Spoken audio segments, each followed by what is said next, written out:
to build a nation where peace and justice reign. Thank you so much. We can have a seat. It's an honor to recognize this morning in our midst personalities. In the hall this morning, we have professors from the Institute. I want to especially recognize Professor for coming. We give him a round of applause. We also have F.T. Ajayi, who also is the head of the program, the Livestock Development Program. Can we also give him a round of applause?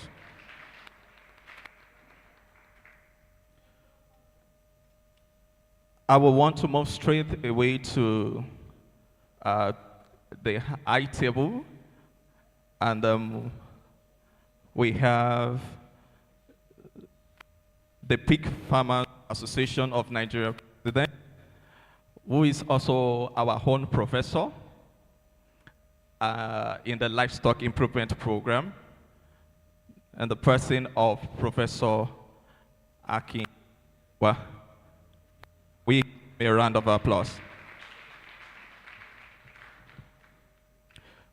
We also have high table, the lead man in AGROBREEDERS, in the person of Mr. Ayobami Olashopo.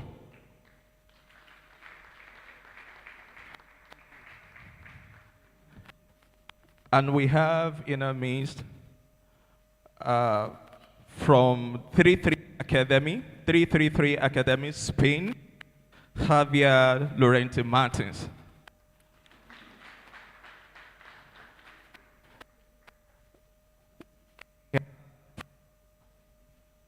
In the house,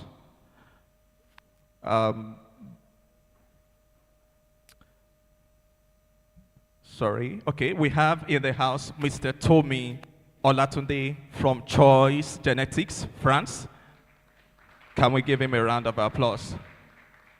And we have in the house this morning the Deputy Registrar of the Institute, who also doubled as the Secretary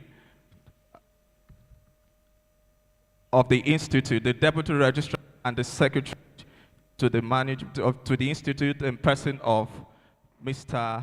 Boye Popola.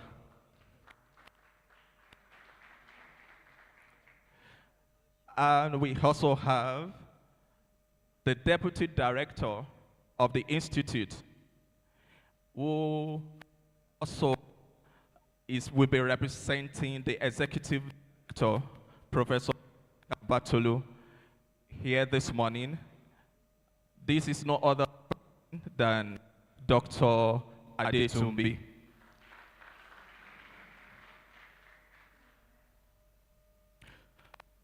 We have more dignitaries on the way. I don't know if Mr. Mary Aku, Mrs. Mary Haku, is she? Oh, thank you. That is Mama Pig from Benue State.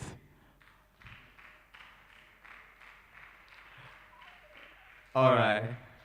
Let me say umpandebe. All right. We also have in the house Mr. Ojo, that's the chairman of PFAN Lagos. Can we give him a round of applause? And we have Mr. Shegun Oladejo, the chairman PFAN Oyo State. You're welcome, sir. I don't know if Mr. Tumbi is around. Okay. When he's around, we'll introduce him properly. We'll move to the next thing on the agenda, which is the welcome address by the IAR&T. That's will be represented by the Deputy Director in the person of Dr. Ade.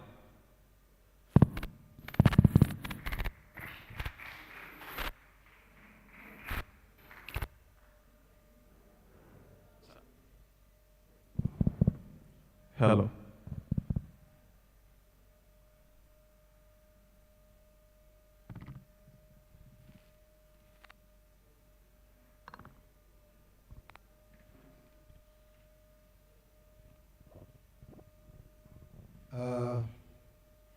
The President, Pig Farmers Association of Nigeria, representative of AGROBREEDERS, the representative of 333 Academy. I call it 333, 333 Academy from Spain. All the chairperson of Pig Farmers Association from all over the country in attendance, Deputy Registrar of the Institute, distinguished professors, scholars, and all our farmers. Don't let me forget the press that are here. It's my pleasure to welcome every one of us to this gathering. Have a prepared speech. But on behalf of the Executive Director of the Institute, it's a pleasure to welcome you to the Institute of Agricultural Research and Training is an institute that is over 50 years. And part of what we are known for is the development of technologies along livestock.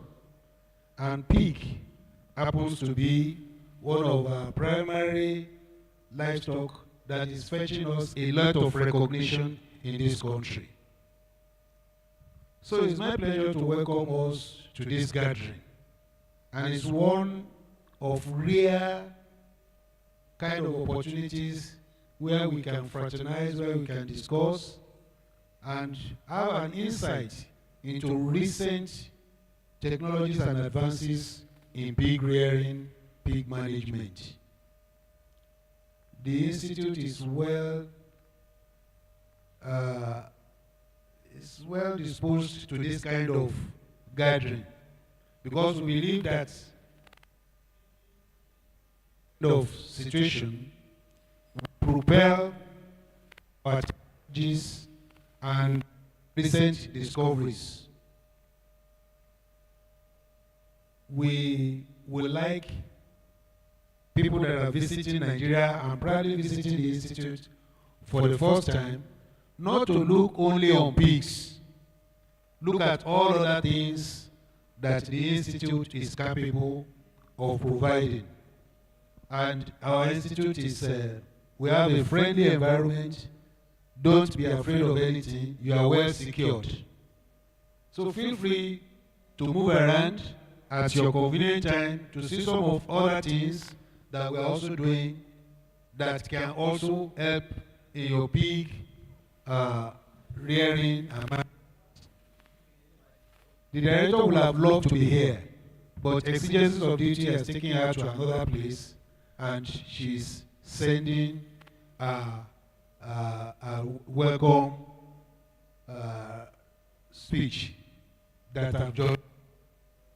So without wasting our time, it's our pleasure to have you in our midst, and we wish you a very nice deliberation. Thank you very much. Thank you so much, sir, for that brief speech. My apologies to all the pig farmers in the house. I think you deserve a warm round of applause. Can you appreciate yourself if you're a pig farmer? Thank you so much. Also, I must recognize Mr. Valeri of the Novi Agro. You're welcome, sir. Thanks so much for coming around. All right. We'll move to the next thing on the agenda without wasting time, which is the goodwill messages. And the first person to take the good message will be Mr. Yobami Olashupo of AGROBREEDERS. You're welcome, sir. Your goodwill message.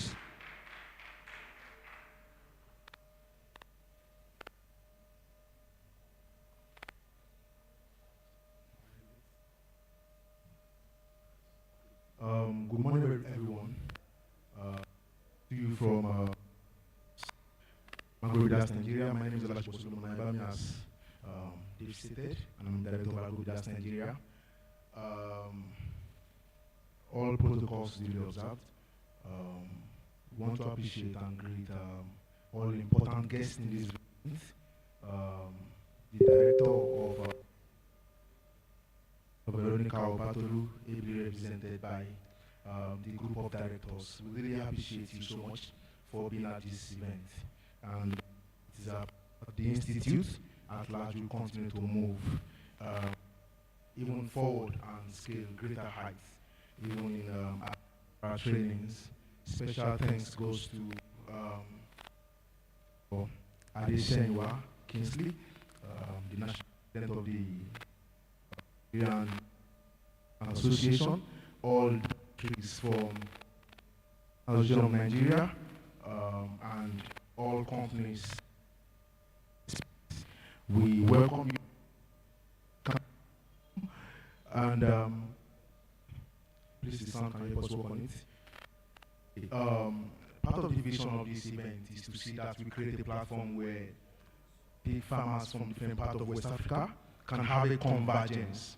And by the reason of this convergence, we can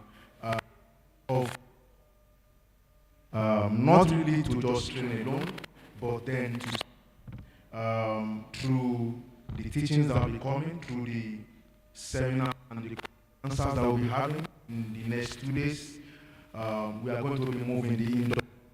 That is the aim of the event. We've discovered that the pig sector in Africa generally have suffered so challenges in the past years and even in years.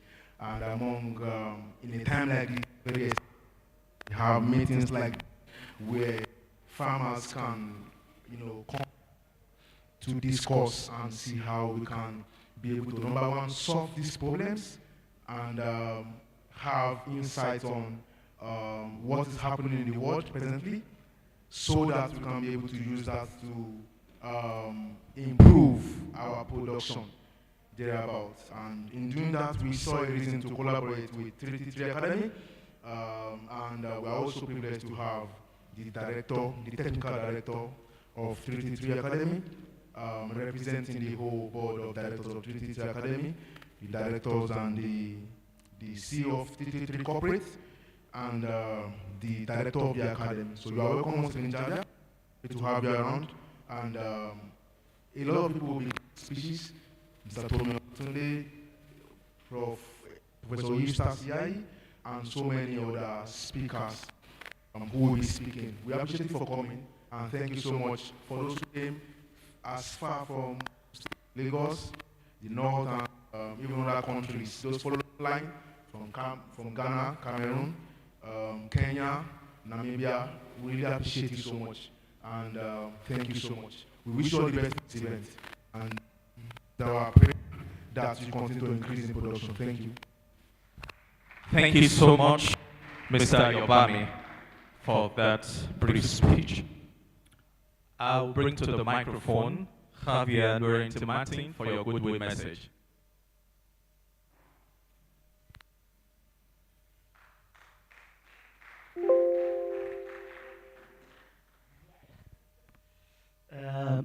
Ekaro,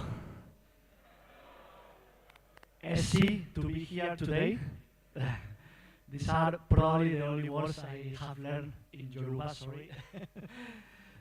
Sorry about my English accent. I hope I will try to do my best to make myself understand, but sometimes, the accents are a little bit different in different countries. It's a pleasure to be here. Thank you to the Institute of Agricultural Research Center. Thank you as well to the National Association of Pig Farmers in Nigeria. And of course, thank you to AGROBREEDERS Nigeria to invite me to be here. It's a pleasure to share with you what we have done, how we have grown in our pig production in Spain.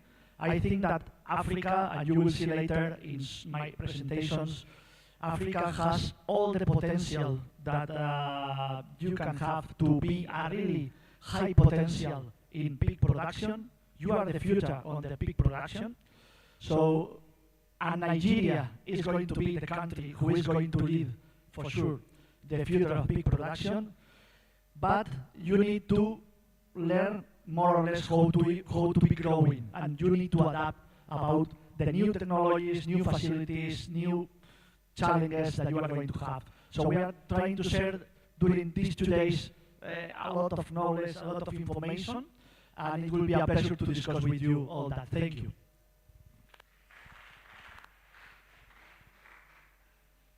Thank you, Javier, for the brief presentation.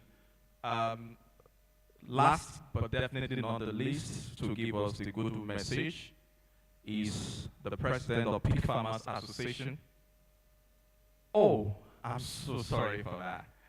Yes, I think we should have a goodwill message from Mr. Tommy from Choice Genetics. Thank you, sir. But after the goodwill message, we'll be having the declaration of the workshop opened by the Deputy Director. Good morning, ladies and gentlemen.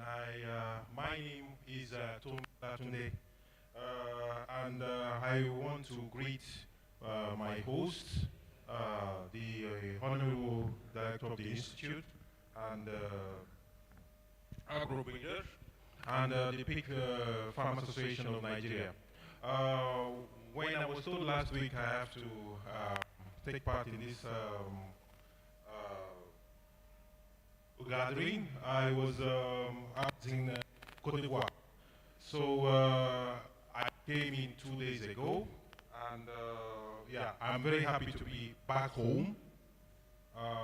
And the next few days we are going to talk about various topics that will help the pig meat producers in the country.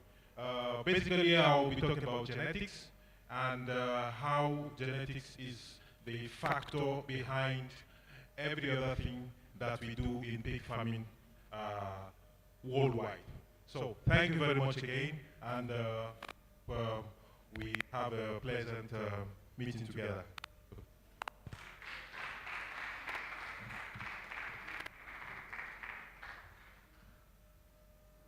Thank you, sir. All right. Thank you for the thoughtful speech. I will welcome to the microphone the president of the Pig Farmers Association, Nigeria, Professor Akin Adeshewa. Okay, let me add Professor Akin Adeshewa. Good morning, everybody. My director, ably represented by the deputy director, and we are honored to have, I believe we are having more farmers here than scientists this morning, because we are at a christening. Arakunrin Boye Bobowola, who is the deputy director of the institute. You're welcome, sir.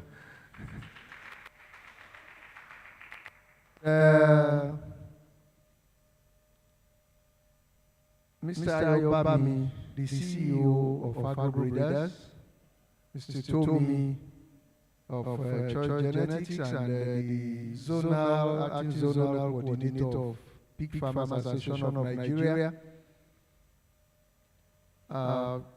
fellow scientists, senior scientists, and then farmers here in the hall, and not living out like my deputy director did, the pressmen that are here represented. I know the hall is too cold for me if truly I'm a farmer. I think what is the slogan? Where is Baba Shekelad? Great farmers. Great farmers. No farmer. Great farmer. No farmer. Thank you very much. If there is anything we need to do now, it is to ensure that there is food on the table of everyone. Mr. Valerie, you're welcome. I appreciate every one of us here gathered this morning. It is a thing of joy that to the Big Farmers Association of Nigeria to host this event in conjunction with AGROBREEDERS 333.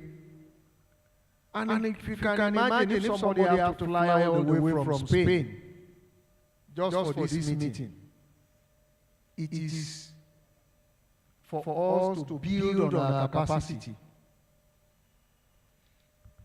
Mr. Tommy did tell you that he left a particular country to be here. That will tell you the importance of this program.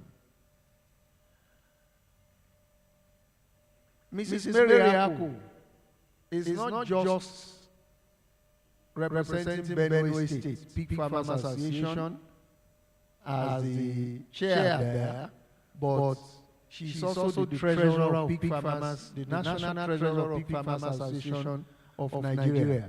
And she's been here since whether Saturday or Sunday. You're welcome. So this morning, I am delighted that we can hold this program. Why? The pig industry in Nigeria has suffered a lot of losses.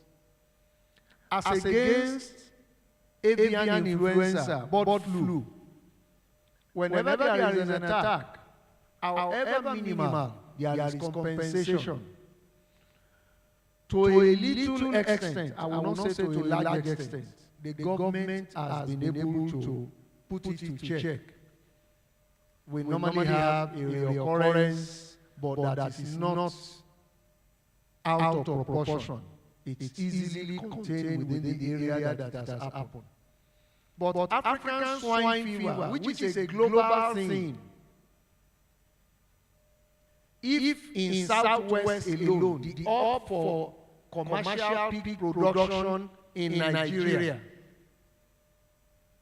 I believe we know, I don't know the name that is given to the farm. The farm of Chief Kesinti Adebutu is one of the largest pig farmers in this area. He suffered ASF and trailers upon trailers of pigs were buried. But permit me to caution, most of the small level farmers, not living out myself, at one point or the other, we experience the same thing. And when this happens, permit me to caution, what you see farmers do, most of the small level farmers call buyers. Even before they call buyers, the buyers will come. The buyers are here. However few they are in this hall now. They will buy, they will take to the southeast, south. But be assured that the thing has not happened in southeast or south. When they buy, they sell some because we sell live animals. They sell some and take the remaining to their farms. The animals in their farm that was not infected before now becomes what? Infected. And anybody that visits their farm to another farm.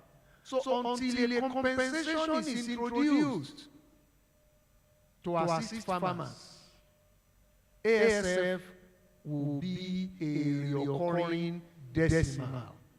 And it's bringing about a great loss to the industry.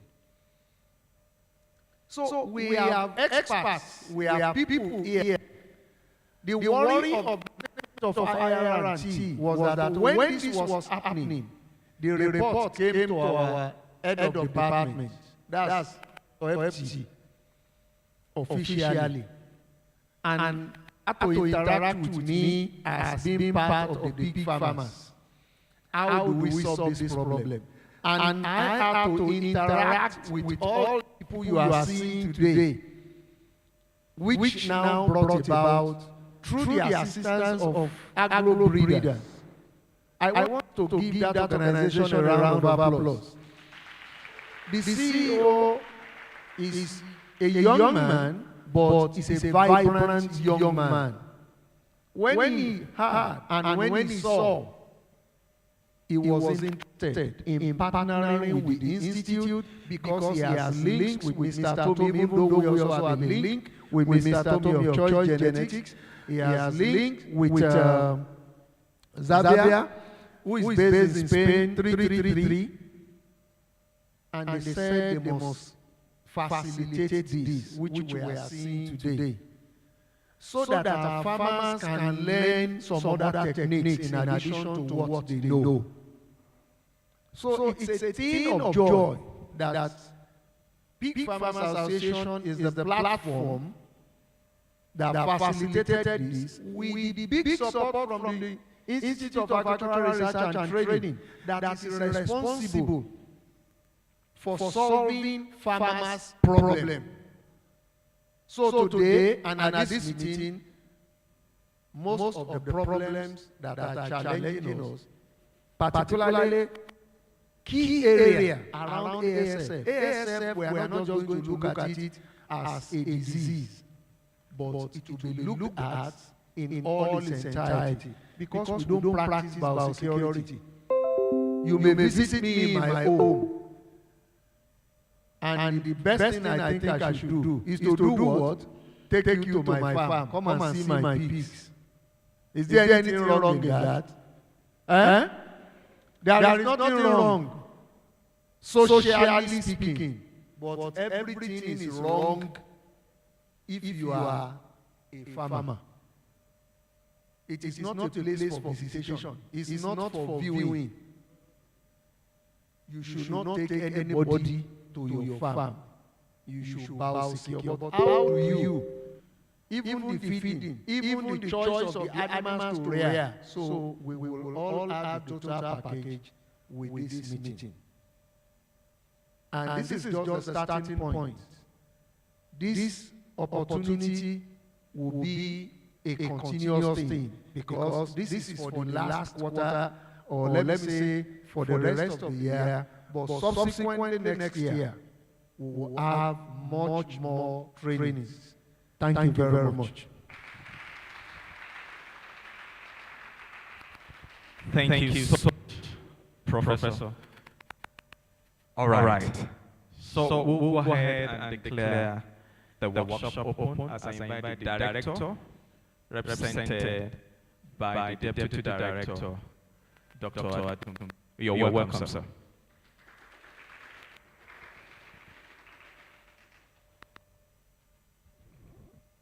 Thank you very much. Having listened to some of the fraternal messages, and on behalf of the Executive Director of IAR&T, I want to declare this workshop open. Thank you. So we are now permitted to start the workshop. Before we bring the opening ceremony to a close, we'll take the vote of thanks from Professor Festus T. Ajayi. You're welcome, sir.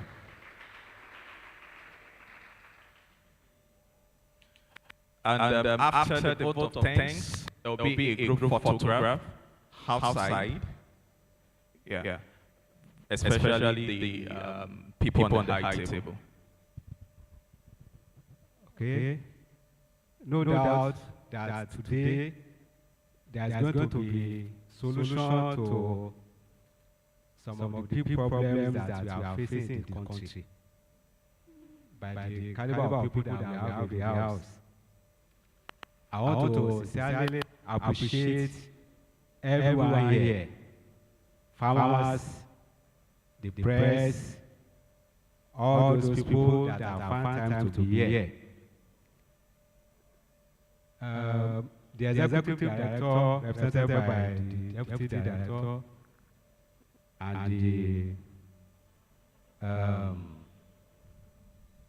the deputy registrar, you are highly appreciated for coming. Mr. Tomi Olatunde, Dr. Tomi, God bless you for even finding time to come in spite of your tight schedule. I know that people like you will definitely have impact to this meeting. Mr. Tumbi, the representative of the Registrar of NIAS, we appreciate you for coming. Dr. Mary Aku, you are welcome. We really appreciate your being here, and it is our pleasure that the solution to the pig industry, the problems will be solved. Mr. Ojo, Shema, us. Èkó ní bàjẹ́ o, ó bàjẹ́ tì. So it is nice to have you around. And Mr. Segun Oladejo. Definitely, the industry has suffered so much, and we appreciate all of you. Mr. Jabia, T3 Academy, we appreciate you. And Mr. Badia, Noble Agbo Ibadan, thank you for coming. And to all of you that are here, professors here, and our big boss, the national president of the pig farmers of Nigeria, Professor Oluwatomisin Kingsley Adesewa, we really appreciate you for bringing this meeting together. Many people, billions of naira has gone down the drain. Farmers are still suffering. And I'm sure that this meeting, as he has said, is not the first one, but it will be put together with a view of solving some of these problems. Thank you everybody for coming. Thank you. Thank you. So, our dignitaries will march outside to take the group photographs. Please, I know the Oyo State chapter, chairman of the Big Fan, please join all up. Mama Pig, join. Yes. Let's have the group photograph.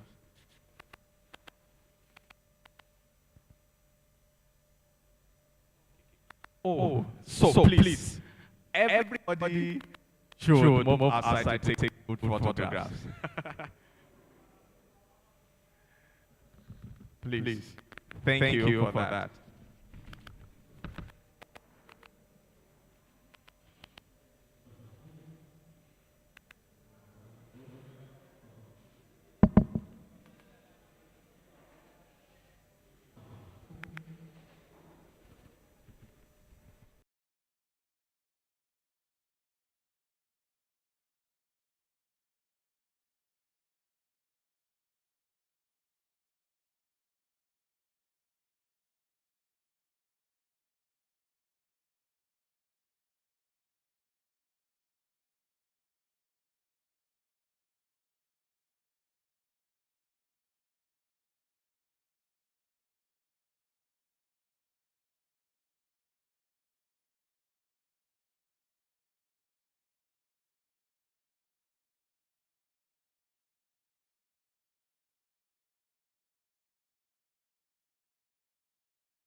our pig production, but then at the same time, we need all your questions to be answered.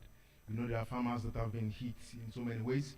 There are those who have establishments and their productivity is not the way it should be. And I know you want to ask questions.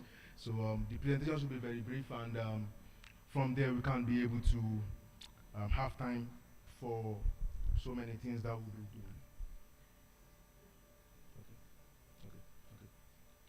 Yeah. So this morning I'll be speaking on the need for capacity building and managerial competence in modern pig production. This is just to prepare your hearts to give you an overview of what is happening in the pig industry, in the African space, and then let you know the need for us to cause a change in our production. The need for capacity building and managerial competence in modern pig production. Now, before I go straight into what I want to share today, I would like to let you know that success in animal production, I mean, I use the word animal production because I think I use animal production because the same law, the same principles that binds pig production, there are general principles that binds increase in any kind of farming you are doing, any kind of animal farming, let me put it that way.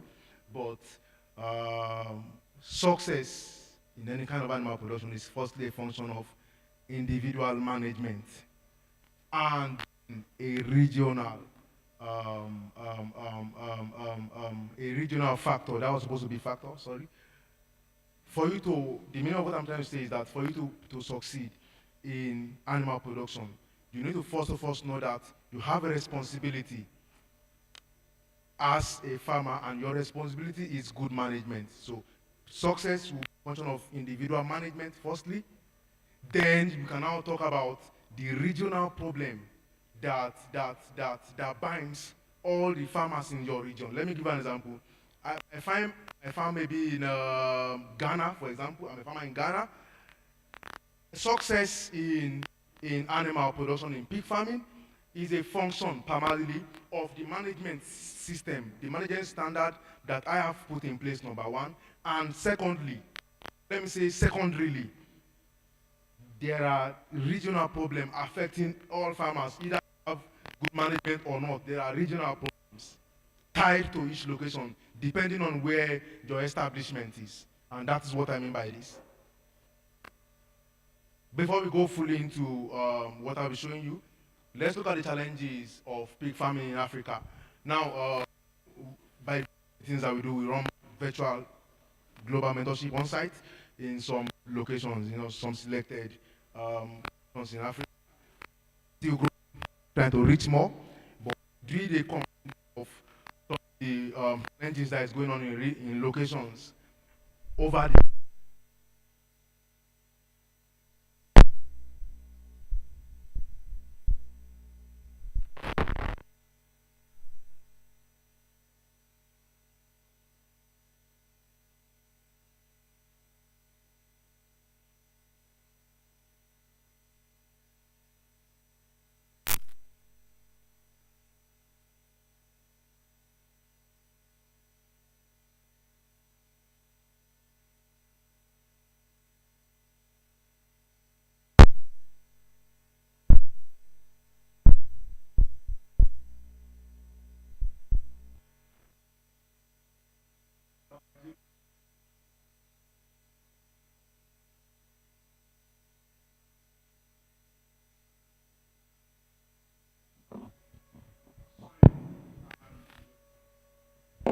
the biggest of African swine fever. A lot of establishments have African swine fever. We have, even till last month, the month before, we have locations being affected by African swine fever. And by the reason of that, we have a lot of farmers who were farmers last year, but there are no more farmers. They want to be farmers. They were once farmers. Now we have so many pens in these locations, Enugu, us.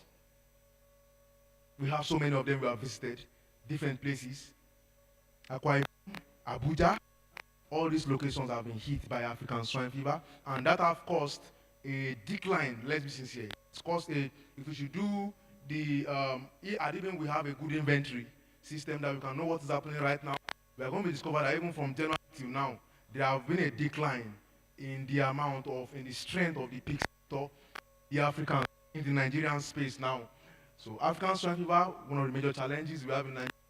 Problem of finance, we have so many farmers, even though you were hit sometimes, coming back is a function of finances, and a lot of farmers are having this challenge of finances to buy feed, challenges to come back into the farming. There are so many people who are doing the farming, but they are not producing as they are supposed to because of the problem of finance. Another factor is the poor management, which is due to incompetent farm workers. And firstly, for me to say this, I have to say this in this place.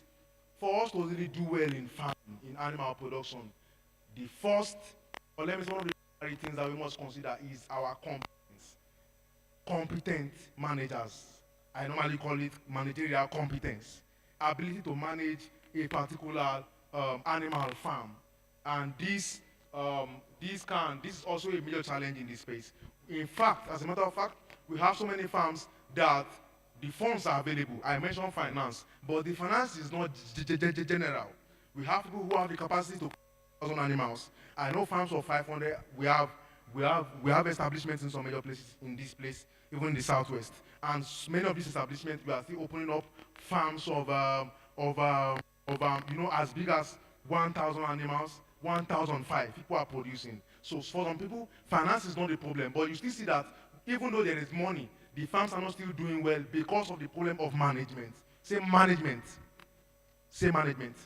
And management is a function of competence. Good management, I mean, is a function of competence. For workers, I was explaining yesterday, those who were at the University of Ibadan, the program we had on Friday, I mentioned something that in my research, we have an organogram in the pig farming system or general animal production. We must talk about the agripreneur. We talk about the manager, the animal manager, and we must talk about the last cadre, which is the team, the workers in the farm. The agripreneur owns the establishment, he funds the establishment, but most of the time, the agripreneur does not manage the farm. He establishes the farm, puts hand over farm to the hand of people who believe they are competent. Is that true? He funds the business, he does so many other things. Maybe, in fact, in some places, the agripreneur is also somebody who have other, maybe he works in competent organizations. We have a lot of them in Lagos, I know them, who are working government, but then they have animal establishments. So the manager is very, very important. You have the agripreneur funding the business. The success of that business now, or the losses, the challenges that many agripreneurs are having is that they don't have competent managers who have been able to build capacity to be able to manage an establishment. So you still see that even though you business, you establish a structure with money, the farms don't still do well because you are not there to handle it by yourself. And let's be sincere, the agripreneur cannot manage animals. It's for people who have been able to have experience there about employ the person and let the person get the job done. So we have that issue in this country, issue of competent farm workers, lack of proper understanding, important management practices. Very, very important. It's another factor. You must have a lot of establishments cannot be able to stand the test of time because they don't know the normal important management practices that is needed for profitability. Lastly, here in Nigeria, there might be more, but these are one of the major ones I was able to outline. Lack of proper understanding of the pig market. Because as you'll be learning, I discovered that a lot of farms, or let me say pig farms in Nigeria is not working because before establishing a farm, like we used to teach in our procedures, we normally explain that it's very expedient before you go into farming, that you can have a big understanding of what I call the pig market. The pig market before you go into it. Because your choice of enterprise, I call it pig enterprises. There are many enterprises. We have the breeding system, we have the fattening system. You can want to fatten animals. You can want to run maybe a farrow to finish, maybe a finishing operation, a fattening farm, and all this. And maybe you want to be producing, you want to be a piglet producing farm for who are running a finishing operation. So you end up seeing that because farmer cannot correctly select the farming, the system, enterprise of the pig farming, they want to go into. After having animals, they are now on pressure for who to buy. Please are we to get that? Because initially they could not outline that, okay, who am I breeding the animals for? For example, you want to have 1,000 animals, I believe, and what I normally tell people, nobody calls, hello, now I have 1,000 animals, we don't have anywhere to sell it to, now we are on pressure to sell the animal for 800. Question, why will you open up a 1,000 animal establishment for God's sake, and without where you will sell it to first?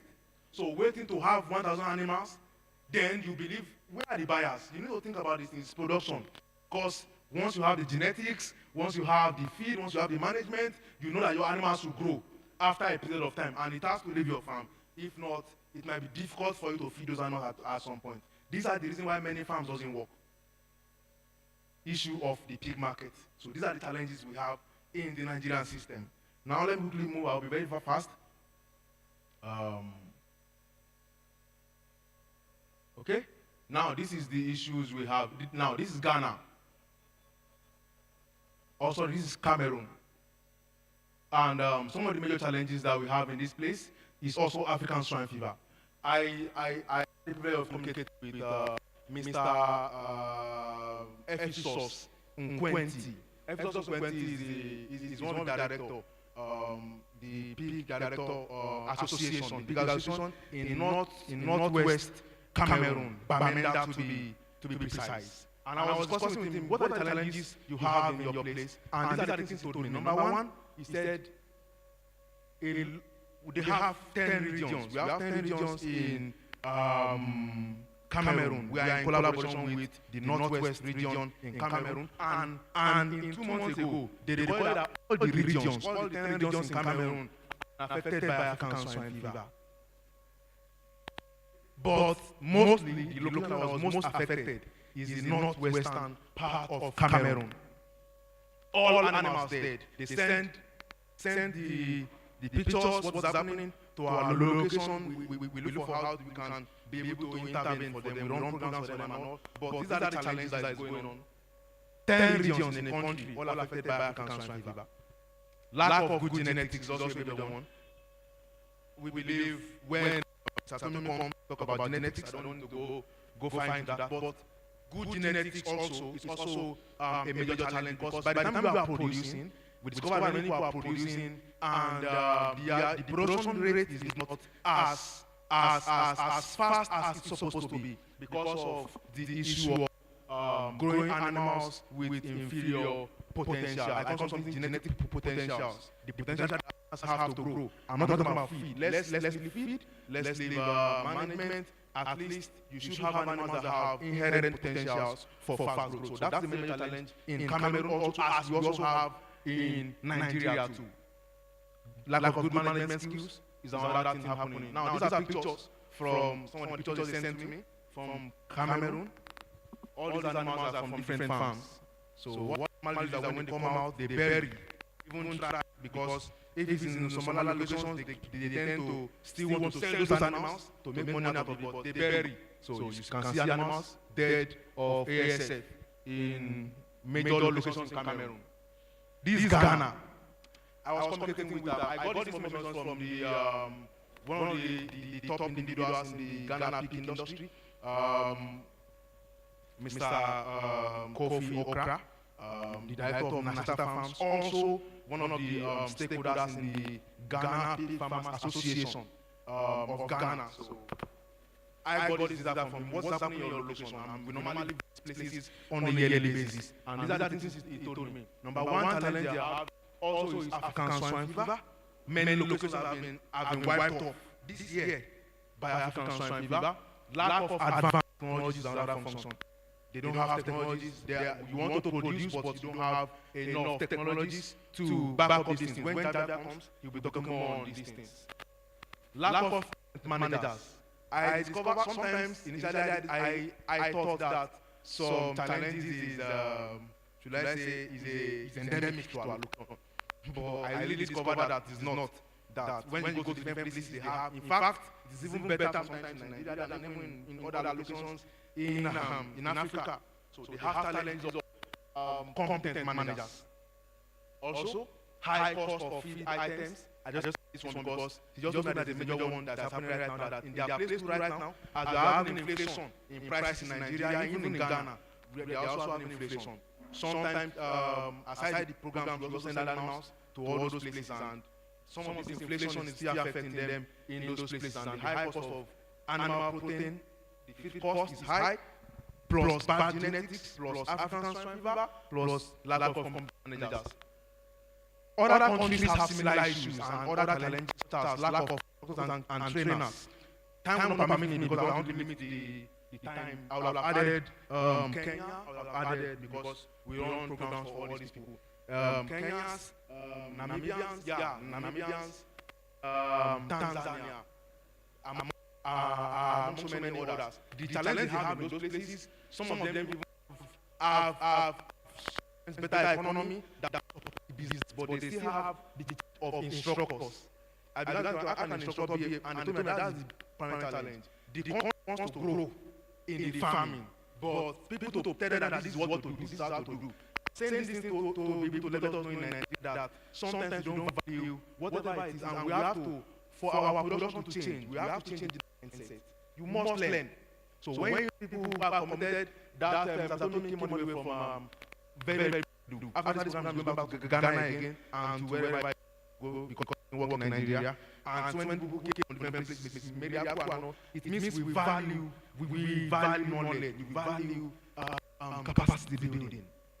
So in these locations, they have challenges of things we are having. I mean, there are no organizations like AGROBREEDERS, like so many other organizations who run trainings in the pig sector. I think in Ghana, I see some individuals, AGROBREEDERS. We have some other friends who also do trainings in these countries. They have, but in some locations like Namibia and all this, in the pig sector, poultry is doing well in some regions in Namibia. In so many regions, if you go to Kakatima, Molilo, and some of these places, we have people who are doing well in poultry, mentoring them, running trainings, but the trainers are not available in some countries.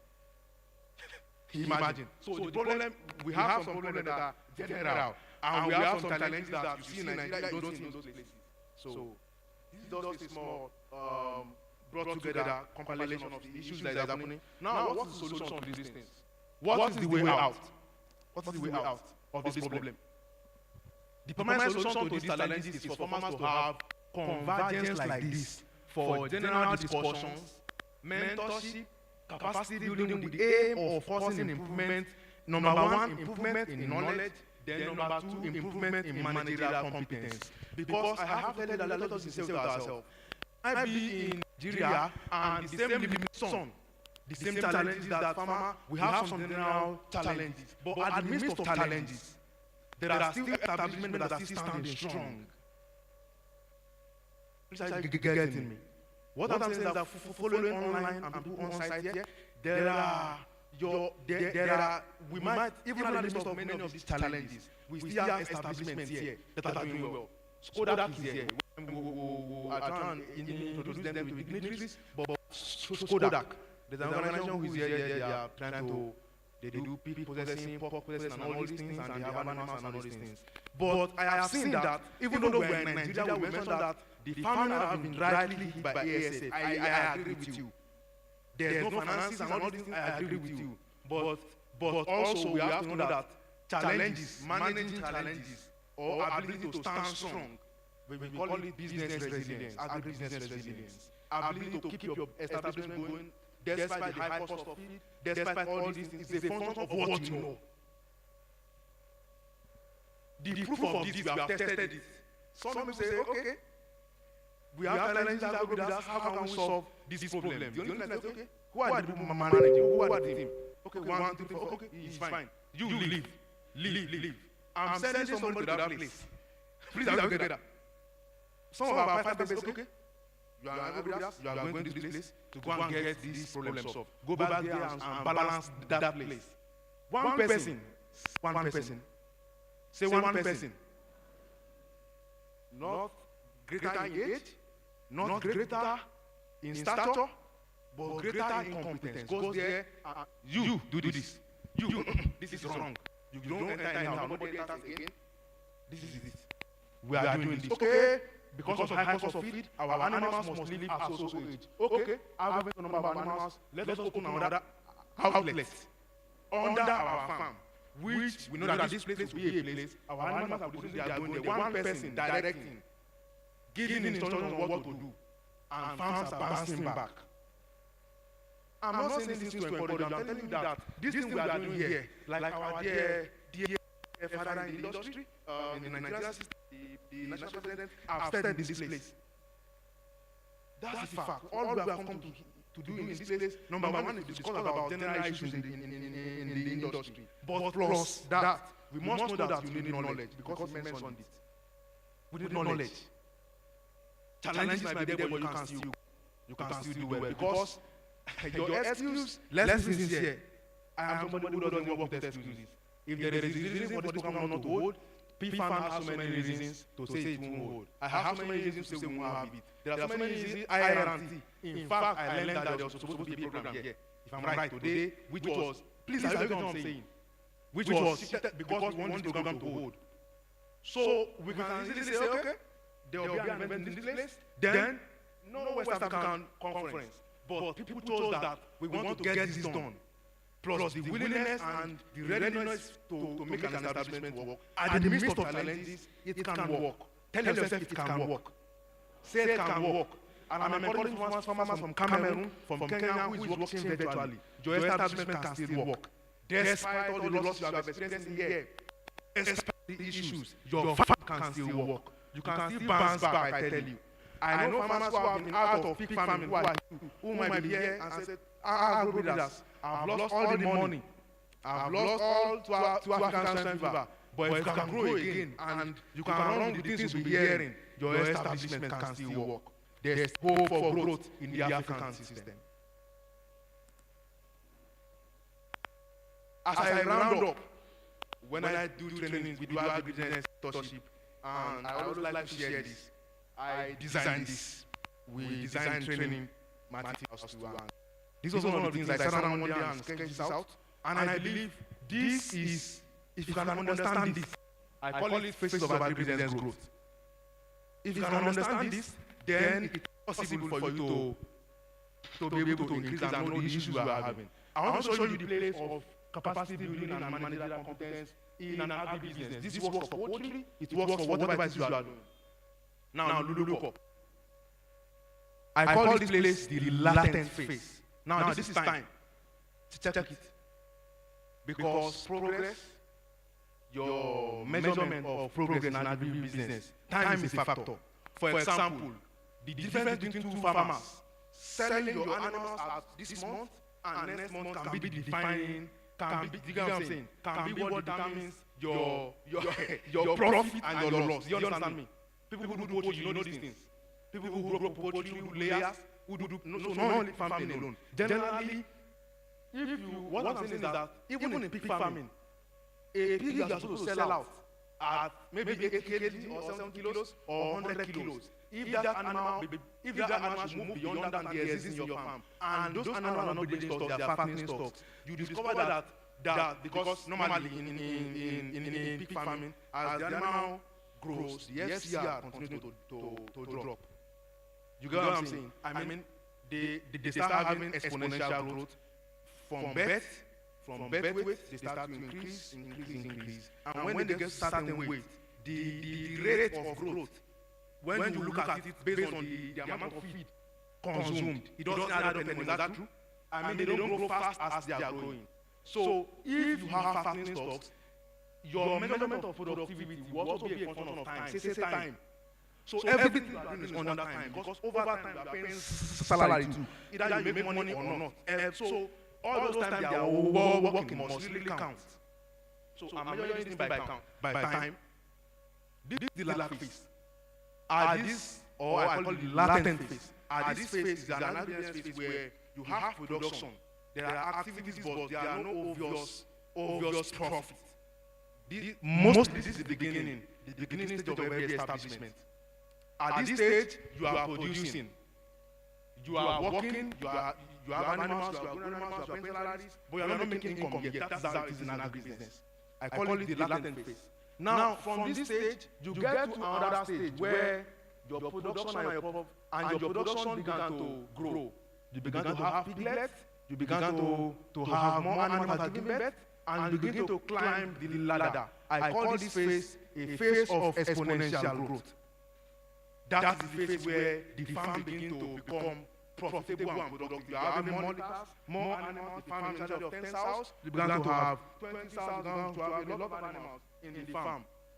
What is supposed to happen in this latter phase is that your managers, your workers, everybody is supposed to build managerial competence. Because at this level, there is something they must know at the last phase. Manage this exponential phase. Because at the growth comes with, naturally, growth comes with difficulty and challenges. Do you get me? Somebody who have 5 sows, somebody who have 6 sows cannot have, if they tell him that, if they tell the individual that in pig farming you can have this kind of a time come that you have this kind of challenge, maybe an animal can come with deformity and all. He might not have been experienced before because he has only 3 or 4 sows. You get what I'm saying? But somebody who have 40 sows, from those sows, you give birth to some that will come with, there are some of those piglets that will, maybe some of the sows will not be lactating. Agalexia. We'll see some of the sows who come. There are challenges. There are some of them. You see birth, you see a lot of challenges. So there is something that the managers must know in this place that will help them sustain this growth. Do you get what I'm saying now? If not, when you start rising, you rise. I call this point. That's a plateau point. Say a plateau point. A point when there is no growth again. You start losing piglet. You start because you have workers who have not been able to build capacity in this place. Do you get it? Just follow me. Now at this stage, the primary causes of stationary phase is lack of understanding of management. Management not only on production alone, but on the general running of the establishment. Let me explain what I'm talking about to you. As production is increasing, the cost of running the farm is also increasing. That's true. As the cost of running the farm is increasing, the cost of managing is also increasing. More fuel to pump water in some places, more salary. That's true. Now you have staff, you have to increase to 4 to 5. So the cost is increasing, money is increasing. So if you don't manage very well, you don't understand that you are doing, that's the case of many farmers in Nigeria. You are doing production, but the financial return, you see farmers will be calling you that I tell you that over the past 6 months, I've pumped 4 million. We've paid so amount for salaries. We've done this so amount. But when we add up our expenditure, when we add up our expenditure and the profit, we are doing activities. But no, that farm is in this stationary point. Say stationary phase. But for those who are able to build capacity at the lab phase, they are the one that this is where your business will get to. Sustainability. Say sustainability. I define my own sustainability that an agribusiness or a pig farm or a venture sustainability phase, when you are able to make enough income that is enough to establish the farm again in case of any infection, in case of any loss. Do you understand me? So what I define, I brought this out. My definition of sustainability that a farm is not in a phase of sustainability is when not your money from other work, your profit from the farm is a minimum of times 2 of what you used to establish it. What I mean is that if you use 4 million, the running cost, production cost of everything, when you get to a point that you have a minimum of 8 million naira, that's profit in one account plus the normal running cost. That establishment is in a stage of sustainability. Because in case of African fever, you can wipe off, disinfect, prick from the 8 million naira, bring out 4 million to establish back again, and you still have 4 million with it. Do you get it? This is why we are having this program. That's why the primary thing we must do for us to continue to make progress is that we get to a point that we begin to know that it's very expedient. People learn. Must learn. Your managers must learn. And I have to say with you, we have to change in our mindset. We have to be open to learning, open to many of the students from Yayi, I'm talking again, from men's people, from our leaders.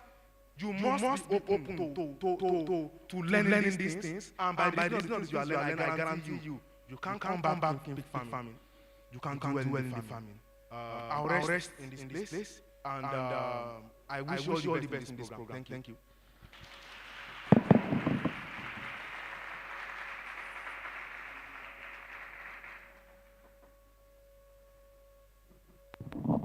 Thank you so much for that wonderful presentation.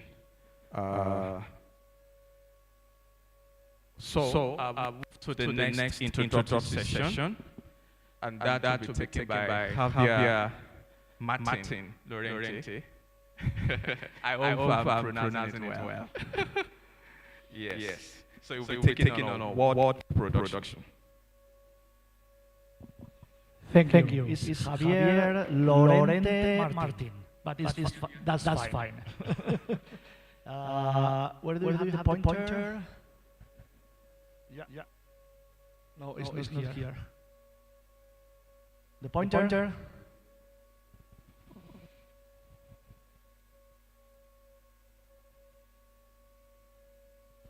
Okay, let me just start while I'm waiting. Maybe have forgotten to do it before, to explain you why. Okay.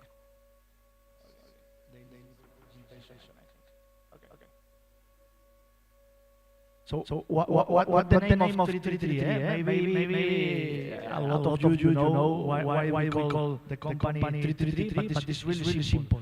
333 is like the gestation period of the sow is 3 weeks and 3 days, 114 days. Okay, this is why the name of the company is 333. Just a short introduction about that to understand it. Now it's true, and maybe Tommy will tell me later. Now we probably will have to change the name because now the gestation period is going longer. So it's not now maybe 114 is going to 115, 16. So maybe we will need to change the name in the future. Okay, I'm going to tell you first in this first session a little bit about the world pig farming. I want to give you a view about how the pig farming is globally, and how is the pig farming has been as well in Spain. How it has been growing. And in the last part, I will try to explain you what we have done in our industry in Spain to grow as we have grown. Just to give you an example about what the farmers and the producers they have been doing during all these years to grow the production, as you will see that we have grown.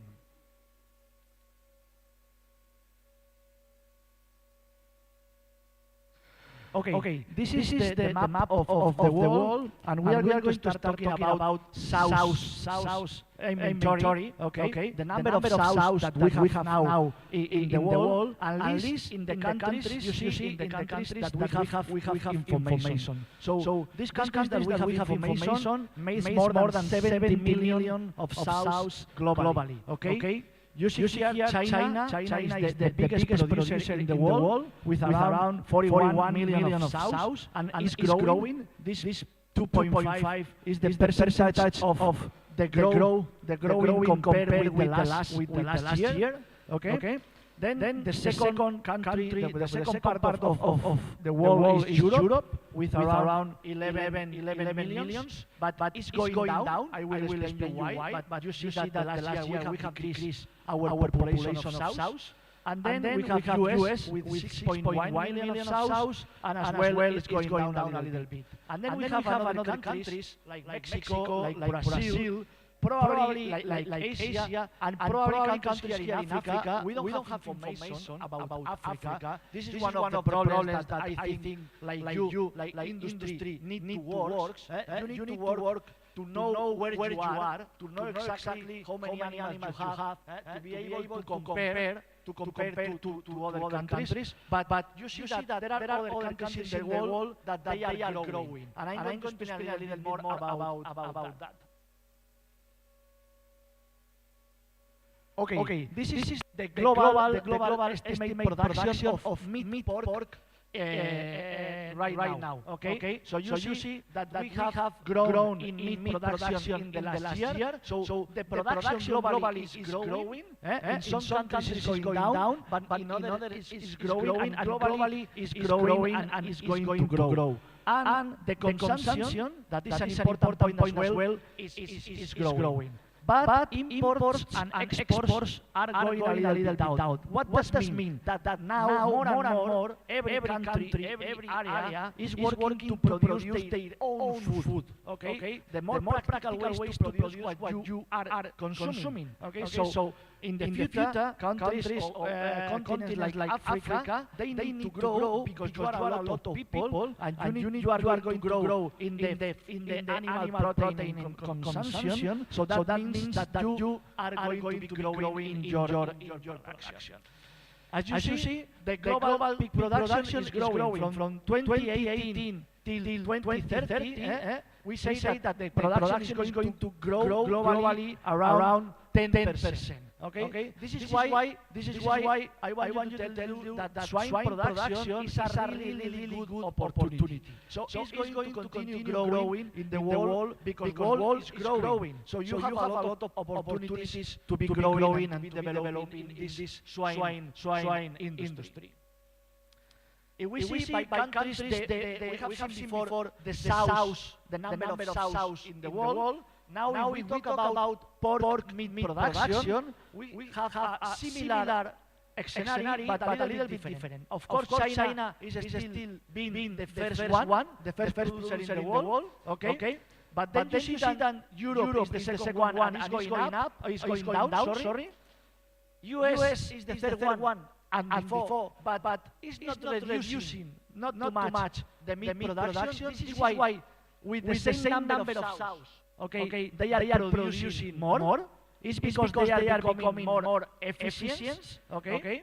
And this is as well the same in other parts of the world. Brazil, Vietnam, Mexico, countries like than before they were not too much strong in pig production. Now they are doing better. They are learning and they are improving a lot their productivity. As you see here, if we put that in the map worldwide, is what I'm telling you. Countries like Europe is going down in the production. US is going to be more or less stable, is not going to grow. But South America, Asia, and I'm sure Africa are going to grow. So the pig production is growing, but it's not going to grow in all the places. Europe is going to go down because we have a lot of pig production right now. So there is no space for more. Okay? And we have a strong regulation, more and more. We have a lot of people with a lot of money, they don't want to eat more meat. So they want to eat less meat. So the production is going to go down. But in South America, in Africa, in Asia, the population is growing. The capacity, the money capacity of the people is growing. That means that you are going to be eating more and more animal protein in the future. And this is really good because that means that for you, for the producers, there is going to be a really good opportunity to increase your production. Because if we talk about consumption, you see here how the pork meat consumption ranking is in the world. China again is the country that is eating more pork meat. Of course, there are a lot of them, they produce a lot, so they eat a lot. Okay? Then we have Europe, and then we have some part of Europe, Belarus that is eating a lot. And here I have tried to put Africa, because we don't have, as I have told you, we don't have too much numbers about Africa, but I have found, okay, and this is important to understand, the total meat consumption per capita in Africa, not only pork meat. Here in China, in Europe, I'm talking only about pork meat. This is total meat consumption in Africa. So the average in Africa of the meat consumption per person per capita is 18 kilos. What does that mean? That you have a lot of opportunities to grow.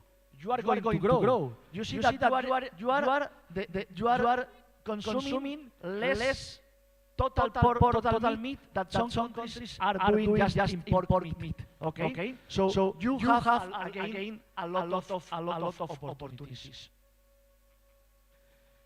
Because the global population is going to grow. It's growing. These are the expectations. Okay? In 2015, we were in the world 7.3 billion of people. Okay? And the expectation is that in 2050, we are going to be around 10 billion of people. Okay? So the population is growing a lot. And this is not going to stop. So we are growing. But as well, the capital income, the money for the people is as well growing. And it's going to grow. So in 2015, we have this capital income, and it's going to be double in 2050. Okay? That means that your capacity, the capacity of the people in Africa, in worldwide, is going to be better. You are going to have more capacity to buy meat because animal protein is not a cheap protein. Animal protein needs to be paid. But for that you need money. But the studies they say, and I'm sure it's going to happen, that you are going to have better conditions of life in the future, and that the people is going to eat more meat. And if you see what the research says, they say like what I'm telling you. The meat consumption in all the world is going to increase around 13% from now to 2050. Okay? But where is going to be this investment? In Africa are in Asia. Okay? So we are not going to increase the meat consumption in Europe. In US, they are not going to increase the meat consumption. So the consumption is going to be increasing here and in Asia and in South America. So here the expectations say that by 2050, here in Africa, you are going to go from these 18 kilos I have told you before per capita till 30 kilos. So you are going to be almost to the double of consumption here in Africa. That means that you need to produce more.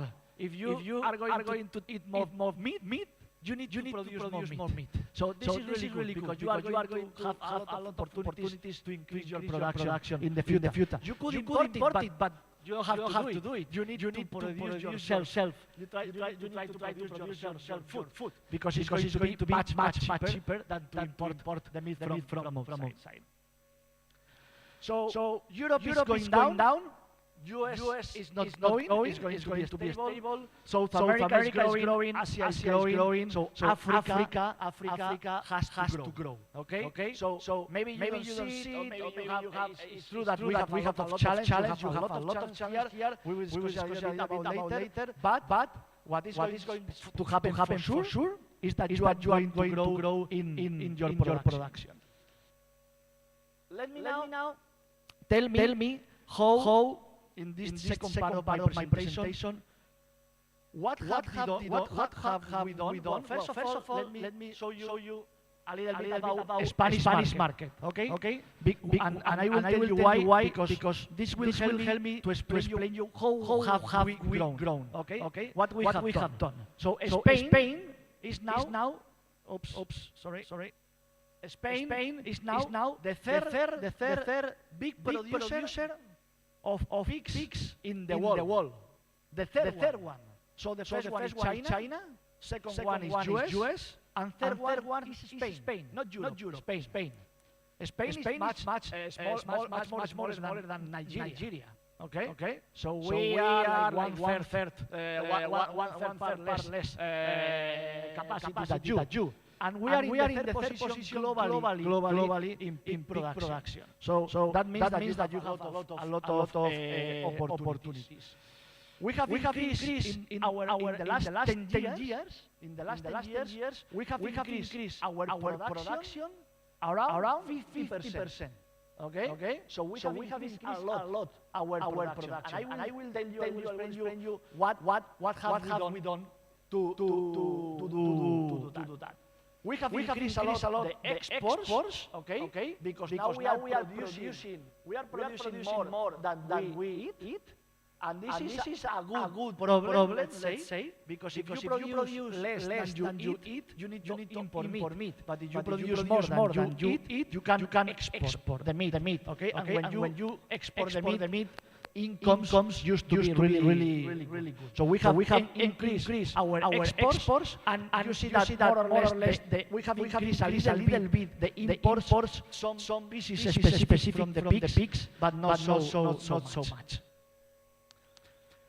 And here just to finish, we have in Spain, and I have told you that we are the third producer in the world, and 50% of this production is concentrated in this part of Europe, of Spain. Sorry, just in this part.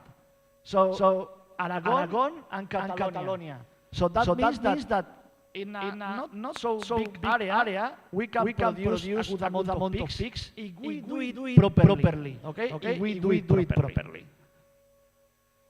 And let me tell you about how have we grown. What the Spanish market have done to grow, because I think that some of the things that we have done could help you to really think about how the industry should go in the future. We have developed the industry, the swine industry, like an industry, not only like pig farmers. This is one of the things we need to change. Okay? We are pig farmers, of course. This is our. We need to farm pigs. This is the first step of the chain. But we need to believe that we are in an industry. Okay? We are in a swine industry, in a pig industry. If we think only like farmers. Like a farmer, it's going to be really difficult to grow. Okay? So we need to believe that we can be a really strong swine industry here in Nigeria. We have increased a lot of productivity. Let me tell you what we have done. And we have improved a lot the controlling our health in the country. Okay? Now, for example, understood that the health is something that is really difficult to control. But I'm going to tell you. Now, Mr. Ayobami has told, so you have the big issue of African swine fever. It's a big issue, really difficult to control. But we have learned, we were positive to African swine fever in Spain in the 90s. Okay? In the 90s. And we, like industry, we were able to eradicate it. But we needed to fight a lot for that. We need to join. Like industry, like farmers, all together to be able to eradicate the African swine fever. So of course, without a health control, it's really difficult to grow. I know that. Let me go in some of these points. What we have done to develop the swine industry. We have increased a lot the cooperation between companies, between farms. Sometimes we believe that the farm is near to us, is our competitor.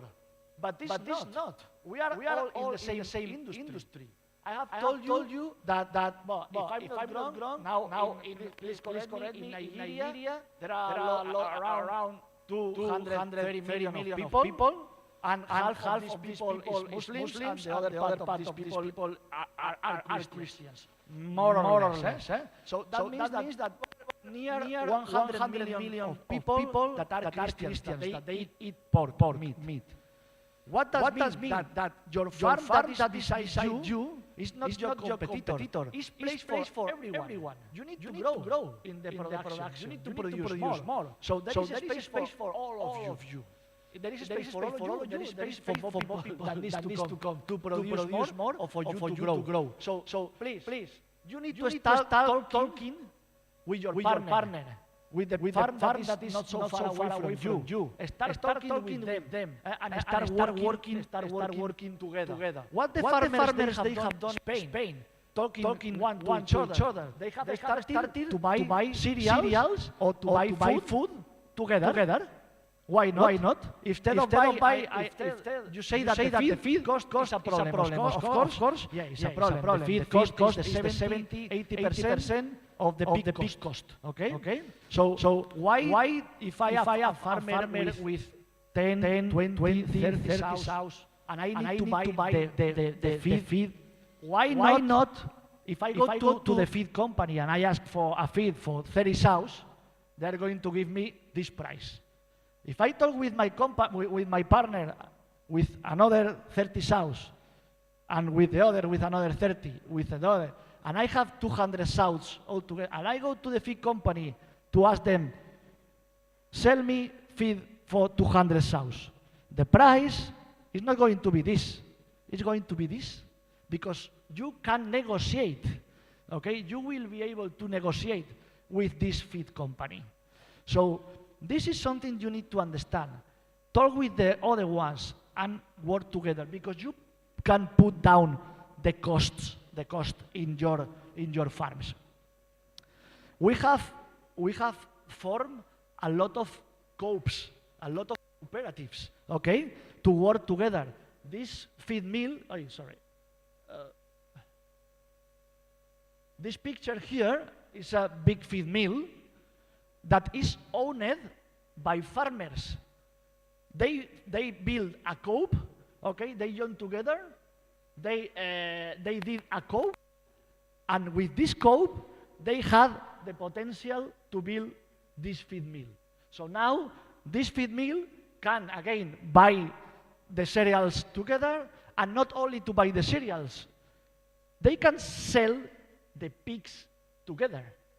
So that means that again, they can get more money, better prices for the people that is buying their pigs. Because the example is the same than before. If I go with 10 pigs every week to a seller to sell these pigs, the price this guy is going to give me is not the same that if I go with 100. Okay? Because with 100 pigs, I can negotiate it. Because he is really interested to buy 100. And with 100, I can tell you, if you don't put my price to sell my pigs higher, okay, no problem. I go to another seller. I will find another one. So he's going to tell you, no, please, come back. Okay, let's negotiate that. So this is really important. If you do something like that and you go together, you are going to be able to have more opportunities. What we have done a vertical integration, okay, in the companies. What does mean? That a lot of companies now, they have their own feed mill, okay? They build their own feed mill. They have their own farms, okay? But as well, they have their own slaughterhouses, okay? So they have been growing their own slaughterhouses, of course, slowly, because this costs a lot of money. And finally, they have opened their own shops, okay? Pork meat shops. So they sell directly their product. And with these shops, they are adding a lot of value to their product, because they can package the pork meat, they can do different presentations, and they can increase the price of the pieces that they are selling. I don't want to go more in added value, because I think, Tony, you are going to talk a little bit about added value as well. So understand that this is how we have grown. And it's finally is the same, okay? Trying to complete all the chain, all the pork meat chain, from the very beginning till the end. I know that the problem that a lot of you, I have been talking with some of you these days here in Nigeria, and they say that you just sell the live pig to someone that is buying you the pig, and what this guy is doing? He's buying the pig, I don't know, for 1 naira per kilo, and he's selling then the meat at 2 naira per kilo. Okay, he's doubling the price. Why you don't do that? Why the producers, the farmers, what you are producers, why you don't take the management of your own pigs and you try to sell them directly? Because this price, you will get it, okay? Oops. Okay, and as well, what we have done, we have built bigger slaughterhouses, okay? Instead of to have a lot of smaller abattoirs, slaughterhouses, we have tried to build bigger ones because they are more efficient. If they are bigger, it's like the farms. If we can have a little bit bigger farm, it's going to be more efficient. So that means that it's going to be more efficient, the cost is going to be down, and if the slaughterhouse cost is a little bit down, maybe they can pay a little bit more for the producers, okay? And as well, in these bigger slaughterhouses, we have more biosecurity and we have more control. Because instead of me sending pigs to a lot of places, I'm sending pigs only to one place. So I control more the biosecurity around.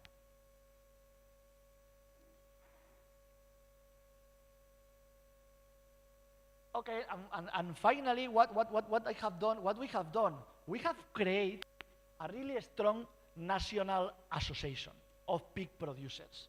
Okay, so what does mean? We have this AGROBREEDERS, this is the National Spanish Association of Pig Producers, and then we have Interpork, that is as well another association that they are working together, that they are doing different things, but both are like national associations in Spain, but they are working together. And how they have grown, what we have done like farmers in Spain, we have put and we are putting some money from every pig that is go to the slaughterhouse, that I sell to the slaughterhouse, and a small part of the price, of the cost, of the price that I get for this pig, I put it in the national association. Okay, so all the pigs that we slaughter in Spain, and you have seen that there are a lot, we have around 2.7 million of pigs now of pork heads in Spain. So every pig that we sell to the slaughterhouse, €1 is going to the national association. Okay, so if we are getting for the pig €100, this 1% is going to the national association. But it's not going to the national association for nothing. We are farmers, we are producers, we want something back. Okay, so it's going to the national association to promote the consumption, to explain the people why they have to eat more pork meat, to do research and innovation, okay, to understand what we can do better, to improve our image, like pork industry, like swine industry, because you know that sometimes maybe here you don't have this problem, but more and more, well, you have the problem with the Muslims, that is another problem, but it's religion. But in Europe, more and more we have problems with the people, with the population, because they see us like an industry, like we are contaminants, we are the pigs, they smell a lot, they are dirty, we are contaminating. So we invest money really to improve our image like industry. And then we collect information and we defend the industry. So the National Association work to defend the industry of Spain. This is why it has grown. So we are not giving money to them for nothing. We are giving money to them because they have the abilities to put all together, to train us and to promote what we are doing.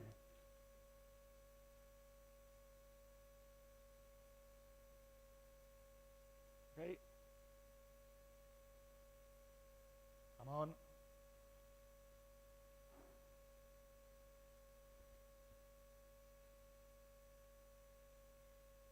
Okay, so this is all the things that we have done to develop the swine industry in Spain like an industry. But as well, the other point, as I have told you, is that we have increased a lot the productivity.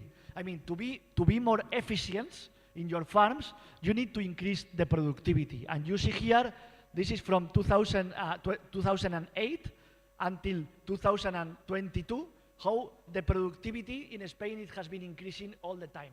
The weaned piglets per sow per year, it has been increasing. And the feed conversion rate, that means how many kilos of feed I give to the pigs to produce 1 kilo of pig, okay? The feed conversion rate, it has going down. We were in 2008 near 3 kilos of feed per 1 kilo per pig, and now we are around 2.4, okay? And this is really important because remember, the feed is around 80% of the cost, okay? 80. So it's the biggest part of the cost of the pig. So if we reduce this feed conversion, it's going to be really profitable for you. And we have increased the weight to sacrifice our pigs. This is another important point. You see here all Europe, well, not all Europe, different countries, is Brazil as well here, the average of weight to sacrifice when we send the pigs to the slaughterhouse, okay? So we have been increasing, the average in Spain is 117 kilos, okay? So the weight of the pig when we sell it to the slaughterhouse is 117 kilos, and we are the lowest in a lot of the countries in Europe. So in a lot of other countries, they sell the pig bigger. Why? Because really, I think if I'm not wrong, someone told me the other day that the average here is around 75, 80 kilos live. 60. Okay, so 60 kilos live. So what happened with that? The growth of the pig, if we can give good food to the pig, how they fast from 60 till 100 kilos is the moment when the pig grow faster. I mean, they grow faster in this last part of their growing. Of course, if we can give them food, we need to give them. But the reality is that the growth of the animals, the best moment for them to grow fast is in the end, after these 60 kilos. So we are selling our animals when they will supposed to grow faster, okay? So that will mean that if we could be able to have them with more kilos, the industry is going to pay us the same for each kilo, but the price, the cost of this kilo for us is going to be low, okay? So the benefit is going to be better. Of course, remember, if we provide high quality food, if we don't do it, forget it. But one of the things that we can discuss today and tomorrow is that you, like an industry, you need to provide high quality feed for your pigs. If you don't do it, you are out. Maybe you can wait a little, but you are out. Okay, so the other point is the genetics. So how we have increased the productivity? With better genetics, with really contrasted company genetics. Without a good genetic, we cannot really grow our animals well. They can survive. Yes, they can survive. They can be efficient. No, they cannot be efficient. So we need to start changing, to start avoiding this kind of pigs that we have in some of the farms that are a mix between cross wild pig with commercial pig, and we need to go for a full commercial and contrasted pig. Okay, this is a key, and Tommy will talk a little bit about that later. A key to develop like a swine industry. Okay, to have a contrasted genetic company. And then I have told you already, feed and water. Without a good quality feed, we cannot increase our productivity. If we don't give our pigs good food, forget it. They are not going to grow. We are going to be waiting and waiting for them to grow, and they are not going to grow. And sometimes you think that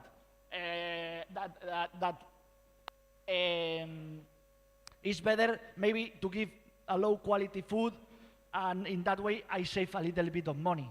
But this is not true. You save a little bit of money now, but instead to sell the animal, to send the animal to the slaughterhouse with 5 months, you are sending the animal to the slaughterhouse with 10 months.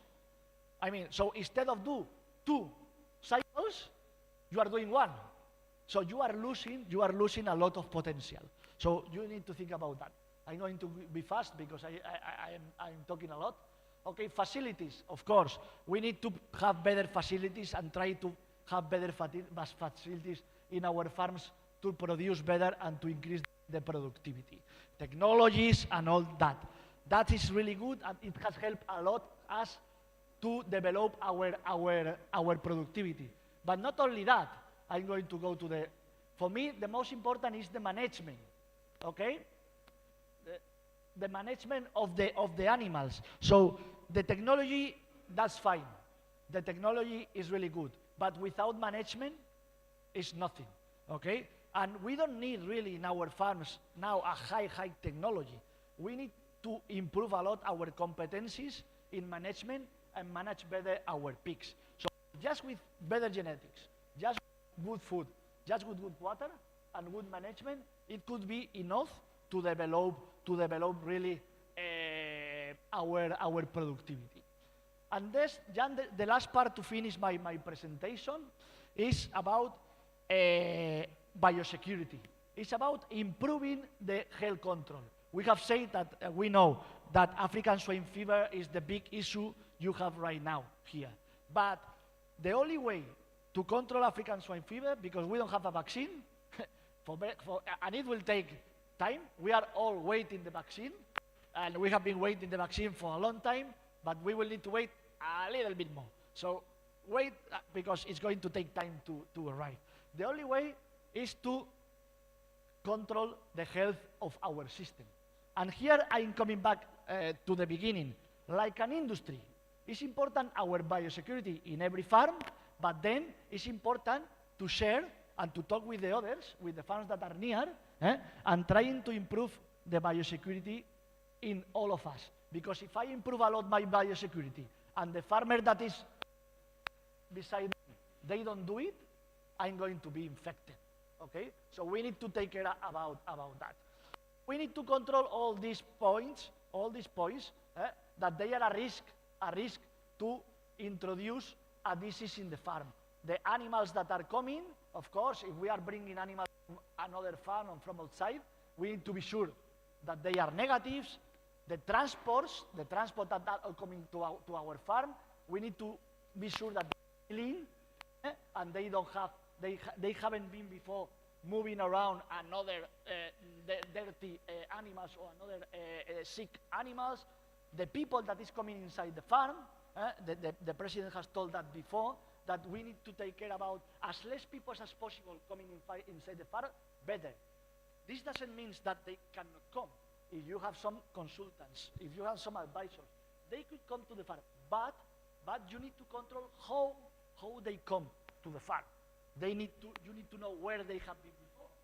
You need to tell them, okay, you need to change all the clothes. If you have showers, take showers, but at least you need to control what is coming. And then, of course, the bites, the bears, the rats. I'm going to put you here some examples. The first point, the animals. Okay, the animals that are coming from outside, they cannot go inside the farm directly. We should have a quarantine, okay, a quarantine before to put them inside. A quarantine that will help us to know that these animals are okay, that they don't have any other disease, okay? So the quarantine is one of the most important points when we are using animals in our system. Quarantine that need to be at least separate of our farm, or if not, at least clothes, people, and everything should be different, okay? We cannot have a quarantine and go to the quarantine, see the animals, oh, they are okay, and then come back to our farm. Because this is not a quarantine. We are going to mix everything.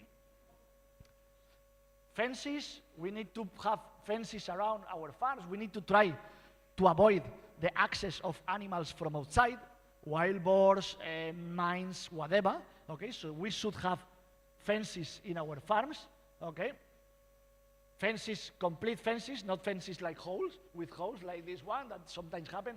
I have a fence, but then I have a big hole in the fence because I don't maintain it, so it's like nothing. The access to the farms, okay? Some places to change clothes. Maybe if we have showers are okay, but if we don't have it, at least a place where I can leave my clothes outside, go inside, okay, and take clothes from the farm, okay? Clean my hands and clean everything before going inside. Inside the farm, to control how is the farm, as it's not the same. If I have this farm that is really clean, you can see this is inside, okay? The mines, the bites, anything, the insects that I'm going to have here are going to be much lower than if I have this, okay? And I know you are in a tropical area that is really wet and the plants are growing really fast, but you need to control them, okay? You need to have around your farms as clean as possible. If you don't have organic material, that will help you to reduce the number of mines, the number of rats, the number of insects, okay? So this is important as well. And change your boots, have these places to clean and disinfect your boots. All these points are going to help to you to control the biosecurity and to reduce the risk of the entrance and dissemination of the diseases. And this is my last slide. So of course, you have African swine fever in your country. The most important is work together. If some of you have any suspect of the disease, it doesn't matter if it's African swine fever or another disease that can be transmitted, okay? You should call the veterinarian, okay? You should call someone to come and see what is going on. You need to tell the people what is happening. I understand that sometimes you are afraid you have a disease in a farm and you are thinking, okay, I'm going to lose my animals, what I can do. So the first thing is the veterinarian is the first that can help you, okay? Because he knows what he's doing. But then the second point is that, remember, you need to work like an industry. If you don't tell nothing about that you have a disease, the others, farmers, they cannot prevent that maybe the disease is going to go to them as well. And if this happens, you are going to have a problem in the future. Because when you will have negative, your other farmer will be positive, and that will mean that you will come back to be positive. Okay? So we need to work like a group. So don't move animals, don't send positive animals to the slaughterhouse. This is one of the main transmissions of African swine fever, okay? That we are sending positive animals to the slaughterhouse, okay, to kill them, and then the meat of these animals is going back to the market. And sometimes we throw some rest of this meat to the pigs, so the pigs get infected again. And this is always happening. So it's impossible to control African swine fever if we continue doing that. Don't feed animals with leftovers, okay? Feed the animals always with feed, with good quality feed, remember? And don't use wild pigs in production, because wild pigs are reservoirs of African swine fever. They are much stronger, and they can keep African swine fever for a long time without dying, okay? They can keep it.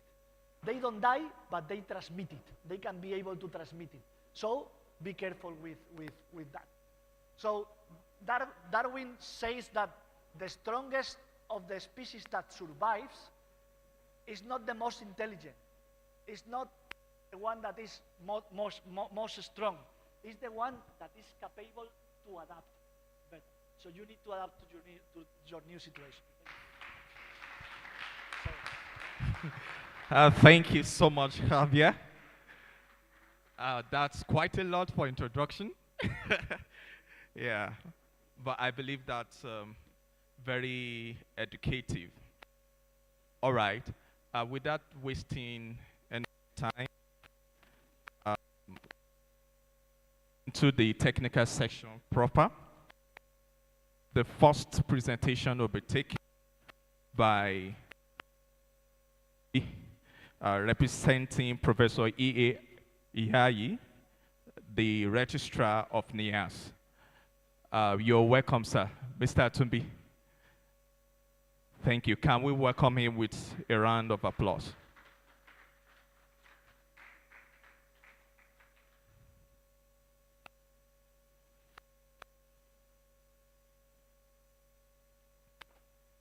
Thank you.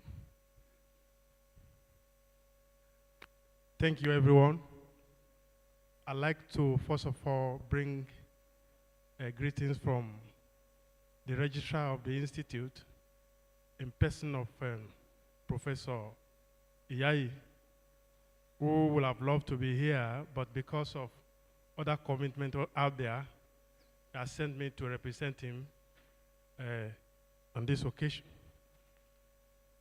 And want to say that I'm glad also to be here for this kind of a discussion that will help us to improve on the productivity of our pig industry. What I'm going to do, I'll be asked to speak on policy and regulation for improved swine production. What I'm going to do here is just to give an overview of what we know about the industry currently. And good enough, the last two speakers have mentioned some of the things that we'll have to mention, so I'll not be wasting time on that. Then we'll look at the current policies as they affect swine production. What we have, will it be to improve or get us where we think we should be?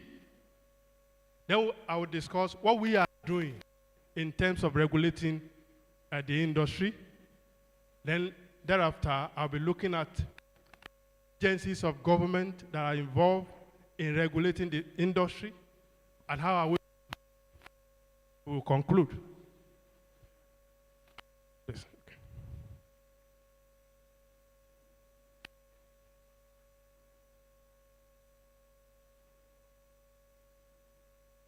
Okay. Okay. Okay. Okay. Yeah. Now, in my own word, I would say in Nigeria today, the swine industry is the most against in terms of policy of government. Am I right? And now, you will see from here that according to Federal Ministry of Agriculture data, that right now we have the intensive system is carry about 75%, and semi-intensive carry about 25% in currently. And they also reported that the industry grew by 1.4% between year 2012 and 2018. Also, we found out that 550,000 are involved from the of Federal Ministry of Agriculture and Food Security, as it's called now. Now, we will now discover that the cultural and religious factor actually influence what we do in pig and the kind of distribution of the commercial breed in the country. And you will see it from the next slide. Look at the zone, the geopolitical zones. Look at we have in 2017 and 2018. This data is taken from MS 2017 and Federal Ministry of Agriculture 2018. So this is how it is. And you will see between 2017 and 2018, there's a decrease in the number, in the distribution. The last speaker has mentioned some of these challenges I'll be talking about here. He has mentioned the issues of breed stock, issues of feed is a challenge, still a challenge. There's poor veterinary service and high cost of drugs. Today, we have not found solution to the issue of ASF, African swine fever. Then, infrastructures. The last two speakers have spoken more about such things. We know that if I can overcome all these challenges, the industry its own potential to be able to do this, there will be a significant contribution to the GDP of the country. And there will be reduction in poverty, and it could be a source of employment for so many if we do what we need to do. Then contribution to protein need of the nation and food security. So those are the things we can play if we allow this sector of the of livestock to come up to its potential. Why am I saying this? I'm saying this because if we don't know these things, it will be very difficult to come up with the right policy. Actually affect this. Now, I talked about just problem the other time. And I discovered from my experience in government over time that when you have somebody who has a bias for a faith that doesn't really encourage eating of swine meat, there's nothing you can do policy with that kind of a person. And you can see that it was only when this man, now in AFDB, when he was in charge as Minister of Agriculture, that will have some semblance of growth in the industry. Am I right? So we have this challenge. And until we separate religion and production, because Nigeria is going to benefit maximally if you allow this industry to grow. That's the challenge we are having today. Now, I would like us to look at some of the policies we have. I would like us with faith policies, and I want us to look at as policy now and the position of swine in those policies. Now, have you heard about National Agricultural Technology and Innovation Policy? How many people have heard about this before? Nobody. This is the policy the federal government of Nigeria is going to have started running from last year, 2022, and is going to extend up to 2027. What I did here is just to leave two of the objectives that we have in that manual, which is very related to our discourse here this morning. The first thing is that to deploy appropriate technology and good agricultural practices for a rapid increase in production, processing, processing, marketing of crops, fishery, and livestock for domestic and international markets. Then, number two, to strengthen animal and aquatic surveillance system for prompt detection and response to transboundary disease. We have ASF still staring us in the face today. What have we been doing? As we go on, I will mention that. There's a section in that document that talked about livestock development, and that's where swine comes in. Now, what they had to do livestock development is to implement the following. Our National Livestock Transformation Plan before. Have you ever seen that document before? You will know that that document only talks about cattle. hardly will you have any other livestock coming in here. Now, you see another one, Ruminant Livestock Intervention Program. National Livestock Breed Development Program.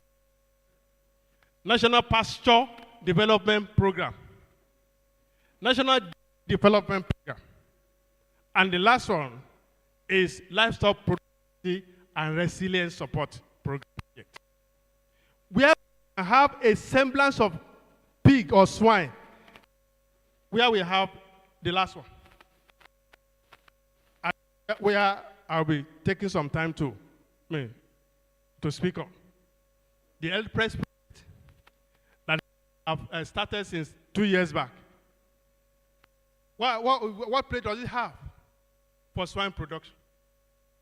This policy is currently being implemented in the country today. And I don't know how many of us are aware about this project. Now, the objective of health press is to increase the annual production and survival. Before I go, there's a section on swine production in that document.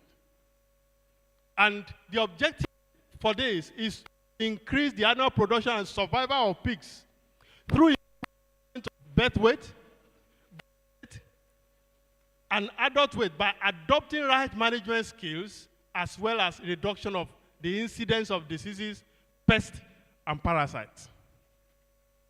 They had been mentioned by the speaker when he was talking about issues of technical know-how, issues of diseases, African swine fever. This is what this project is set to do as regard swine production. Now, the policy targets, these are the targets they set for themselves.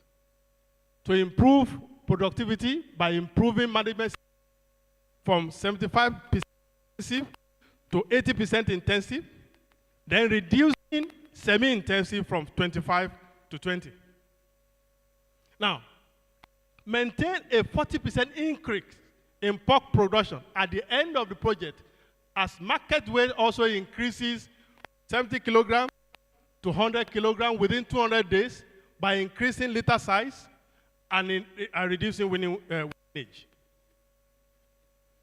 Then increase the number of female pig farmers at the end of the project. Then also increase the value of sales of both the domestic and export market. Third, I talked about potential this kind of economy. When I was in school, we get money. The section that we have, we get most money from is the pig section. Towards the end of December like this, you will think Songhai Center is a maker. People coming for pork meat. So Nigeria be a hub for other African countries if we do it right. And by doing that, we'll be able to we have succeeded in creating employment for a number of people. Now, this is their strategy on how to achieve those targets. To support, identify pig breeders, support identified pig breeder farms to deliver high performance breed to farmers. I talked about the issue of stock the other time. This is one thing this project has set up to achieve, to help to get away from that challenge. Then extensive on money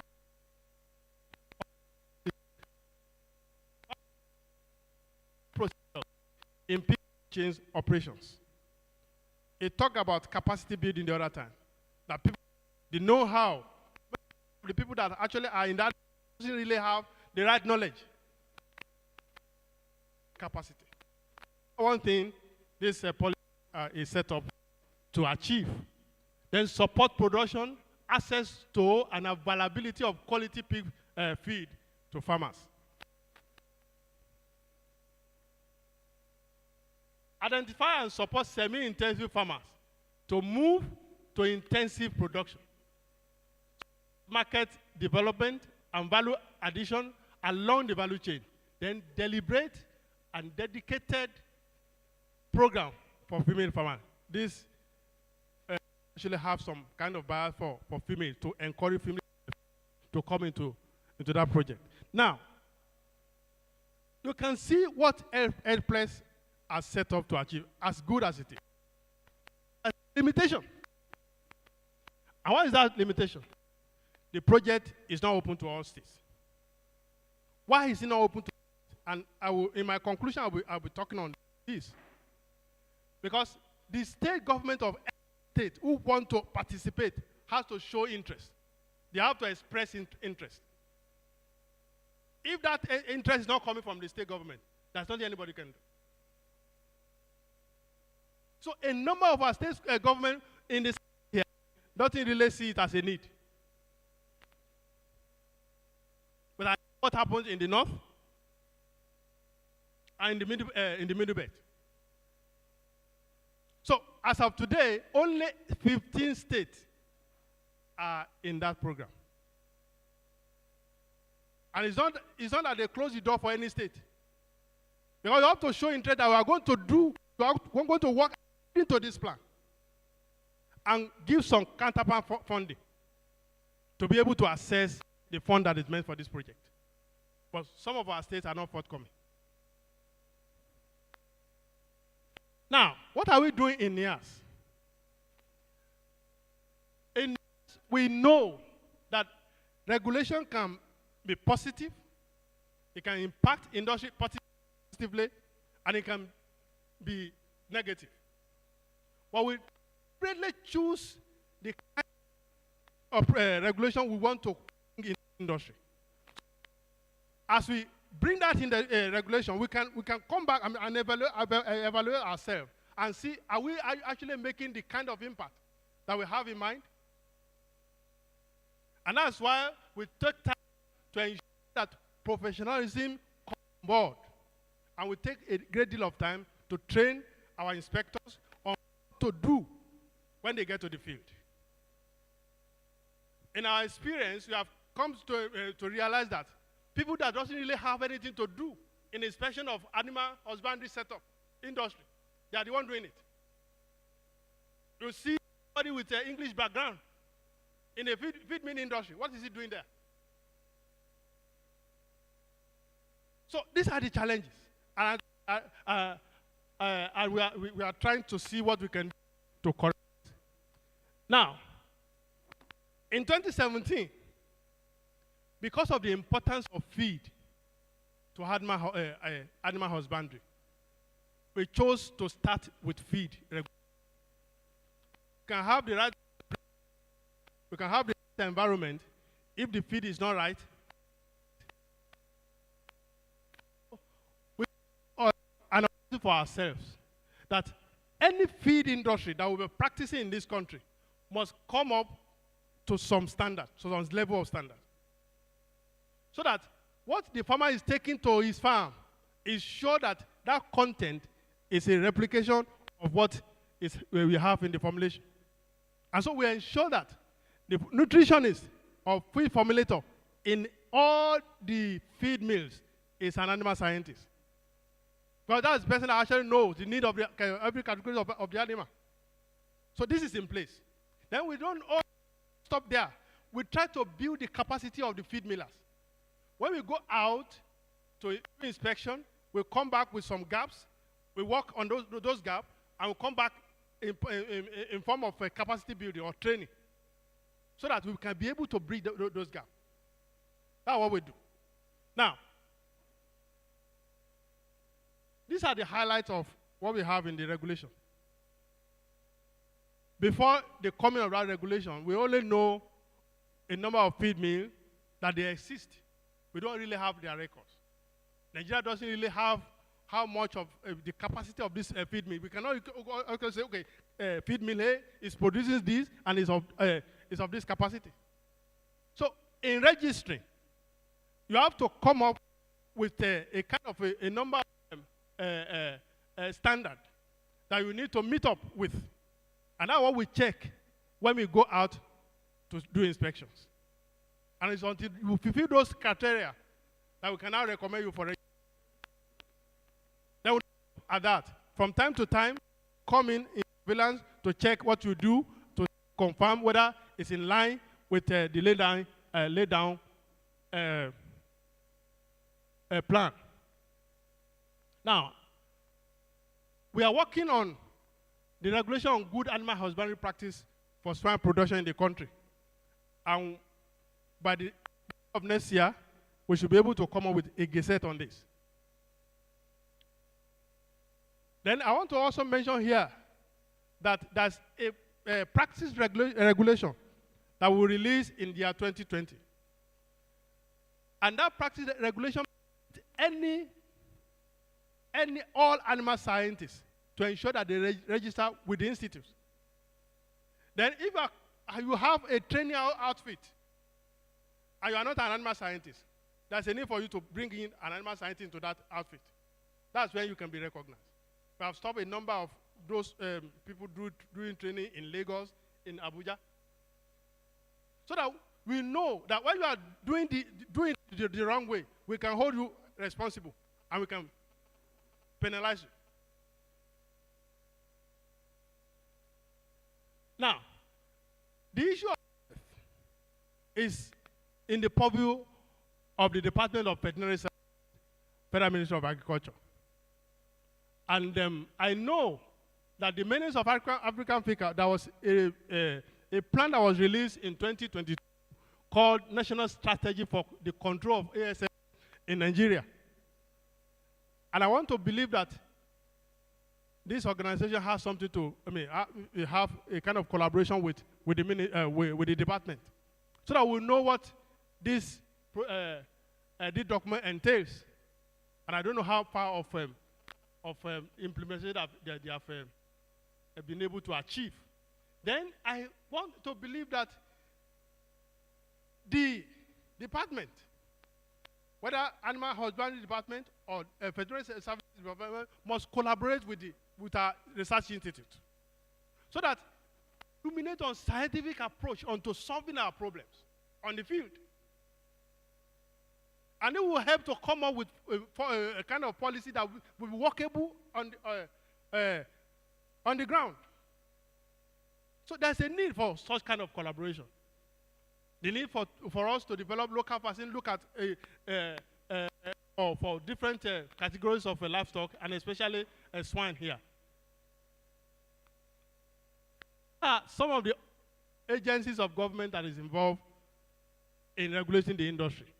We have, I mentioned, Veterinary Services Department, Department of Animal Husbandry Services, then Standard Organization of Nigeria. And somebody will want to ask me, what is Standard doing here? Now, anything standard is under the purview of SOA.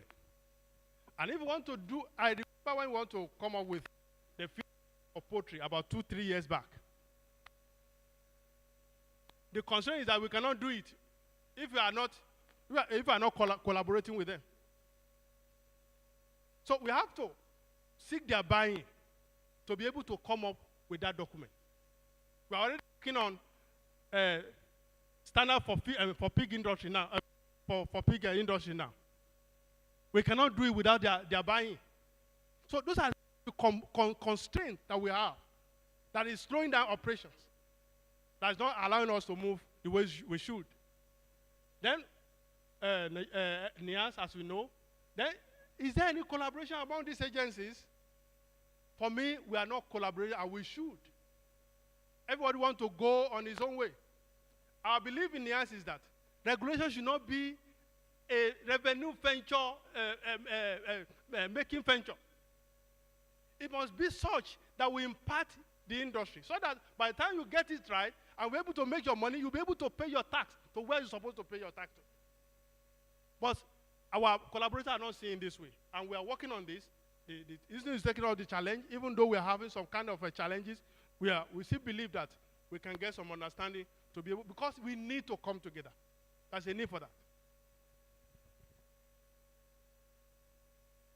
I will conclude by saying that when we strengthen collaboration among agencies of government that are of a regulation of regulating the swine industry, we will be able to reshape the space for improved productivity. This will also help to resolve the challenges holding back the swine industry and make it contribute to Nigeria's economic development. I want to say here that stakeholders, as we have it here, must continue to pressurize government, especially the federal and the state government. We must not relent, so that our effort will help to push pressure on those government outfits to be able to do the right thing. If we do it this way, I believe the challenges facing the industry will be able together to be able to overcome. On this note, I want to thank you for your attention. God bless you.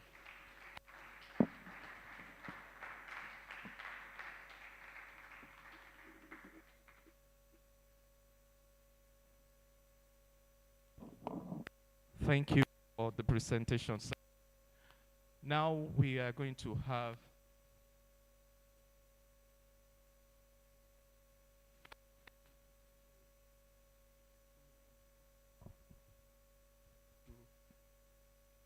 Thank you very much for staying this long. I may come.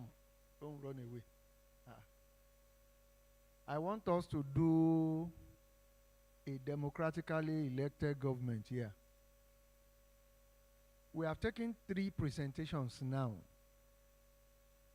We are supposed to go into an interactive session where the 3 presenters, you'll be able to interface with them. But because the last presentation has raised some, yes, with respect to health, so that we will not be discussing what has not been presented. We have in the house already Dr. Moses Arokoyo, who will be speaking in that area. That's the chairman of Nigerian Veterinary Medical Association for Oyo State. Can we give him a round of applause again? So that he will make his presentation now, so that instead of it be 3, do you want us to discuss now, or we take that health aspect? Because the last set of slides presented by Mr. Atumbi is delving into the health issues. He has spoken extensively about his area. Should we take his presentation now, or we have the interactive session? Now, so that it will form part of what we will discuss before going, because we are going to have another set of presentations, and we'll still have interactive session on them. But his own presentation now is very key to this one. So I will seize the opportunity to request that Dr. Moses Arokoyo, the Oyo State Chairman for Nigerian Veterinary Medical Association, to come on board. Thank you.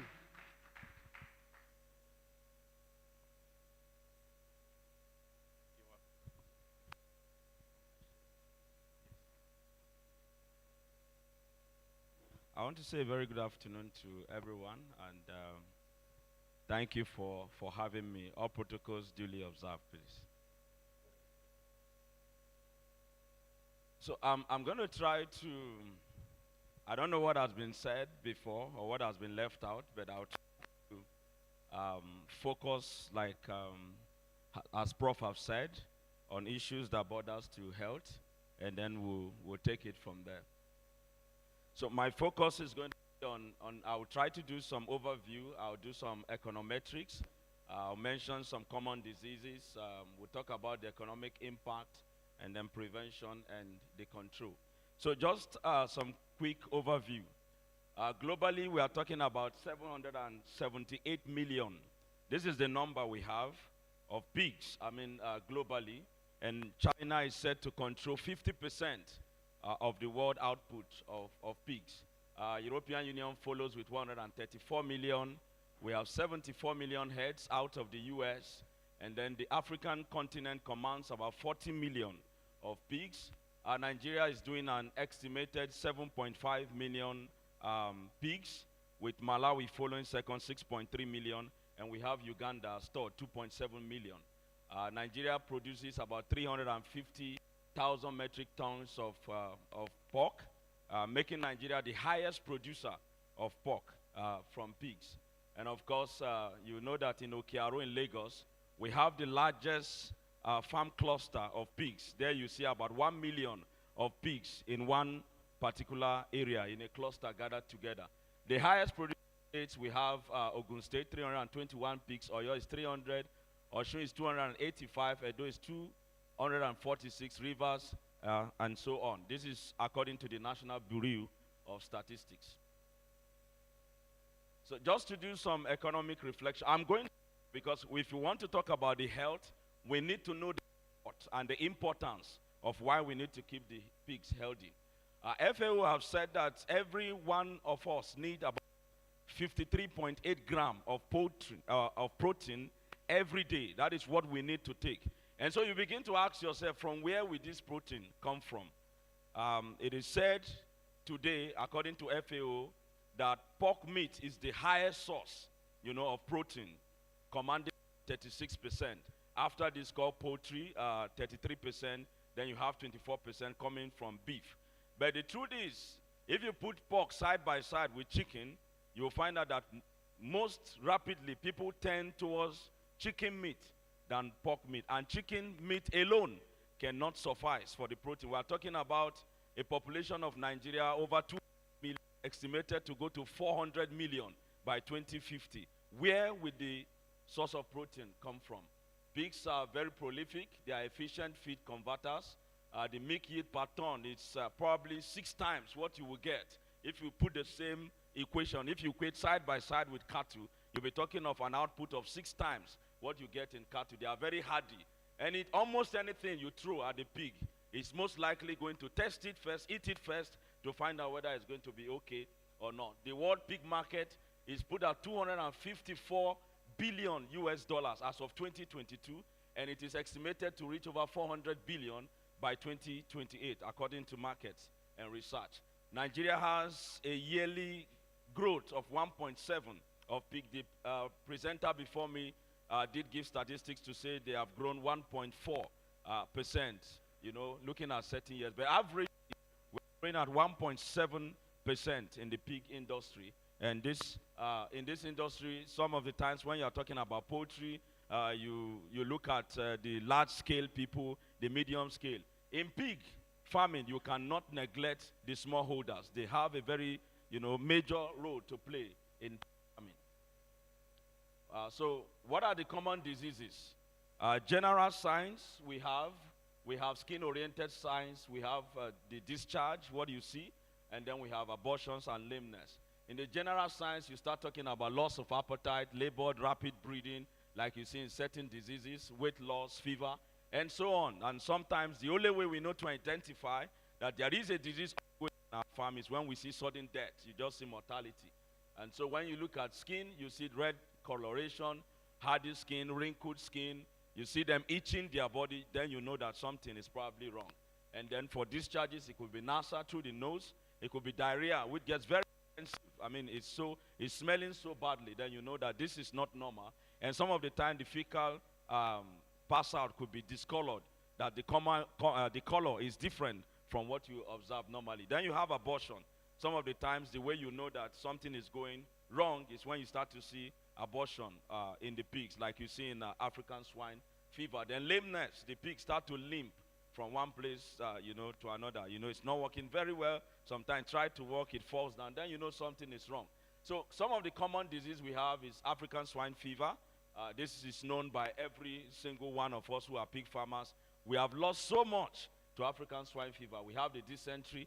We have what we call the Ojeski disease, that's pseudo-rabies, where the pig begins to behave like it's mad, The pig runs into anything, scratches his body, move around, behave like a mad dog.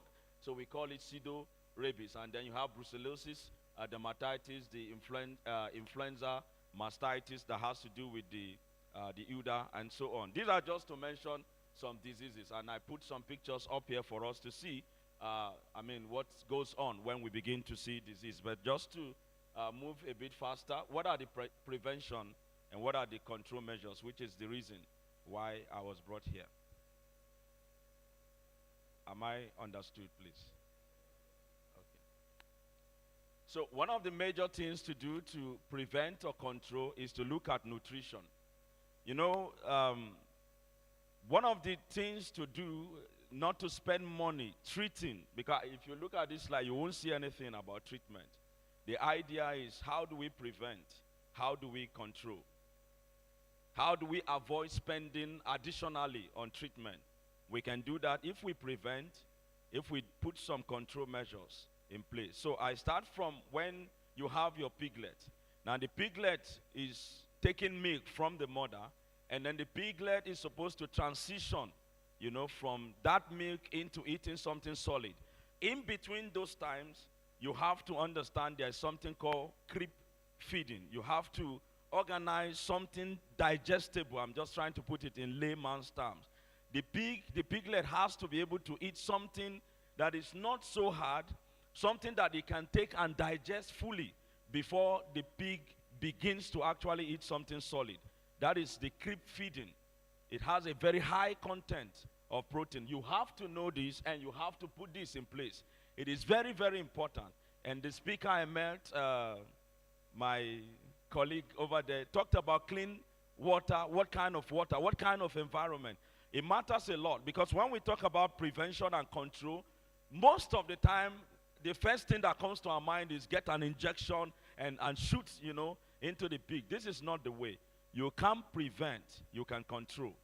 And this you can also do by feeding feed rather, that is clean, and water that is clean. You know, it is a pig does not mean the water should be there for 5 days. You know, it's a pig does not mean it should drink water that should have been changed on a daily basis. It's a pig does not mean that the waste should not be properly disposed. We should keep the place very, very clean. We are talking about nutrition, and then we have to look at management. What is the ratio in which you put your pigs in the paddock? What should be the ratio of the male to the female? All of these things, they matter. You need just one male for 20 female pigs. If you put something more than that, if you put 3 or 4 male pigs with 20 females, you are going to have problem. There will be infighting and so on. So the ratio is just 1 pig to 20 female pigs. It's okay, because this is the standard and this is how it should be. What you need to do now is to monitor and to be sure that the needful is being done. This is how to manage and to also control, to avoid certain, you know, diseases from coming into the farm. It's very, very important. We need to manage the housing. You need to look at ventilation. These things look like they are simple, you know, but the simple things we don't do are the things that cost us money at the end of the day. You put a pig house this way, you put something else just side by side. There's no cross ventilation. And pigs need to be kept in a place that is very, very aerated. You need the place to be aerated very properly. And this also will help to reduce smell. And then you need to disinfect. You wash and you disinfect. And then you practice a kind of rotation. You know, you put the pigs here today. Maybe after 2 months or so, you move them to the next place. And then you rotate them around. I'm not saying put some here and other ones.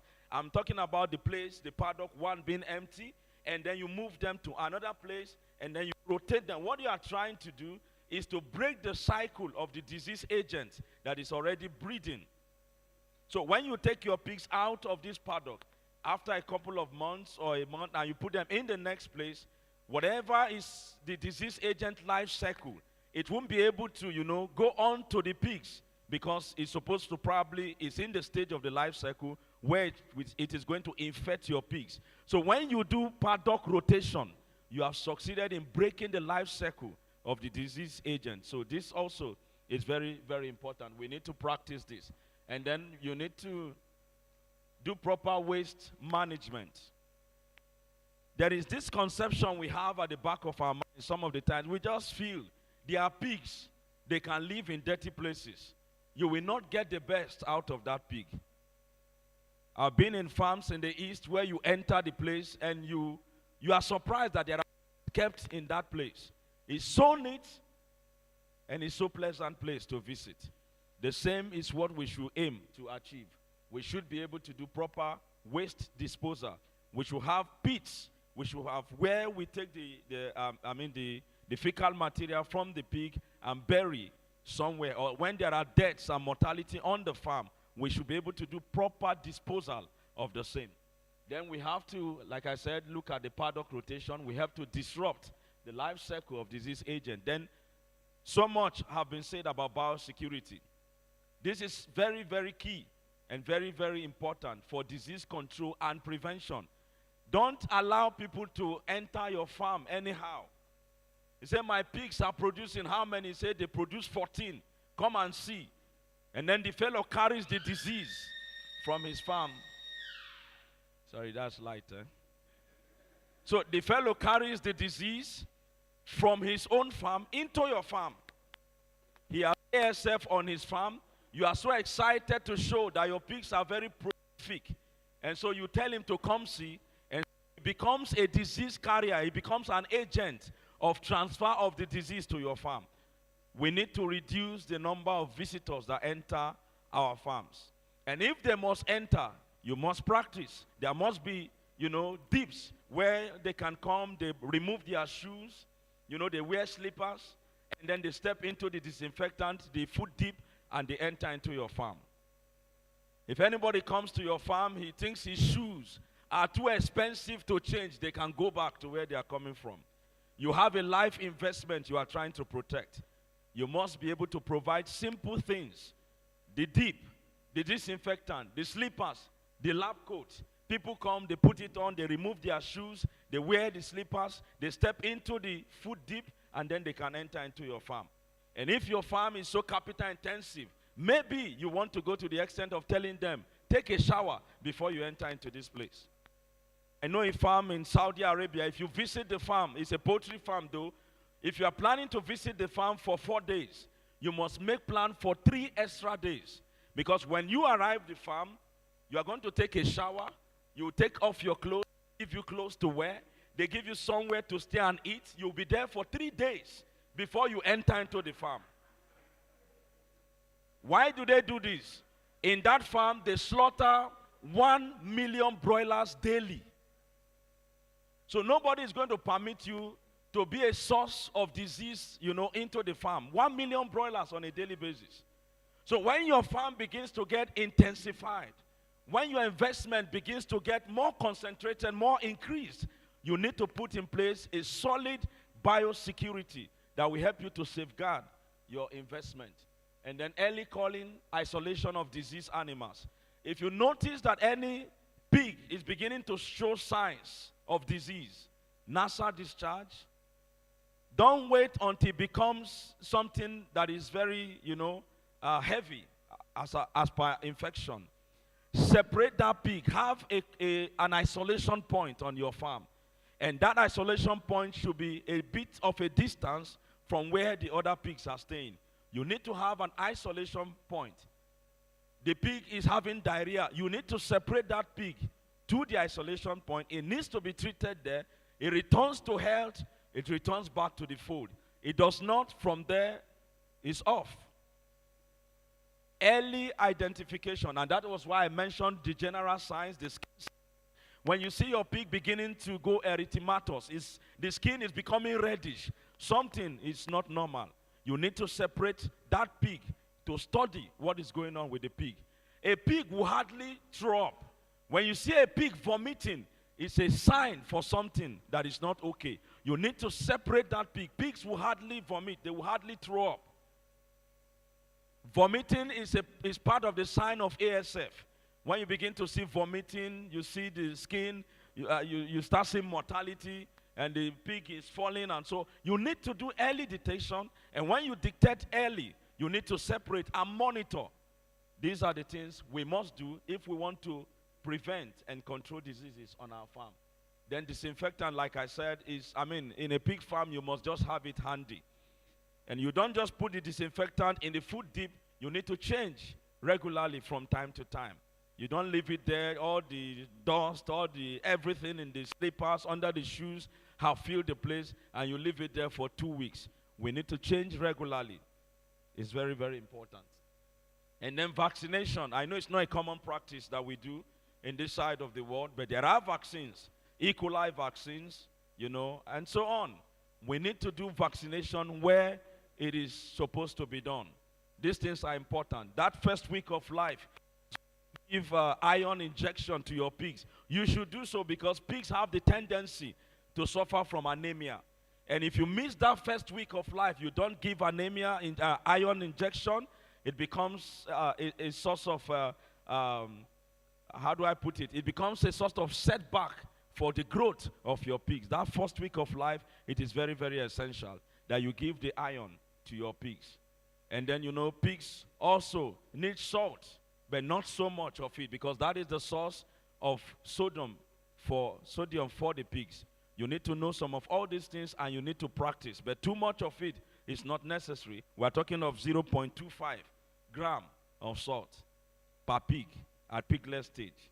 Then you go to 0.3 to 5 when you're talking of the adult. These are little things that we need to do to prevent this pig. And then you need to include a vet in your team.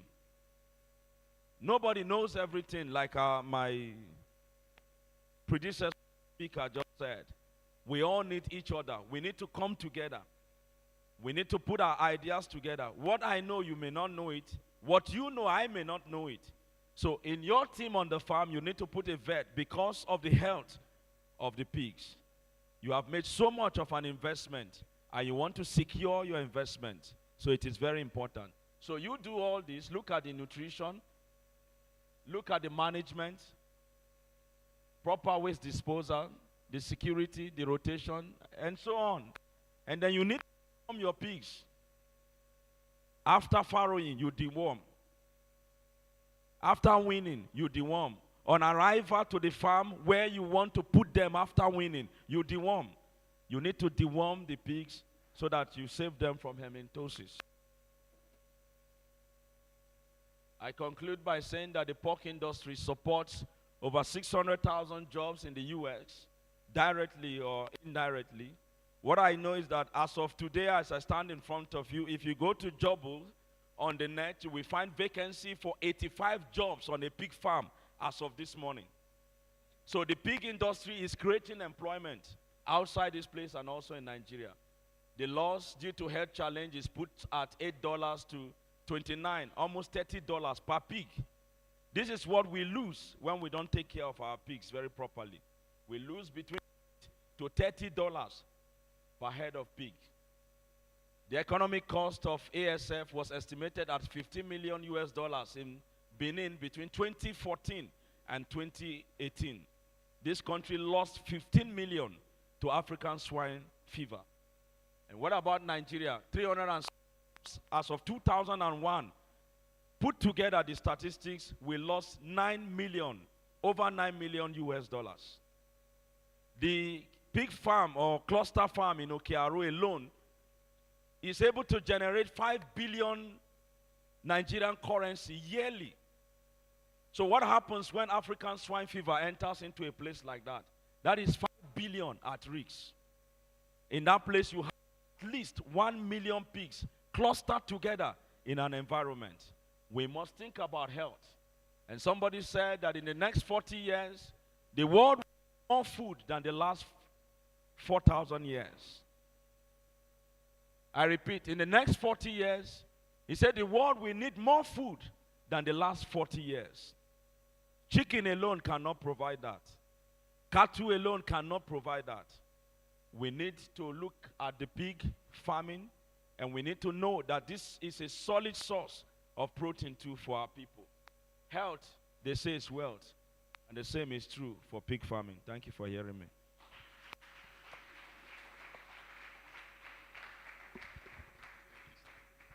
Thank you so much, sir. Can we give him another round of applause?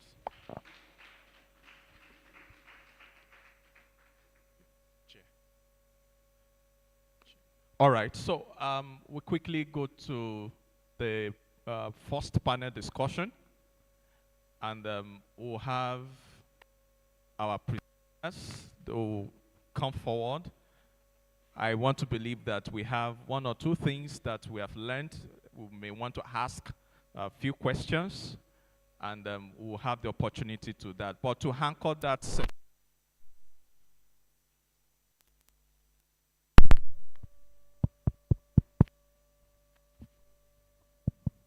to anchor the session is our home Professor Adesheyiwa.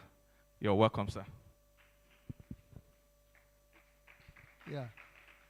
To anchor the session is your obedient servant. This one is not accidental servant, but is obedient servant. Now I would like to invite, let's pick the chairs there. We can pick the chairs there. I would like to invite Mr. Ayobami. Let's do that in a jiffy so that we can, I want to believe we have noted our questions. Mr. Ayobami, then my friend Lorente.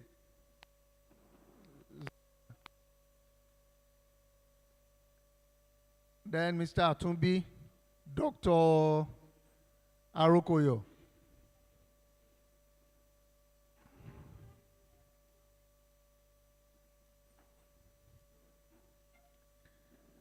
We have listened to their presentations, and good enough. There is a way I want us to go, which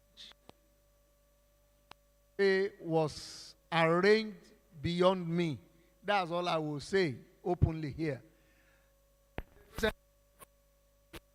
I think you get that job amount of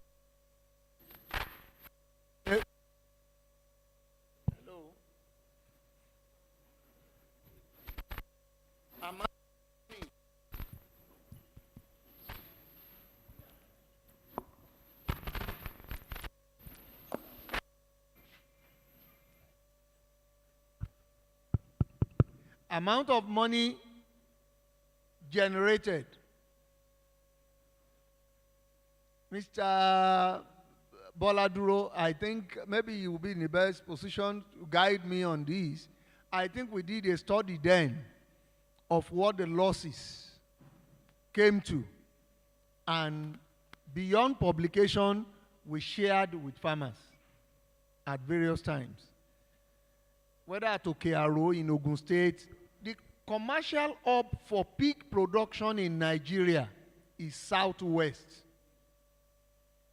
But the hub for traditional pig farming is in north central, a little to northwest, where our sister Mrs. Mary Ako is. There is virtually no household. When you talk of Kafanchan area, there is no household where you will not see pigs. 5, 10. It could be semi-intensive. It could be extensive. But we also, in Benue, to be you will recall in 2010, we had the first pig summit. We had we had participants from all the way from the United States, from Europe, from the West African coast, Ghana, even some of the facilitators. Professor Okai is based in Ghana. He was here. And after that meeting snowballed into moving, because we made a plea that we didn't have the genetic requirement. In the next session, Mr. Tommy will be speaking about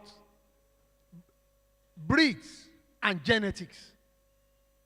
But then we spoke about, we didn't have the required breed of pigs. It was imported after what do breeders, Dr. Oluwole, genetic erosion. Is that not what you call it? When you breed time and time over, and then you just see that you cannot really see those features that is outstanding, that depicts that breed. But what happened? Mrs. Aku could tell you here that in Benue State alone today, the former governor Suzuan, that's former Suzuan, has a farm. The NAFDAC DG, Ohi, has a farm.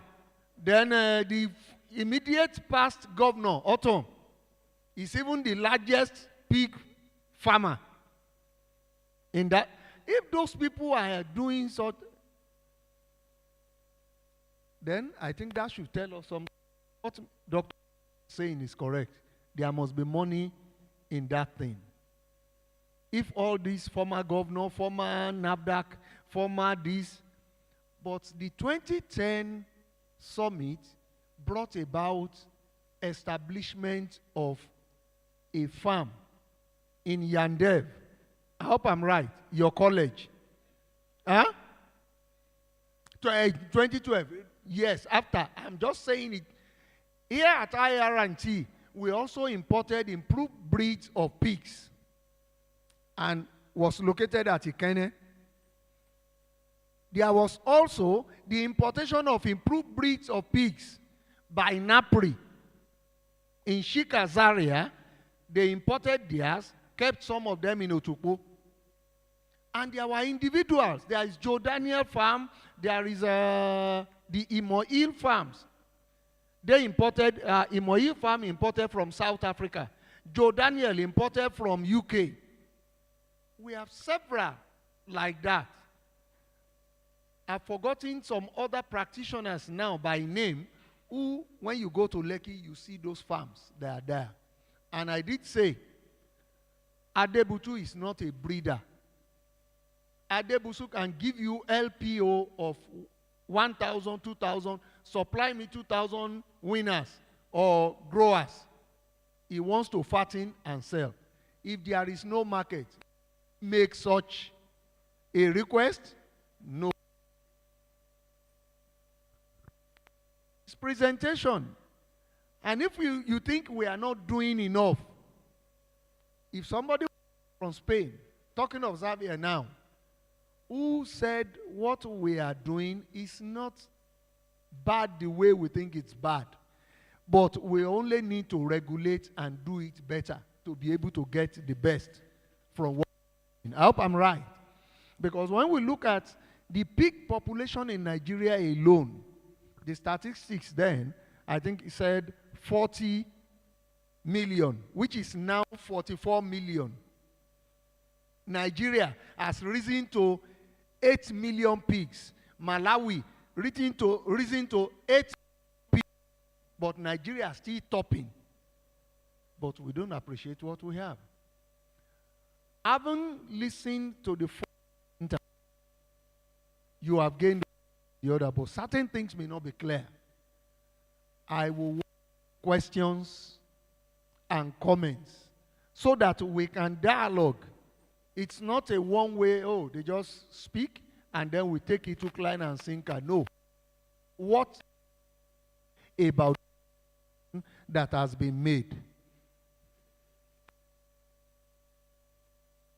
Can I have those who are willing to make comments, questions? And these presenters too, they will still speak to what they heard from the other presenter. That's what makes it interactive. So that we are all on the same page. Yes, anybody here? Okay. Please, let's make it quick. Sir, for purpose. Yes, sir.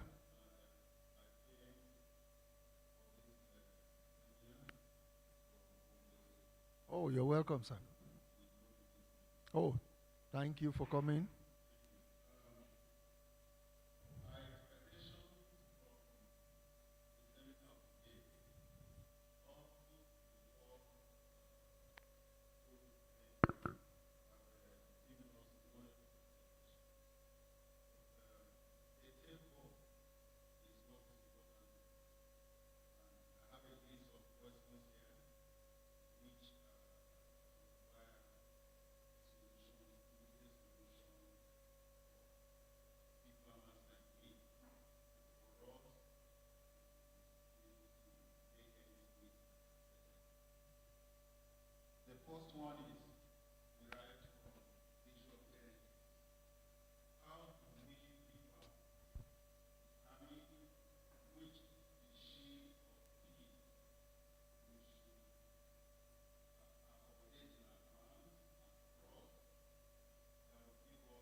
Thank you very much.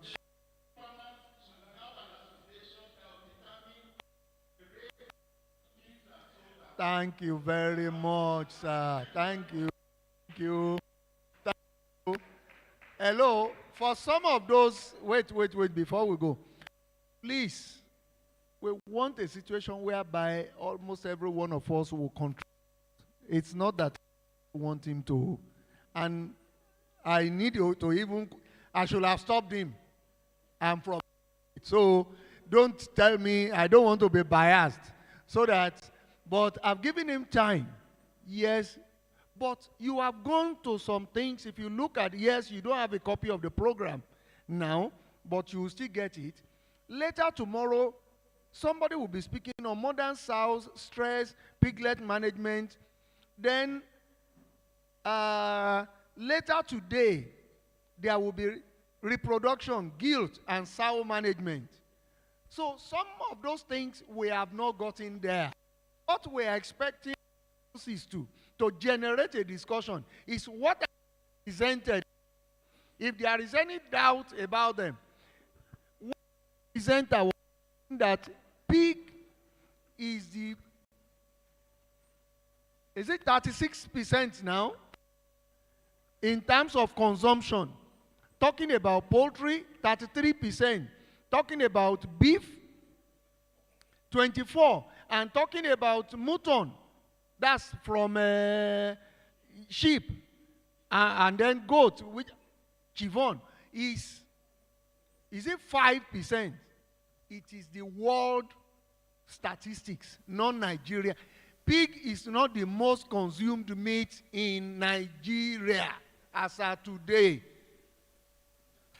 That is between poultry and beef. I hope I'm right.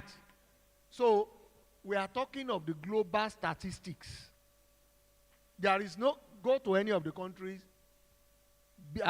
pork or its product will be in your menu. Aha. So I think she's the next one.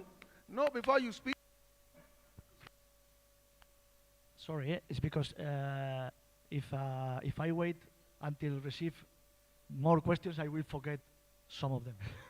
So now there are some questions that we will discuss it, as you said, later and tomorrow about management. I want to about one thing that we have before. You have asked how we can raise a pig in 6 months kilos, because you to have this 100 kilos or less, you are raising pigs for 1 year. Okay, so I'm going to be really clear. And the only way to do that is, first of all, genetics. You need to have a genetic that is not maybe the product genetic, the genetic that is in the middle, be able to adapt to your conditions in your farm. Okay? But contrasted genetic. One genetics that we know, the genetics now, they are growing. If we give them the good food, they are growing around 700, 800 grams per day. If we give them good food, then good ambience, okay? Good ambience mean that you need to try to control ventilation, or if not, if you cannot control ventilation, at least when it's really hot, try to refresh a little bit your pigs, okay, to be more comfortable, because the pigs, if there is so hot, they don't eat. You see, it's really hot, what they do? They just rest. They rest, they don't eat, but you want them to eat.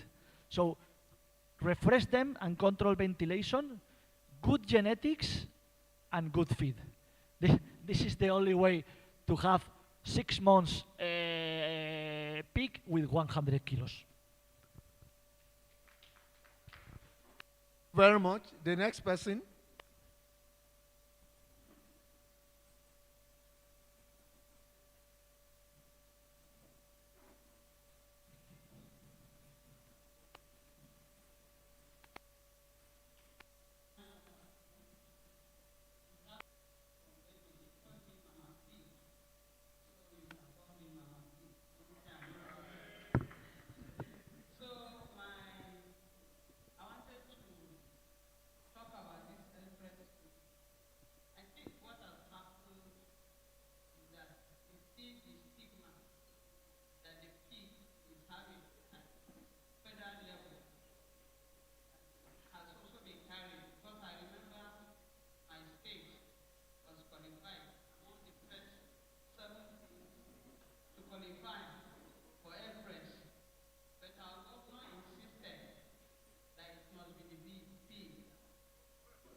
Okay. Yeah, thank you, ma, for that information.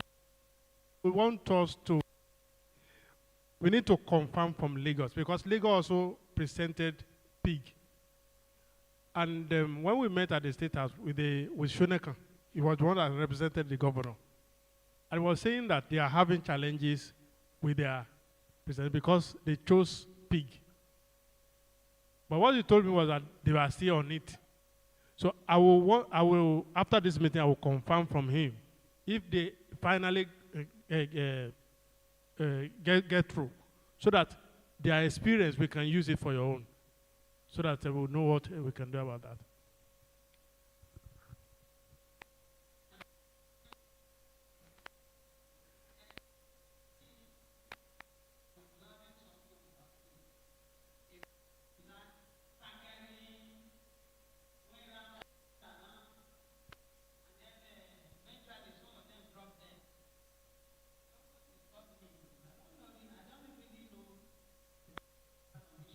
You are an animal scientist, you cannot know. He's already laughing because he knows.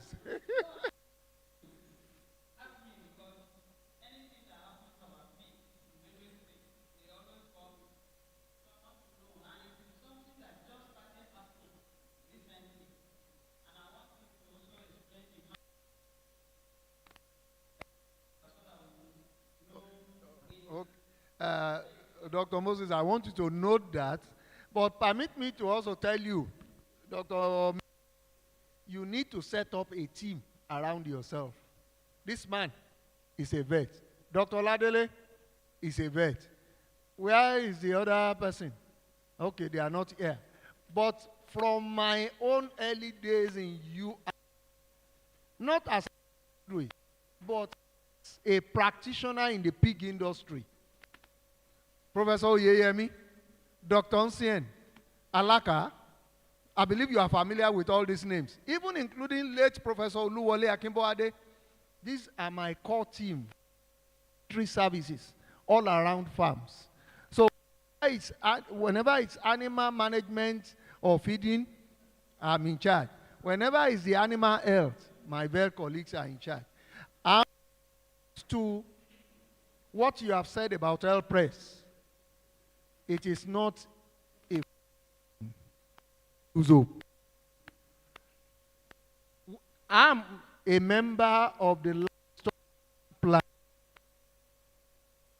Livestock master plan is an offshoot of L Press to develop a livestock master plan for Nigeria, and it's currently ongoing. So they will still, they are now in the process of capturing what are the commodities. When I mean commodities now, those livestock species, each of the areas. So they won't give you beef for, but I agree with the very key to us in Nigeria was going to speak on the television 1 hour, and he was told not to mention pig, one of the animals in Nigeria. Yes, yes. So number 3.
Can we give them a round of applause in that zone?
Thank you.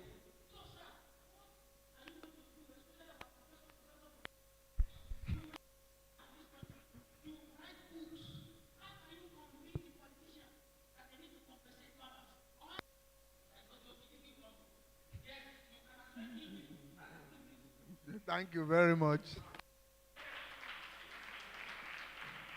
That man is the secretary of PFAN in Oyo State, and he was a former union leader in Pengassin.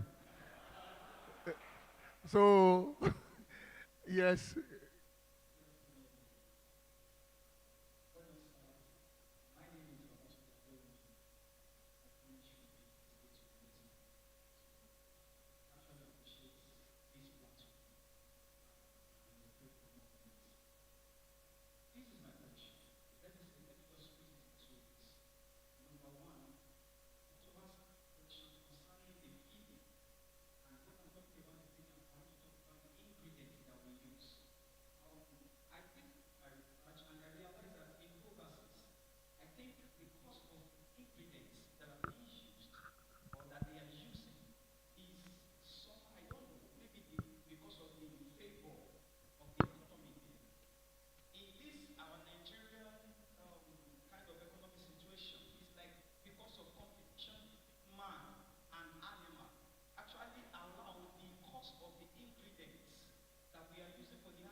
The second question.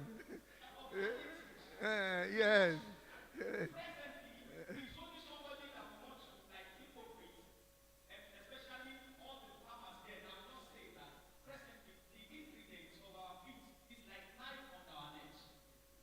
Agreed.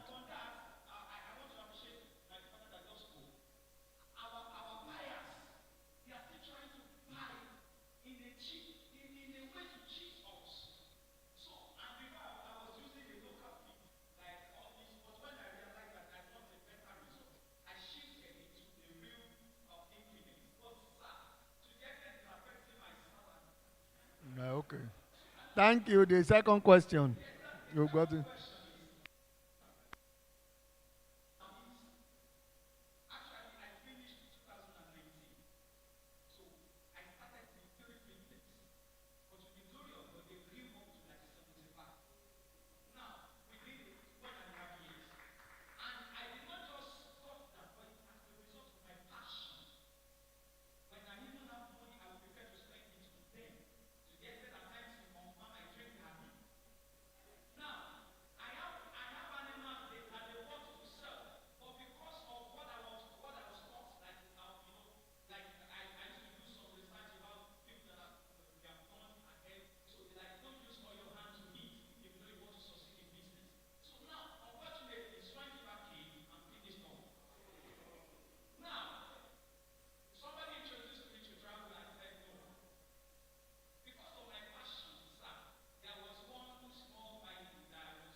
Thank you. Thank you. Thank you. Thank you. Before we take the other one, let me just quickly say professors are also part of the system. Professors are not left out. Professors don't make money. And all that we are talking about, where are you? From a... Okay. Yes, you read animal science? Okay, under Dairo, Professor Dairo, FS Dairo. Don't worry. To be honest with you, I'm happy practicing. Are you registered of animal science? You should be a RAS registered. You should even call a police now. Because you are practicing not sense to do. But lot of it is that how many of us here, yes, we are live, but I would snakes move together. If they move to one snake, the other one will do what? Group formation. The Ondo State man said, entered around formation. Neither did I ask him, do you belong to Pig Farmers Association of Nigeria? They don't belong. If you belong, yes, we don't have all the solutions, but we'll direct you to the right place to go. Any other question? Okay. Yeah.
Standing on editing protocols.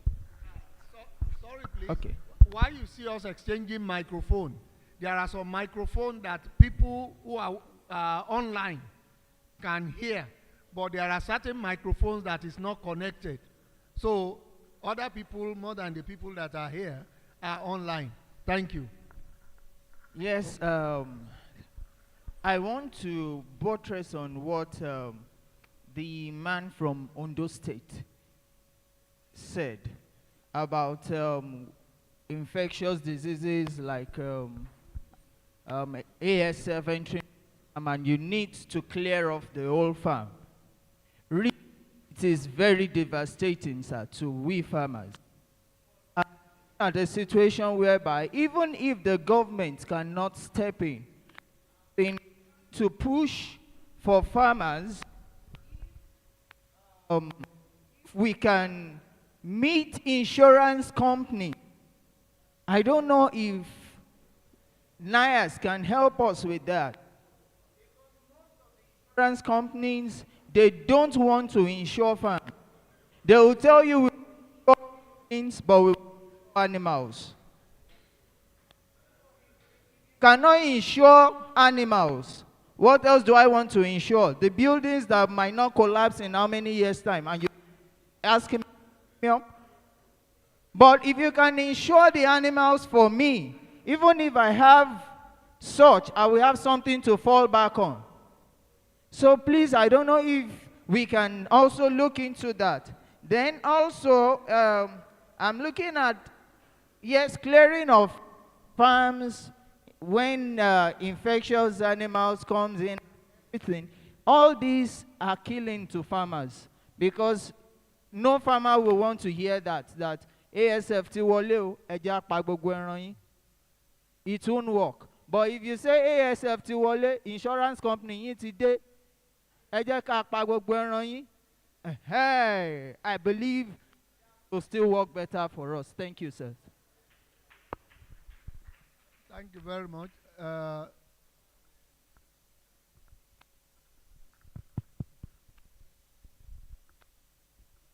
Good afternoon, everybody. Good afternoon, everybody. Yeah, starting on a ST protocols. My name is Femi Ilowo. I'm also a student of animal science, graduated in UNN. I have not done my gas, and I'm a farmer from AGROBREEDERS Farm Settlement, the one he mentioned. Yes, AGROBREEDERS Farm Settlement. That's where I have my farm, and I'm a youth too. I can reckon with what my brother said. We go through a lot as a youth, as a farmer, to be in this business. I started my farm when I was in school, in UNN. I started my pig farm there. I started with just 2 pigs, and I know how it is. Thank God I have about 200 pigs now. What I'm trying to pick up from this is that, sir, to you, sir, or to the leaders, please, you're not doing enough. You are trying, of course, you are trying. First of all, I've been about you for centuries now. I have not met you. Doctors, you've been doing a lot, but you're not doing enough. Like in AGROBREEDERS Farm Settlement, recently we have a serious ASF outbreak, a very devastating one. Thank God my farm is still alive, but I know what I go through. I don't sleep at night, not because of anything. I have so much going through my head. How do I protect these animals? If you don't know, some of us, these are alive. I mean, these are alive. We leave these animals, it's not just business for us. We have become very intimate with these animals. That losing them is a difficult thing for us. And starting off again is very difficult. Even without ASF, the challenges in the country is so intense for us. I know many animals that I didn't sell. There are buyers have been to my farm. They want to buy. But in order to comply with my protocols, I thought they cannot come into my farm. I have to bring the animals out for you. You can weigh them and sell. They said, I'm wasting their time. And they left. It's a financial loss for me. But I have to stay through. I tell myself, I have to go through these pains. So on this control, sir, SF has been out for months now. For some months. Even when the first outbreak came, we know about it. You're not doing enough to incentivize farmers. I talk to farmers around me. I tell them, this is how we can protect it. This is what we can do. But some of them don't still understand. Some of them need an higher, maybe a doctor to come and talk to them. Maybe the government organize something. I can appreciate the FAOs. They've been trying. They've been to my farms. They talk to my workers and tell them, okay, this is what to do, this is what to do. This is what I've been telling you that you're not listening to. This is an higher authority telling you now. Some farms that got struck with ASF in farm settlements, it's not because the farmers are not educated, but they are workers. It's the attendant that attend to the animals that don't understand what to do. Some of them will leave their farm. When the farmer is not around, they go to a neighbor's farm to go and play. Some of them will leave their own farm and go to a neighbor's farm to go and slaughter animal for them. Because there's not this holistic control. Sure, get what I'm trying to say. Please and please, fathers, we need an holistic Thank control. you. Thank you. Your point is well made, but I can tell you that the component of AGROBREEDERS and you juxtapose with respect to okay. It's just I don't know how we can when you look at it's just a tiny drop with respect to the size of a care. What you are experiencing there, who will help you to control your staff? If your staff will go to a farm to another farm to go and work, transfer disease there from that farm on and on like that. Government that will come and help you control your staff. No. No. Thing that is happening in Okearo, and somebody made a presentation here. It's even your feed. Because you are still in service, you are engaged in whether government or any paid employment, and you have a farm in Okearo, you hire a worker to be working for you. You have all the equipment, wheelbarrow, shovel, broom, boot, and everything, and you stock the place with feed. The worker that you have there is collecting money from a fellow farmer like you, and is using your feed to supply them that is a supplier of feed. And you know so well that he's not getting this feed from anywhere other than the feed of his employer. Where do you go from there? So who is going to help you control that? When you already, Okearo, we have new Okearo, we have old Okearo. I'm in contact with all the leaders there.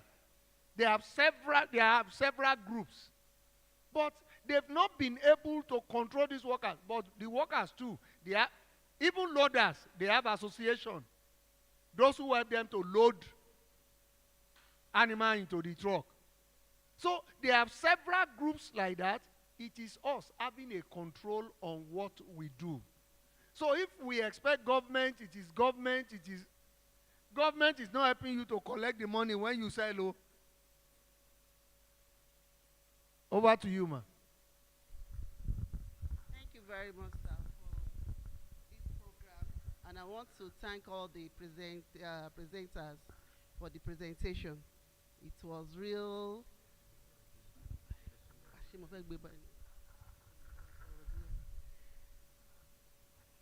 you, ma. It was real problem exposure. I want to start from you, sir. From all the countries you've been talking about, actually you talk about the West African, we can see that the problem, major problem we are having is African swine fever. In my Spanish man presentation, you were discussing the European pigs, the production is reducing while the African one is increasing. And for my NIAS, Mr. Dr. Tubi, I want to also say something from your side. I have 3 questions. I'm sorry I didn't hear from the bedman. First one is about African swine fever. If Mr. Tommy is also here, I would have liked to ask the question. Mr. Tommy sitting down there. Because he has not presented his own. And the way I'm saying that is that the European pigs are reducing, but they are marketing the pigs in Africa. The Africans, they don't have much knowledge about this thing. You got that in where you were saying it, the incompetency. It is there. Now, we want to go into it, but unfortunately, many Africans, they don't really study it very well. It's what the European people or the other people are selling to us. They are the markets. And it's not what we should breed on. It's what they are perfected to meet your need. You don't need to cross it with any other animals. I'm sorry, just like this woman was saying the other time that the breeder, this exotic, you can't find because many liars are in pig now. And they have crossed many things to present what is not. I'm sorry. When they come to me, I'll tell them this is not what this is supposed to be. If you look, it's only, I'm a geneticist and I'm a breeder. But if we put all these things in genetic markers, you'll be surprised. They are nothing to be called pig. I'm sorry. But they told you lies. And you people are buying it. And the second thing is that the genetic aspect, the breeders from abroad, you know us very well that we are African people, our climatic condition. What are you doing about it? Now, they are all trying to solve the problem of African swine fever, where we have the gene editing. What have you been doing about this gene editing? There's one science, there are some scientists that have found out that particular genes are responsible. And the funniest thing when I was reading about this African swine fever, it's not the African swine fever that is the virus that is killing the animal. It's not. But the immune system of the pig is what is killing the pigs. You are surprised too. All those fever, they are trying to fight it, what is killing them. So they are investigating on this area to be able to solve our problem. Now, in bringing those markets down to Nigeria, have you perfected it to solve our problem here? I know they are having it there.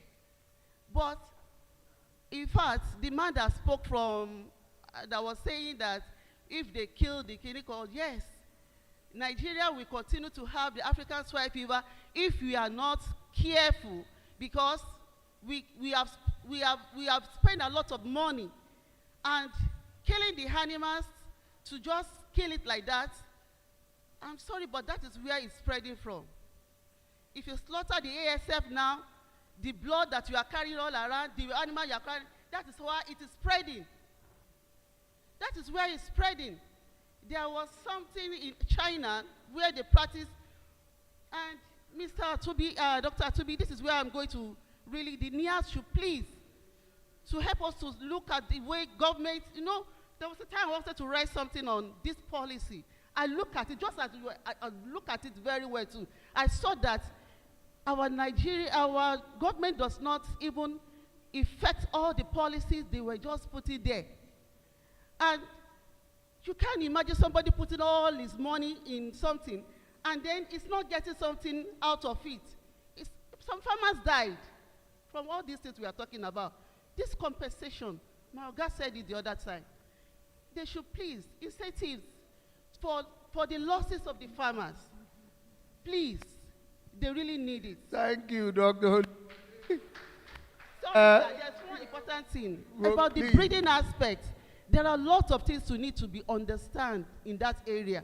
People are just delve into this thing without understanding. You have to understand, and the breeding, sir, the breeding can also, but it's a long time, but it's already, I don't think it's a long time effect for controlling the African swine fever. But people that have the African swine fever attack, just continue with the animals you have, but don't buy any other animals again. If you are going to buy animals, don't use that area. Go and set it up in another place, because it will affect others. Because they have the resistance to fight those pigs. But if you are bringing them too close to those ones, they will die. Thank you very much. Thank you very much. Pig. We are getting it. I know when he will respond himself. Us speak, that's why you are seated. It is not our local problem. It is a global problem. How many animals do you have? A farm that has 2 million pigs. One farm. And they lost everything. Yes. A farm that has sows alone, 100,000 sows. So, in terms of farrowing, let's say twice a year. And then we have our own problems as farmers. I say about practitioners, farmers first. one that is cyclical, moving from amongst us.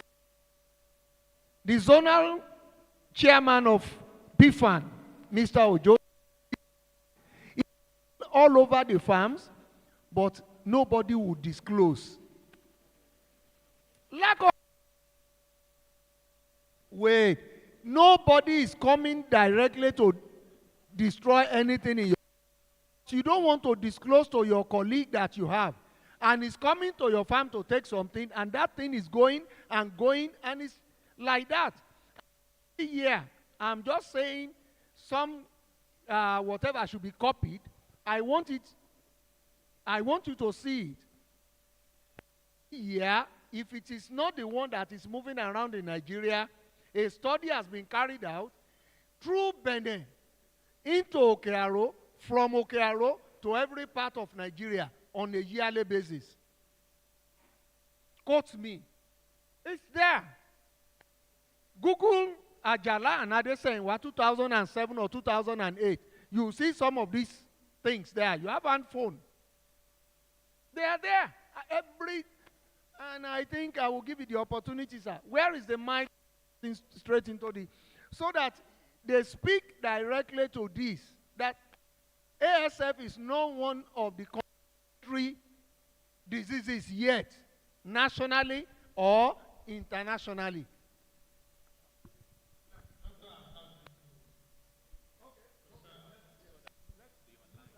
All right, okay. Now, I will start with the ASF thing. He mentioned something that I will still want to emphasize before I go into some other things about security in the farm. When I was in Songhai, Songhai is located in Porto Novo. I was in charge of animal production there. In 1997 or so, if I can remember very well, there was this serious outbreak of ASF. Before I got there, Songhai is also a tourist center where the father will take people around and stuff like that. And when we got there, I said, we cannot continue to take people around animal setup. We have to stop this because of this and this. And father is a listening person. So we stopped. And it was because of our keeping to our biosecurity measures that saved us that year.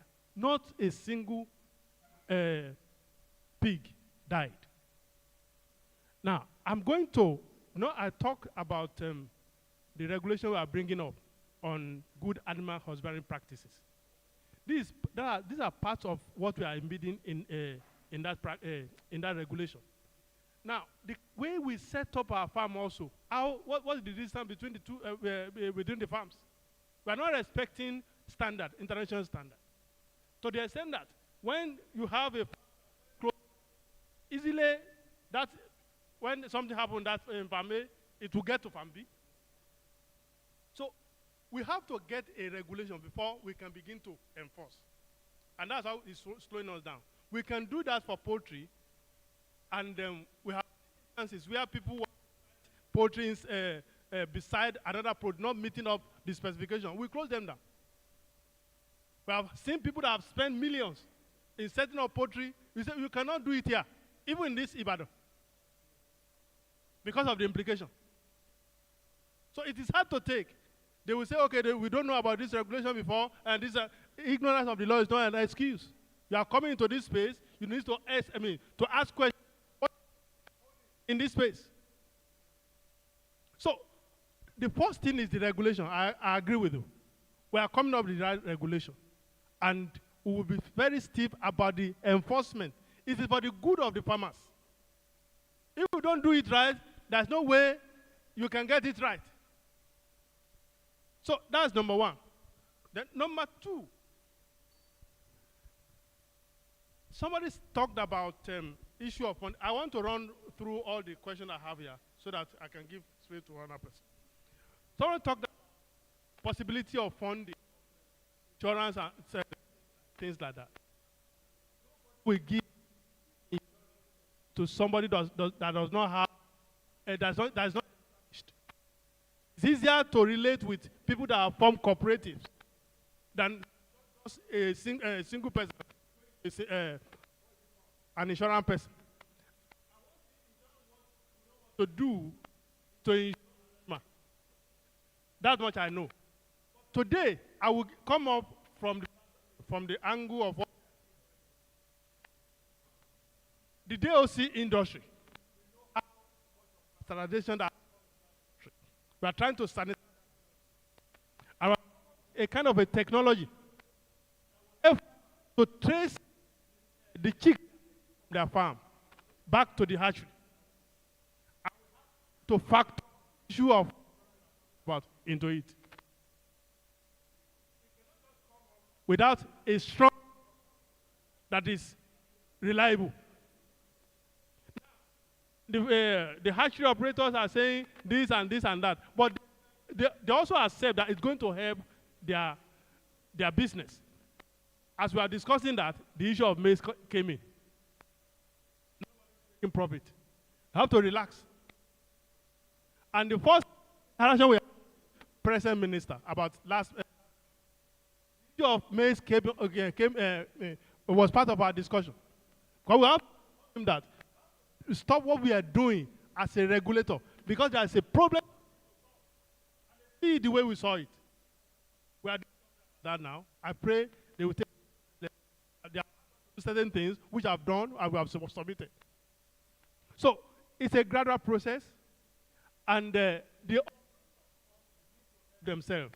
We saw a sample of somebody who talked about the kind of cooperative they formed the other time. We need many of that of such. I will give an example here also. The dairy farmers in Oyo State. And we are thinking of how can we help them. About 4 years back, we came up with this dairy outside government effort. From there, we are able to group them into clusters. Now that's clustered now into because they know they have a history. They know they can trace their records even to pig, because some of them apply pig with milk. So those very important support.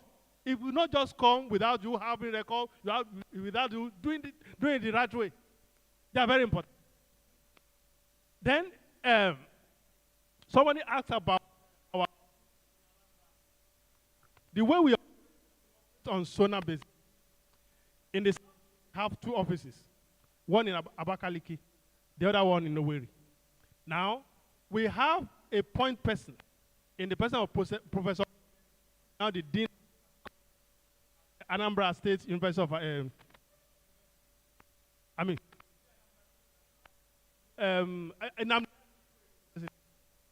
you can contact Tata to us. Is a very woman. I can vouch.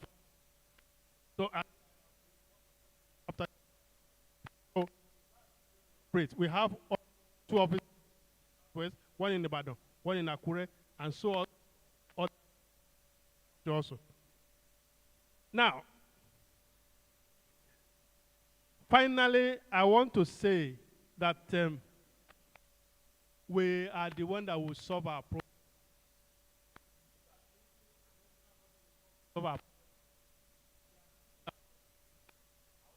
In any fora. Tested it and discovered it's true. I have a problem in this now. 99% we can get from here. Just a little.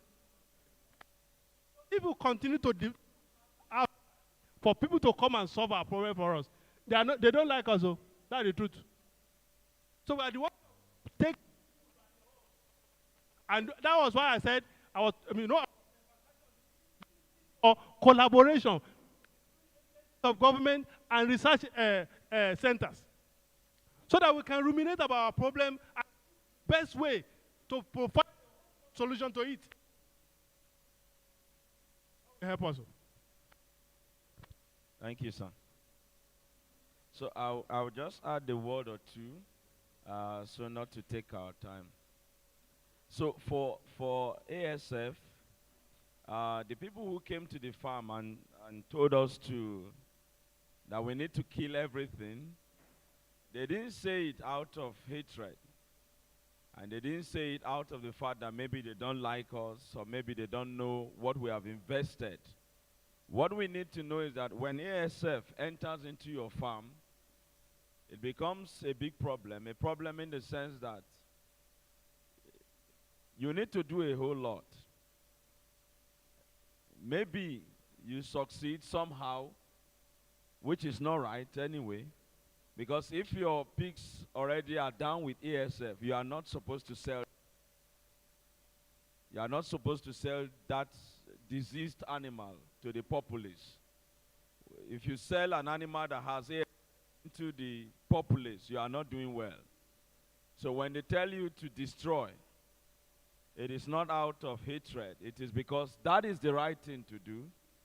And even for your own farm, for the sake of sanitizing the farm, it has to be an all-out thing. You need to do away with that particular batch of animal, and then you need to sanitize, and you need to rest that farm for a while if you don't have another place to continue farming. You need to sanitize and rest that, because if you just find a way to do away with all the pigs and you bring another set of pigs into that place, there is every likelihood that they will suffer the same, especially if that area has become endemic with ASF.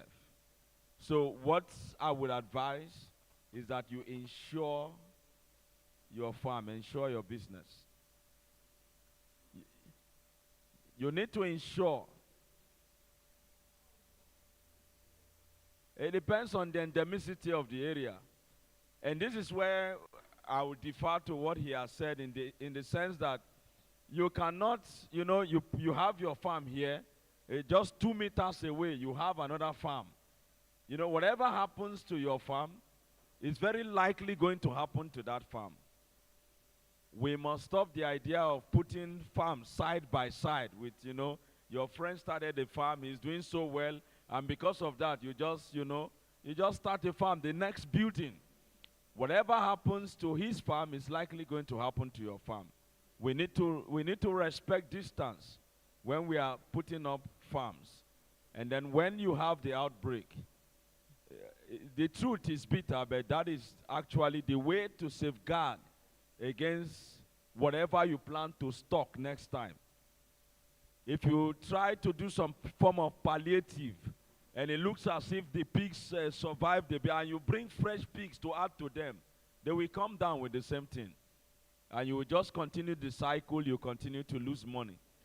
So what I want to appeal to us is put insurance into place in your farm. It is very, very important. And then to our friend who, if you raise these pigs and they come to the size to sell, you should sell them. I've seen farmers, they ought to sell the pigs, they don't sell.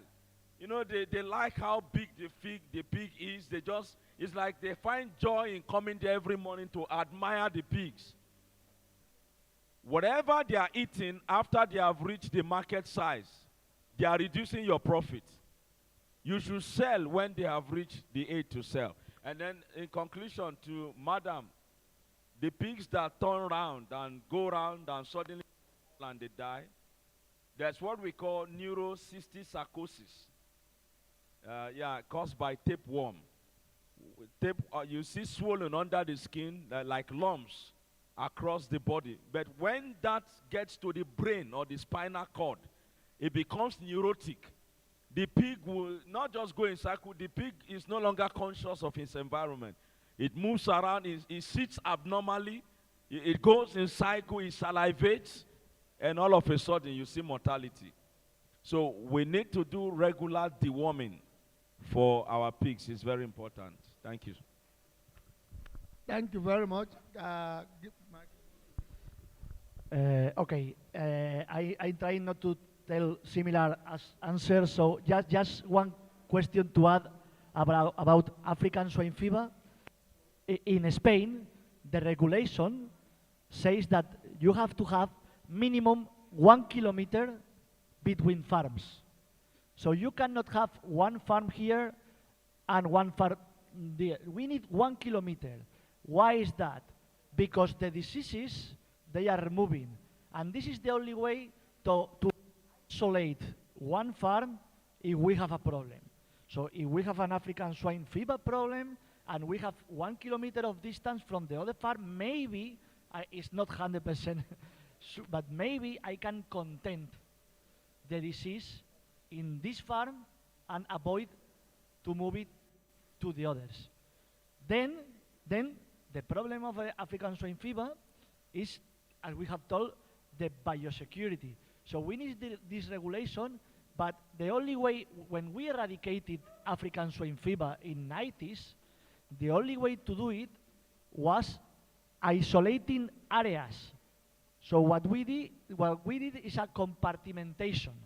Okay, so when we detected one outbreak of African swine fever in one place, okay, all around this place, the government, they close all this around, and they avoid the movements to outside and the movement to inside. And that, we did that in different regions on Spain.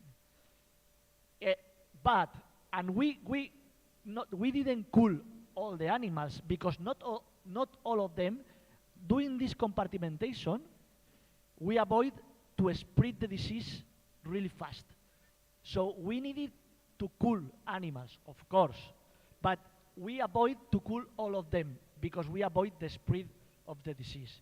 It's true, and I have to say that for example in Spain, if we have to cool animals for African swine fever, or maybe Auyeski, or maybe like we call it official diseases, that are national diseases that we need to declare, the government pay something for these animals that we cool. But before of that, remember, the farmers and the producers, we are paying the National Association and the government to have this money, because the money is not coming a magic that is producing money. So we need to put something when the things are going right, okay? We need to put something. And then when the things are going to become bad, we can get some money. But if we don't put something, we cannot get something.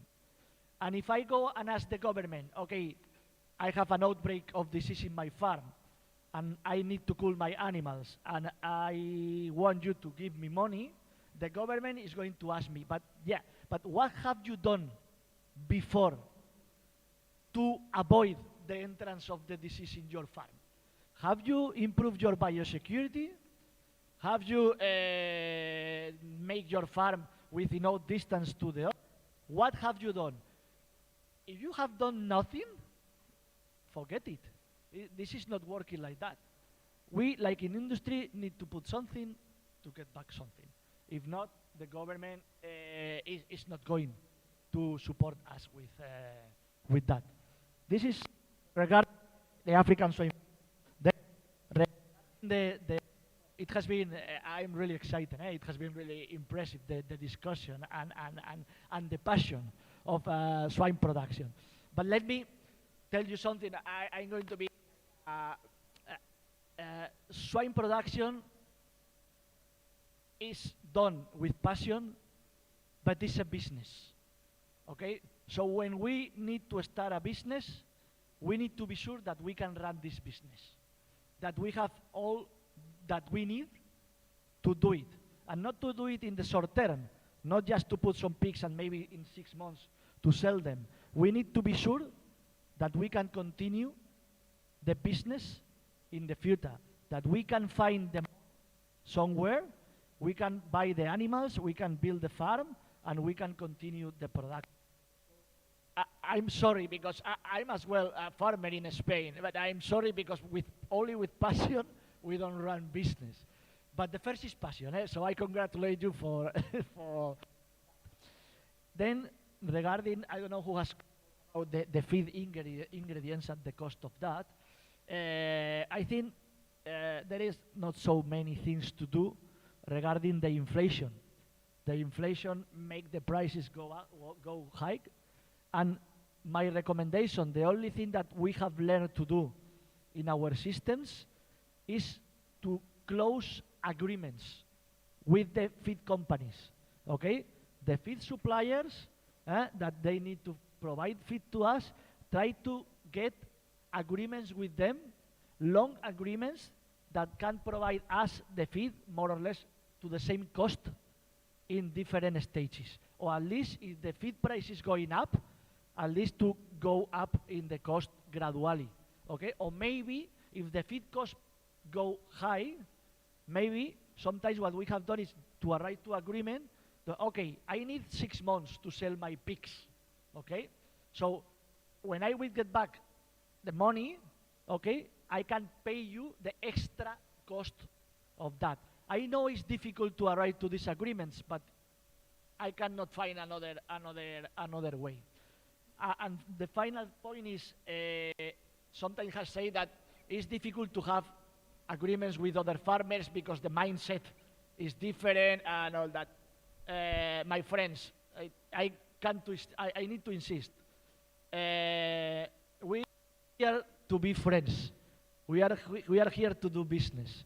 So if my colleague, the farm that is near here, if we don't think in the same way, we don't need to be friends. We just need to do business together, okay? So try to arrive to agreements, maybe not to be friends, but do business together.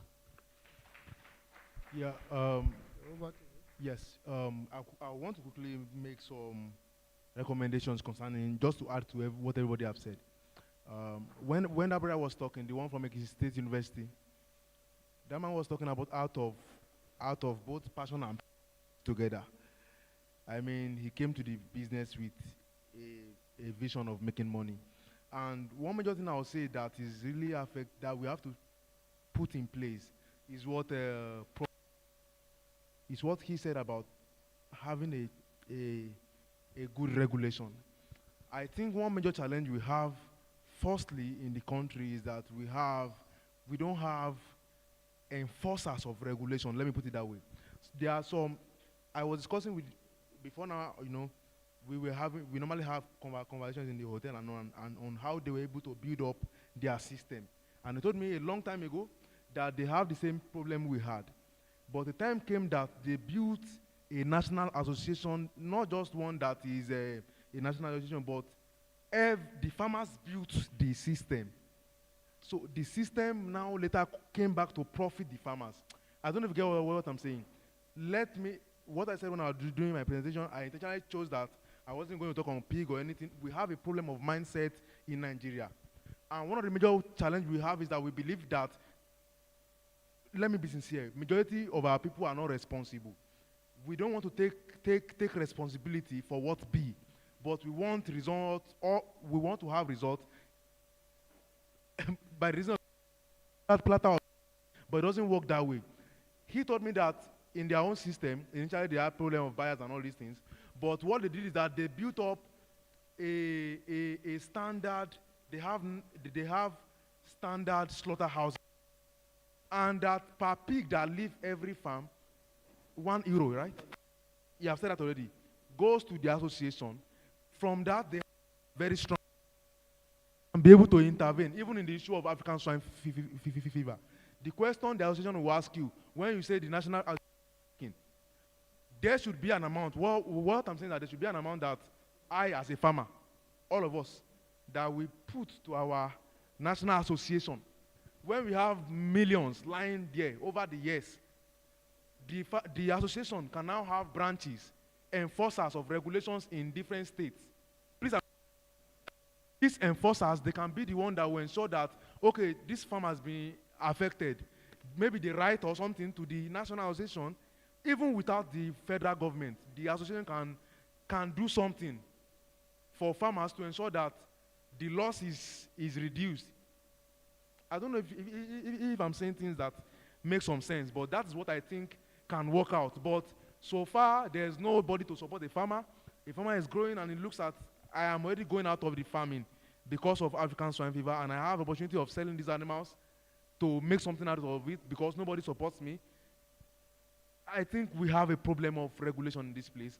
So aside enforcing regulations, we have to build up our national system, our national association, so that they can be able to also have something from the archive or from the account to support the farmers in I don't know, some Tommy is pointing.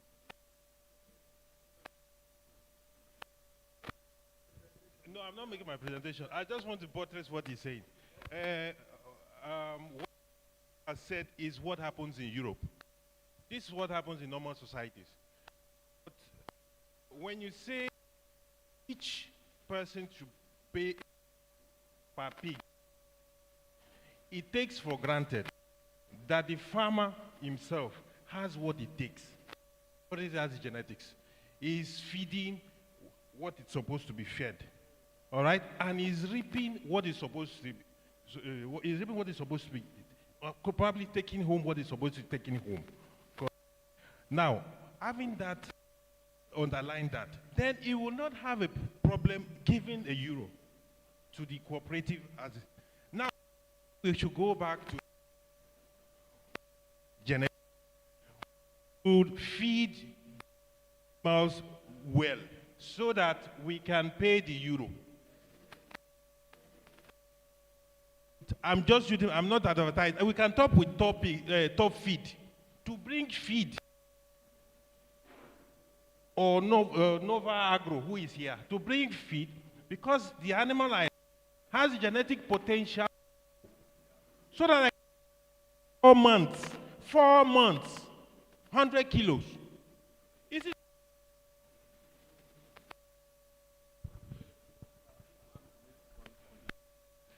Please, I also like to add to one last thing. Going to a second session. Wait, before you, hello, give the mic to him. Mr. Lekola Depo, the PRO of Pig Farmers Association of Nigeria. Please, I want, just make your comment very fast. Yes, I want to ask a question, but I want to open our eyes to something. The farmer, the animals. We're talking about feeding. What of the people who eat the pigs? We are not dealing with the value chain. My farm is in Ilorin. My premium market is in Lagos and Abuja.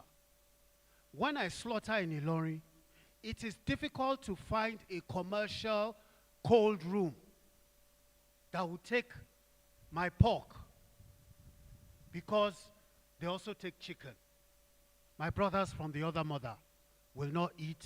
They won't bring their chicken if they know pork goes there. I like your suggestion, sir. Cooperatives. I've been to Kaduna. I've been to Benue. I've been to the pig farming hubs in Nigeria. We are not looking at the value chain. We are blaming the feed man. Pass the cost on to the person eating it. And the only way we can do that is when we slaughter and we keep. But how many slaughterhouses do we have? How many cold rooms? Right now, I'm in the process of making a cold room dedicated to pigs in Kwara. We will buy trucks. We will buy cold trucks. You bring your pig, we'll buy it from you. We'll look at your fat gain. We see that you are feeding what you should feed. The fat gain is not much. We'll buy from you, we'll slaughter, and we're able to keep. That way we keep our middlemen away. Because the middleman will ask me to sell at $8.50 when I'm not feeding to sell at $8.50 per kilo. So let us, more and more people, I see choice, I see AGROBREEDERS. Let people set up slaughterhouses. Let them set up cold rooms. Let us control that value chain. If we control the value chain, nobody, we will not need to go to anybody. We don't need to go to anybody. It is food. Thank you very much. Can we give him a round of applause? That's exactly my response to what our Benue Mama Pig was talking about. My request on behalf of Pig Farmers Association of Nigeria to government, which has not materialized, but I'm praying it will materialize, is to have pig slaughter abattoir for pig, so that we maintain that halal for other meat products.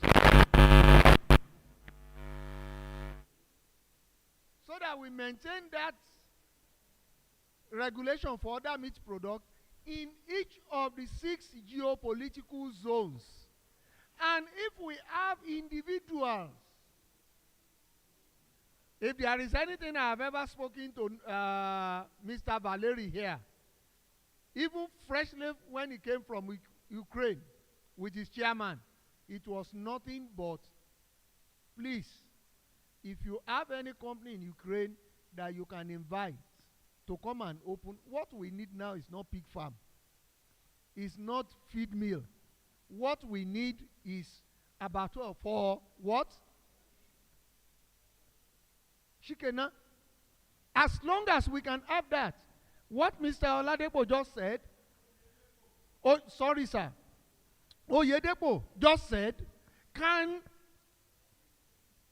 be implemented such that when you have your 70 to 100 kg pig, you take to that and it is processed. And one thing we also need to learn from what he said, which we have repeated, all the speakers have said, is when you feed right, because you are looking at the end product. The beef industry in Botswana, what do? You supply your animals. You are not getting any money yet. They will process. It goes through the chain until your product is certified, qualified by a veterinarian who is doing, we call it post-mortem, is it post now? AGROBREEDERS. Yes, AGROBREEDERS and post. After they are processed, he's sitting on top of one. We went through the factory, and when he gets there, when the man has ticked it as approved, the fat is not too much, and then there are no bruises that will make the meat to be rejected. It goes straight for storage. Then it is weighed, and then the money can then be paid. But if it does not pass that certification, that farmer who brought the animal has lost completely. Are we ready for that? Can we give these speakers a round of applause? So I think we should, no, we are going to the next session. Just go, no, come on. So now I think I will hand over to our boss here to go to the next set of, so we can take our seat. Please, let's go to the table there. Mr. Dele. Now, we will go to the next set of presentations. I want to believe we just have 2.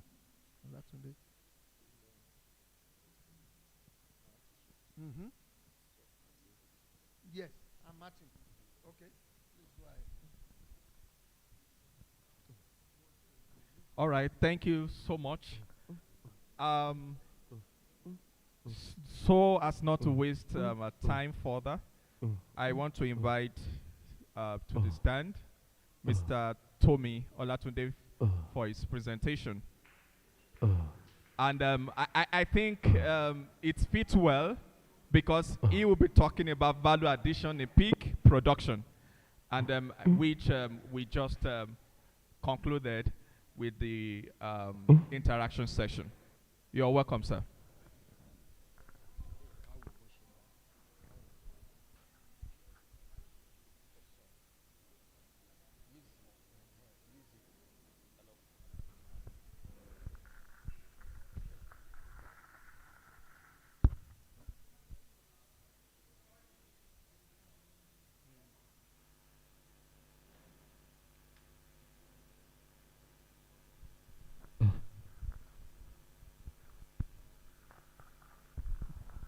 Okay, please, we want to implore us the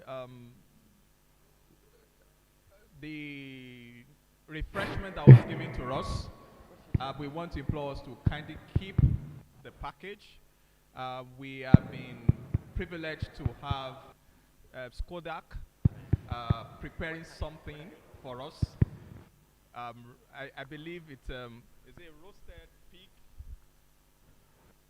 a roasted pork. So when we are going on break, you can use that same container to have yours, so as to have a nice, delicious meal. Pork, roasted pork. All right, we'll go straight to the presentation.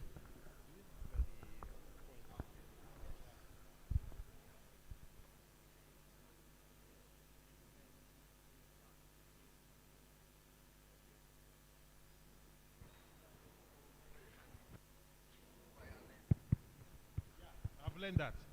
Yeah. Thank you, everybody, for waiting.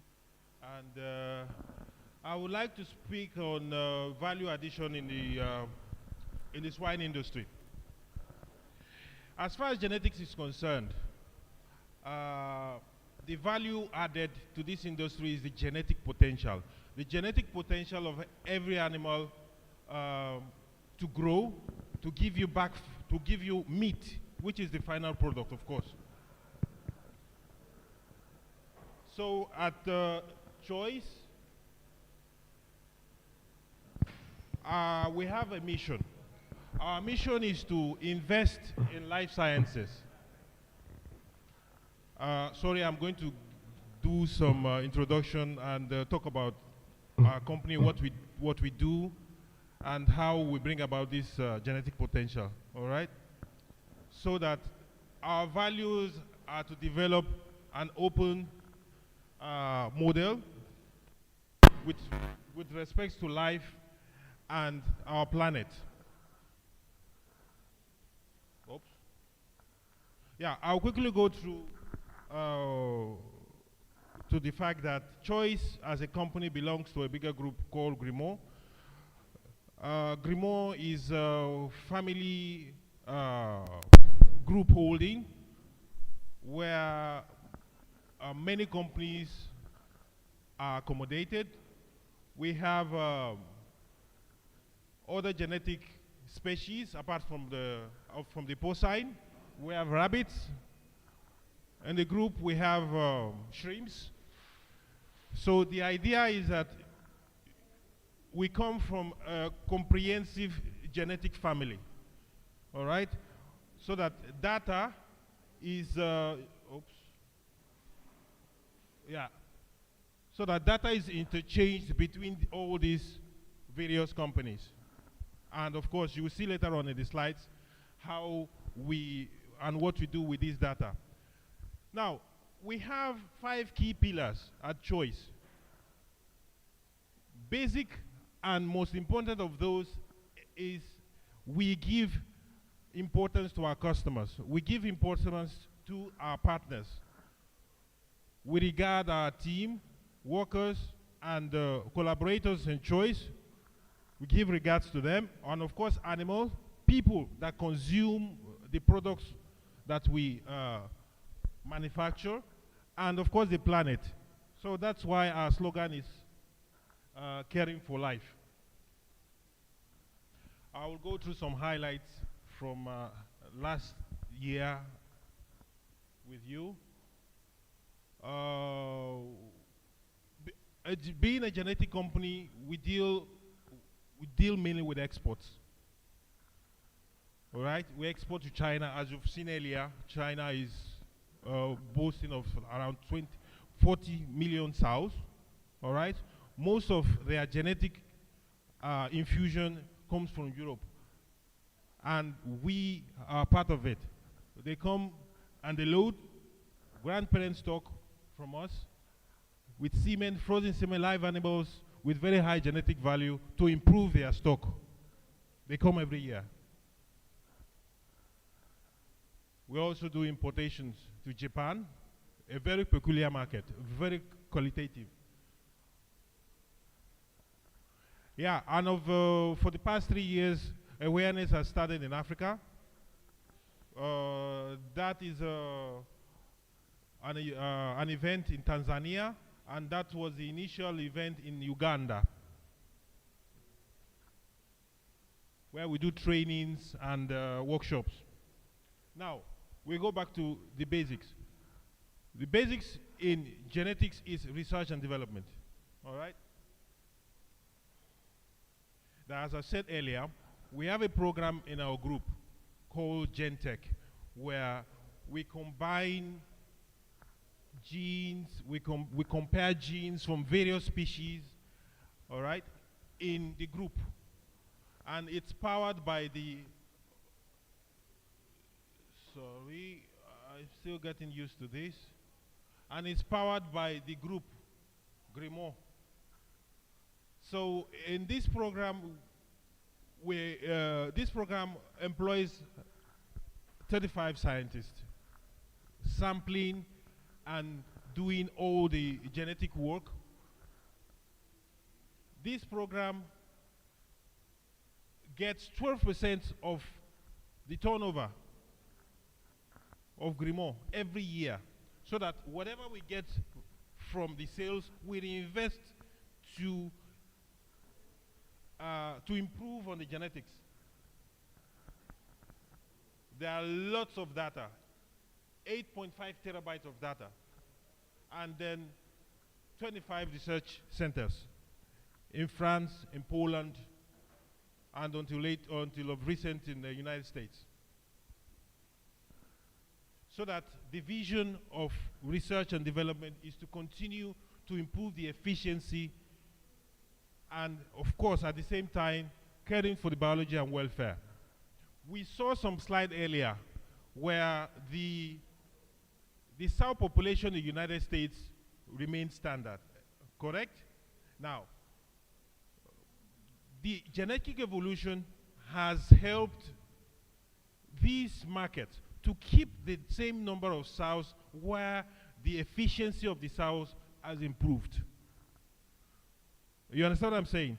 So if last year they had 2 million sows and they were producing 500,000, I'm just shooting, 500,000 pigs. Today they are holding the same number of sows and they are producing 10% more piglets. So why should they improve? Why should they increase sow population? So at the end of the day, we are focused on, although focused on classical traits, which is feed efficiency, polyefficacy, as everybody wants, we also focus on new traits. New traits being survivability, behavior, which is very, very important, robustness and resilience on the animals, and of course, most importantly, in the value chain is consumer experience.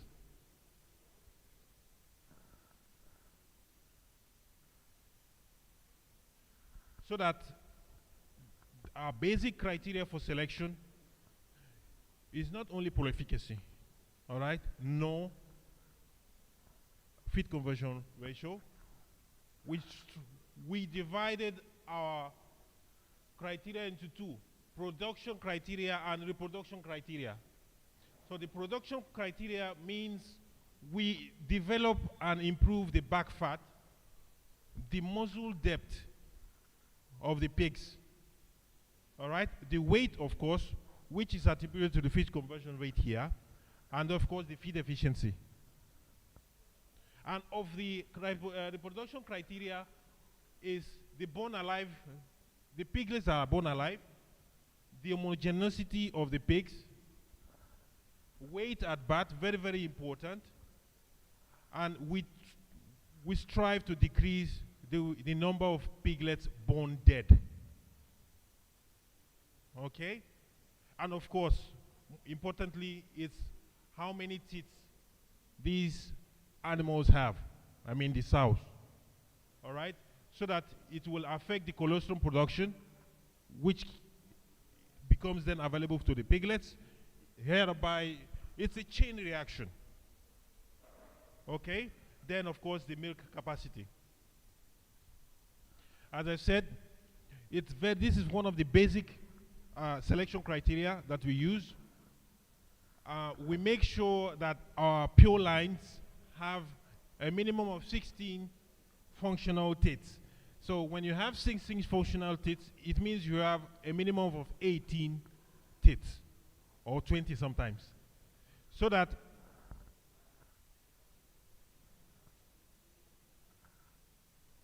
and these are selections that are done from our basic lines, from the GP landrace, the M3, and the M6 landrace. Sorry, the GP large white, the M3, and the M6 landrace. Here I will try to point out something, because many people I have lots of inquiries, people asking for pure lines, pure lines, pure lines. Let it be known today that pure lines have limited capacities. All right? The large white pure line can only give you docility, ease of management, and of course, maternal quality, the maternal ability. All right? Whereas the landrace has the maximum milk production, the prolificacy, and the stability as a sow. Okay? If you use one of these, you can't have the other one.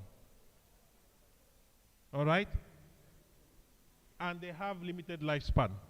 I mean, the number of piglets they produce in their lifetime is much more reduced compared to the adulta, who we see later on. So, for us, the way we approach pig production, or swine production generally, is that we want that our piglets are weaned by their biological mother. Okay? With our genetics, you don't foster. You don't need it. You don't foster. So which means you don't cause social issues amongst the piglets. All right? Causing fighting and things like that, which is a stress, if you look at it, for them. So that at the end of the day, the way our gilts are built, okay, they have the ability to provide colostrum to all the piglets. Why? Because they have the teats. Correct? Okay? And because of the M6, there is very high milk production from the gilts. So that at the end of the day, we have a uniformity in the birth weight of within the litter, an average birth weight, which is around 1,300 grams. Okay? And as I said earlier, we also work on reducing the piglets born dead.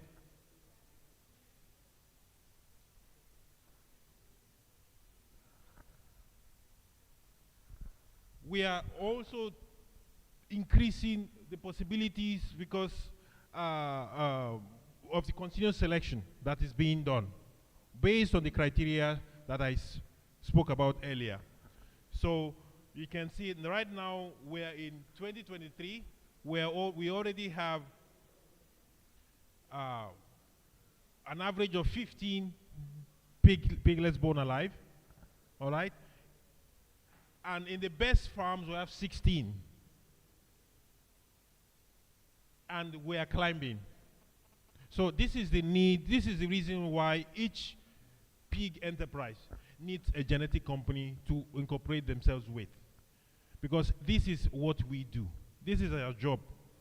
We provide you the evolved products so that you reap the gain of it. And that's what you are paying when you buy animals, of course. So that in the potential for 2028 is around 17.6 born alive.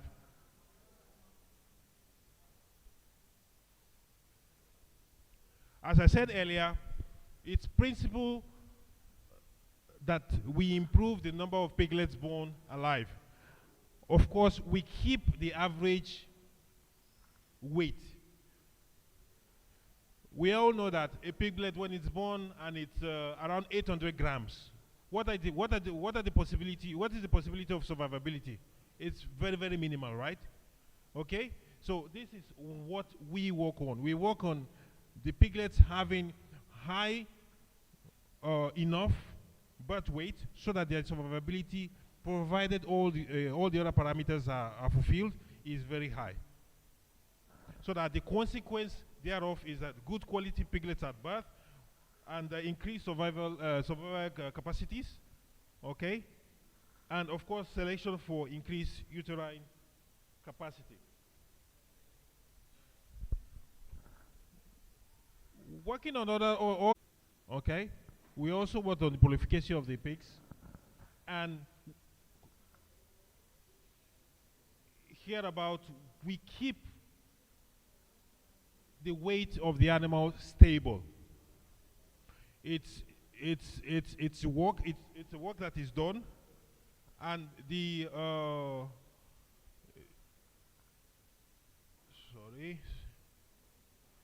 so that increasing qualification with excellent piglets and quality at birth is very, very important in pig production. Now, improved number of teats. So when we have 16 teats on the average on our gills, so it then follows that the number of piglets weaned will be minimum, will be as much as that. So we are number one in the industry with an average with this number of teats. The mothering capacity and the abilities, we are improving on the number of piglets weaned by the biological mother, and then we are increasing also. We've increased the number of the weight of these litters, okay, at weaning. So that, as I said earlier, colostrum very, very important. It's very important for the survivability of the piglets. It made available to the piglets at birth. We know it's the importance of colostrum, that it has to be taken the first 72 hours from by the piglets from their mother. With our genetics, it is possible. All right. So that the full value pig then has the full feed conversion ratio, the growth, muscle depth, the back fat quality, and the meat quality and the robustness that is needed.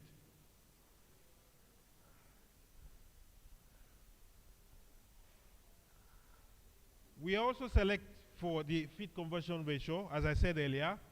So, and we are also improving, and we've been able in the last 4 years, it has been multiplied by 2.5. So these are the importance. This is the importance of renewing your genetic base. Now, at Choice, we provide solutions to problems. How?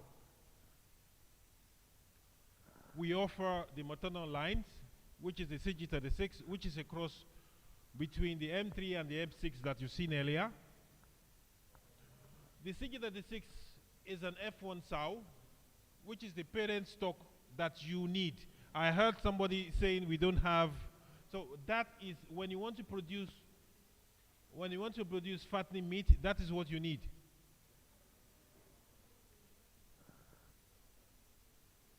And of course, the CG36, the parent stock,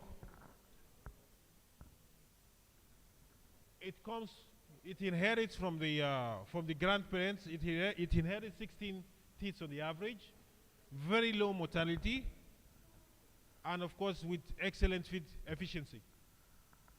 96% of our customers are very happy.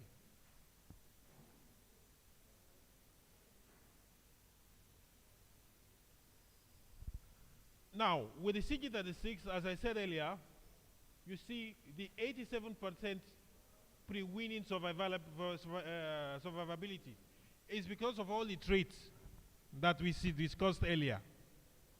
So we see the results here. All right? So that you see piglets, each one having a teat to their own. All right?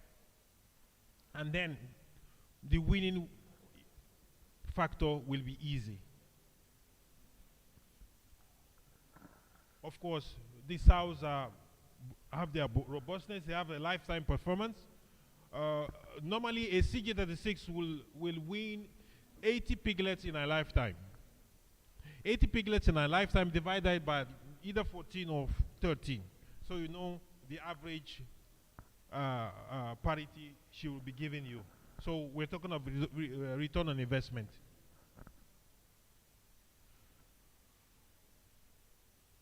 And of course, the ease of management. The CG36 because of the docility from the large white from the M3, sorry, okay, makes it very, very easy to be manipulated by farm workers. They usually don't have problems with her because she's very, very docile and she's easy to manage. She has very clear heat symptoms, and as Javier said before, now we are talking about 114, 115 gestation length. The CG36 farrows easily and alone. She doesn't need help. And of course, she's very adaptable to various managements on the farm. Welfare, it's in Europe. And of course, efficient and profitability from the sow because she's giving you more piglets in her lifetime. These are numbers from Latin America. I chose Latin America because of the proximity and the similarity, in the climate. All right. From next year, I'll be using figures from Uganda and Ghana. So I hope Nigeria comes follow. So, yeah. So in the best farms in Latin America, they are having total live born 16 with a CG36. And the best farms, they are having winning mortality at 9.9. Okay, they are winning 14 piglets per sow. Even in the total, you are getting almost 14. And very importantly, you see, weaned per sow per year. Per sow, you are getting 34, almost 35 piglets per sow in a year. So there was someone saying earlier that I had a story today. Someone saying is winning, the sow gave birth to 14, and then is selling, he will have at least 8 months until the piglets become, was it 70 kilos? Then I said, in that period, you're already having a double. You should be talking about two, you should be having 2 farrows, not 1. I don't know if you understand what I'm saying. So we're talking about 1. I said you should be having like 2.5 even. Yeah, we offer technical services, and where we discuss key points to improve your production.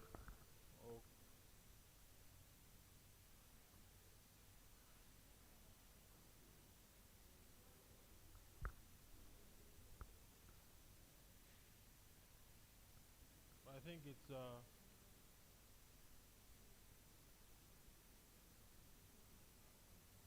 yeah, can you help me?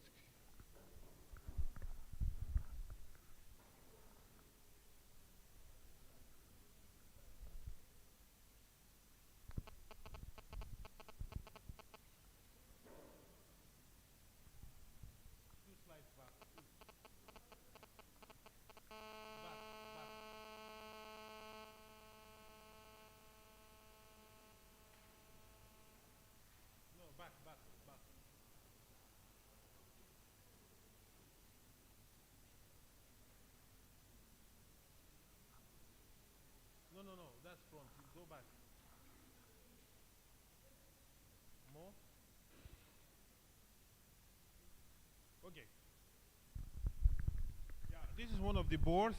Unfortunately, I couldn't show you the B81. So the B81 is one of terminal shy, where a board that we use to cross the CG36. With this particular board has exceptional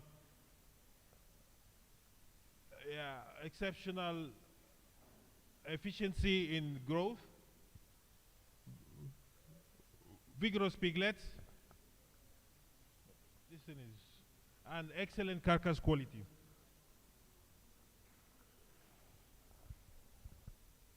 In a P90, you can get as much as 1,275 grams per day growth between the age between the age of 30 and between 30 kilos and 100 kilo. Can get as much as 1,200 grams per day. That's what you see there. The average daily gain. Yeah, the P26 is a Duroc type. Of course, you know the Duroc. It produces vigorous piglets, very good feed efficiency, and super meat quality.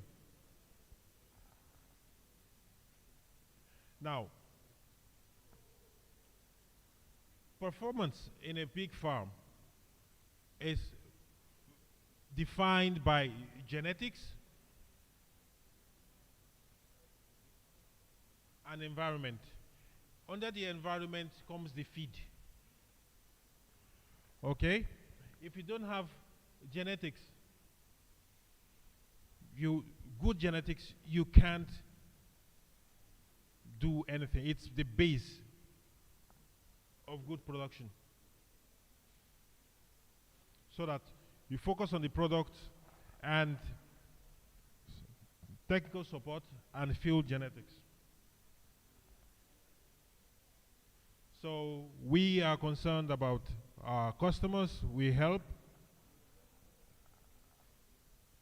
Okay, this is one slide that is very, very interesting. We've been talking about our approach. We've been talking about feed conversion ratio. We'll be talking about piglets weaned.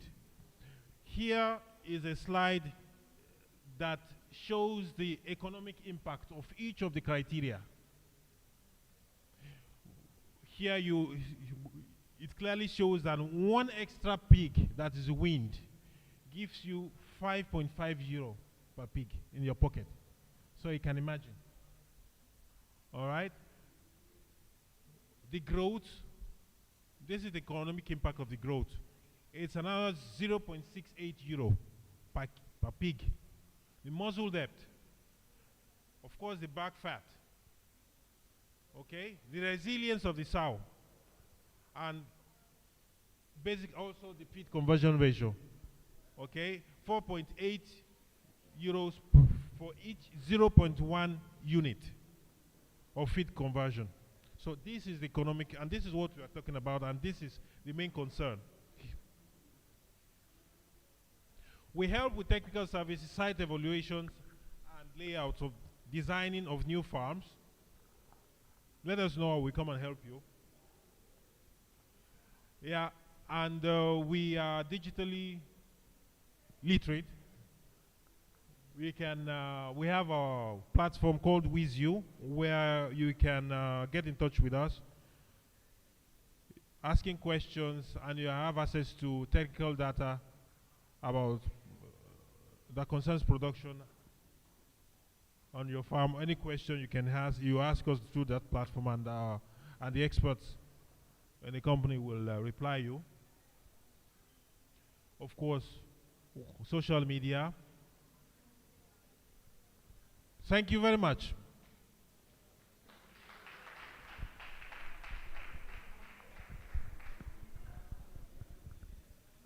Questions?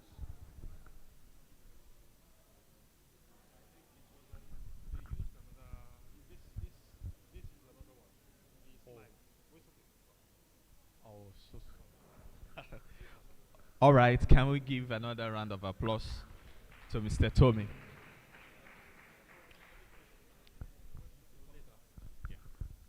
All right, so before I bring up Xavier, can we have the representative of Wapffor Ventures?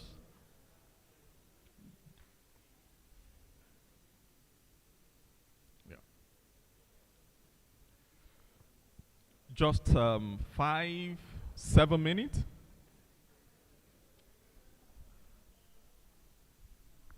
Five minutes.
Good afternoon, ladies and gentlemen. My name is Engineer Dan from Wapffor Ventures. Wapffor Ventures is a wide nation company. We are almost everywhere as of today in Nigeria, but we are based in Lagos. Wapffor Ventures is an agro-tech enterprise that is focused on customers' productivity and profitability. We are most interested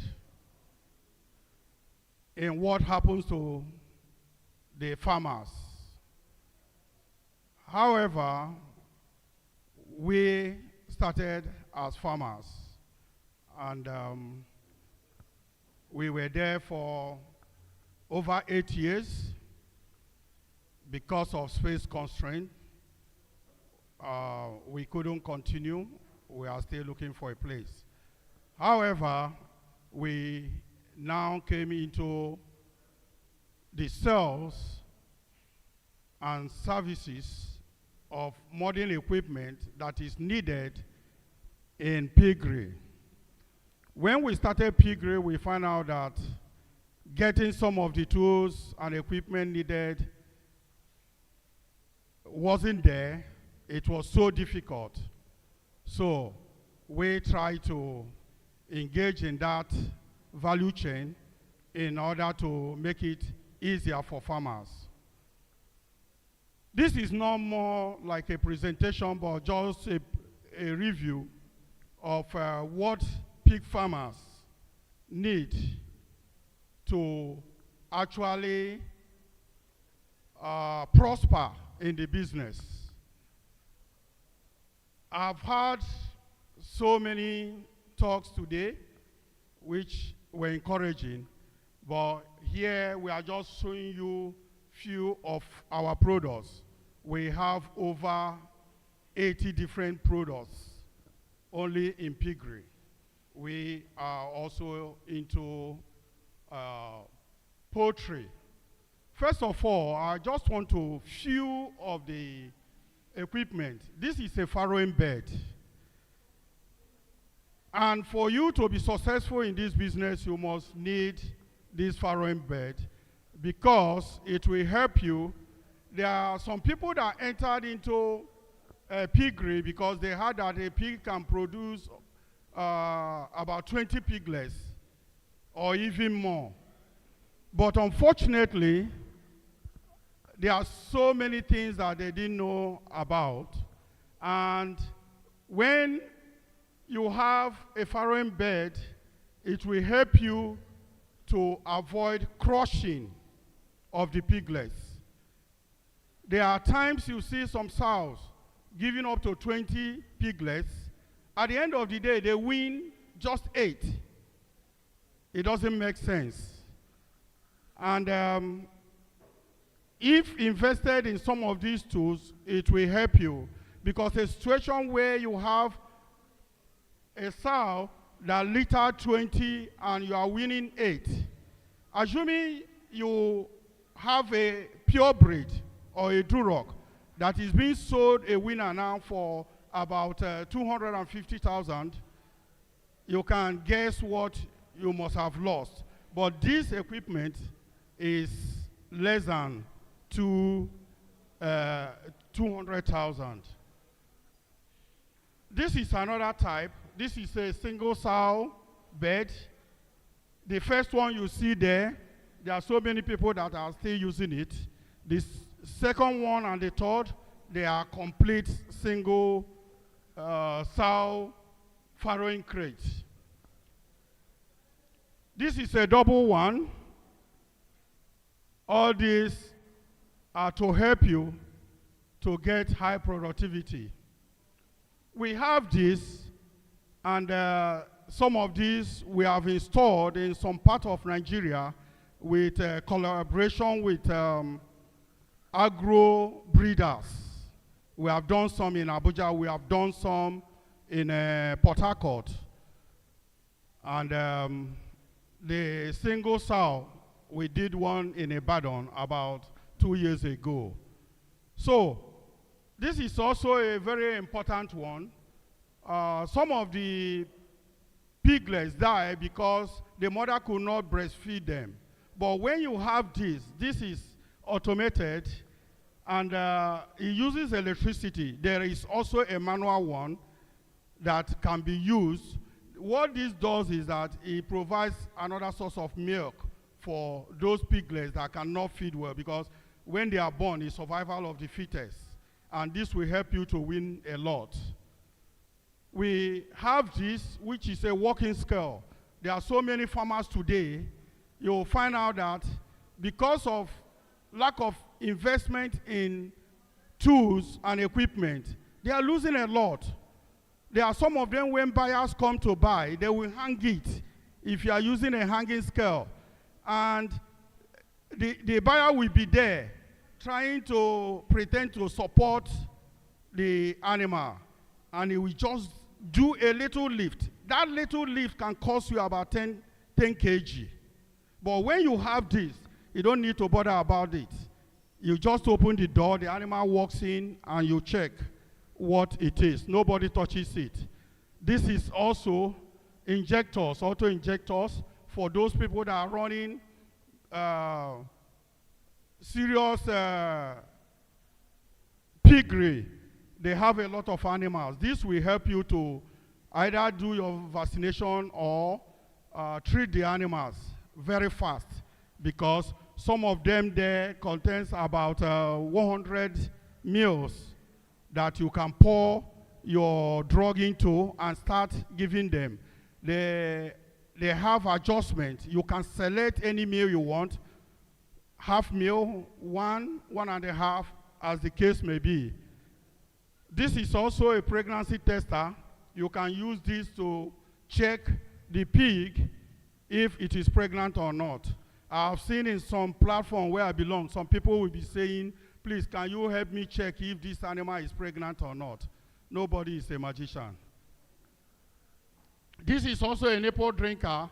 It is very unfortunate that most pig farmers today don't even use nipple drinkers. They don't know what it's all about. And they are complaining of diseases and everything. With the nipple drinker, the pig will take clean water, and some of the sicknesses and diseases that they take will not come. This is an auto syringe. Most farmers are still using human needle to give injection to animals. Some of them, you see the needle they are using is bent, and you keep on forcing it, and that causes problem to the animals. So these are the benefits. We have said increased productivity and increased profitability. This will help you to also reduce human capital and wastages when you use auto feeders also, which is part of it. These are some of the tools and equipment. And in conclusion, I want to encourage farmers to adapt and invest in modern equipment if you have plan to be successful in this business. Thank you very much for your time. Thank you, sir. We'll move to the next presentation, and which is we're about rounding this off, and that will be taken by Javier Lorente Martin. All right. Thank you.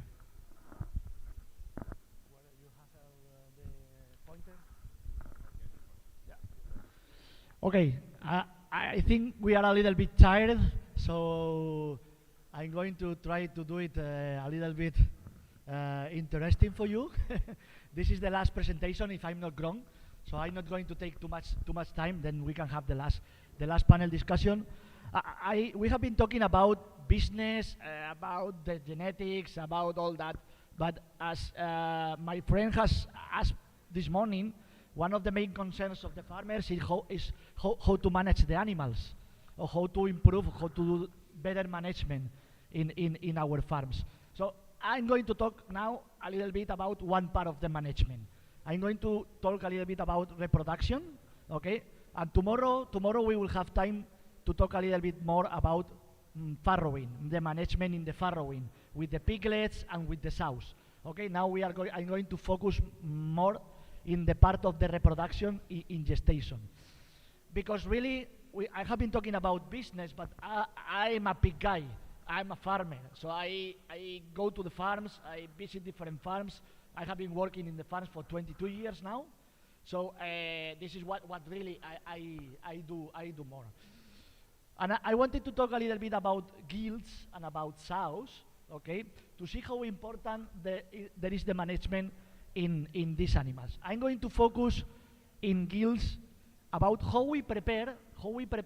We have been talking about genetics, okay? We need to have a good genetics, but it's not only that we buy the genetics, okay? We need to put these genetics working, okay? Because if we don't manage properly the genetics, it's the same that if we don't have genetics, okay? So we can have the best genetics, but if we don't manage, we are going to have a lot of losses.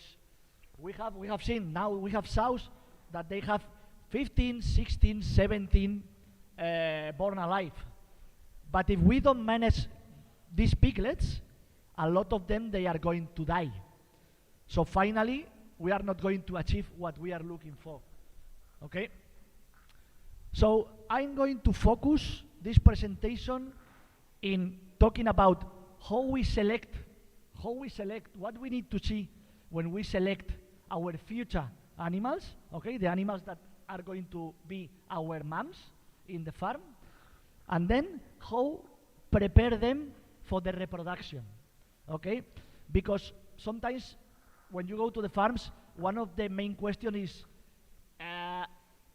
what happened with my sows or with my young sows that they are not coming on heat, okay?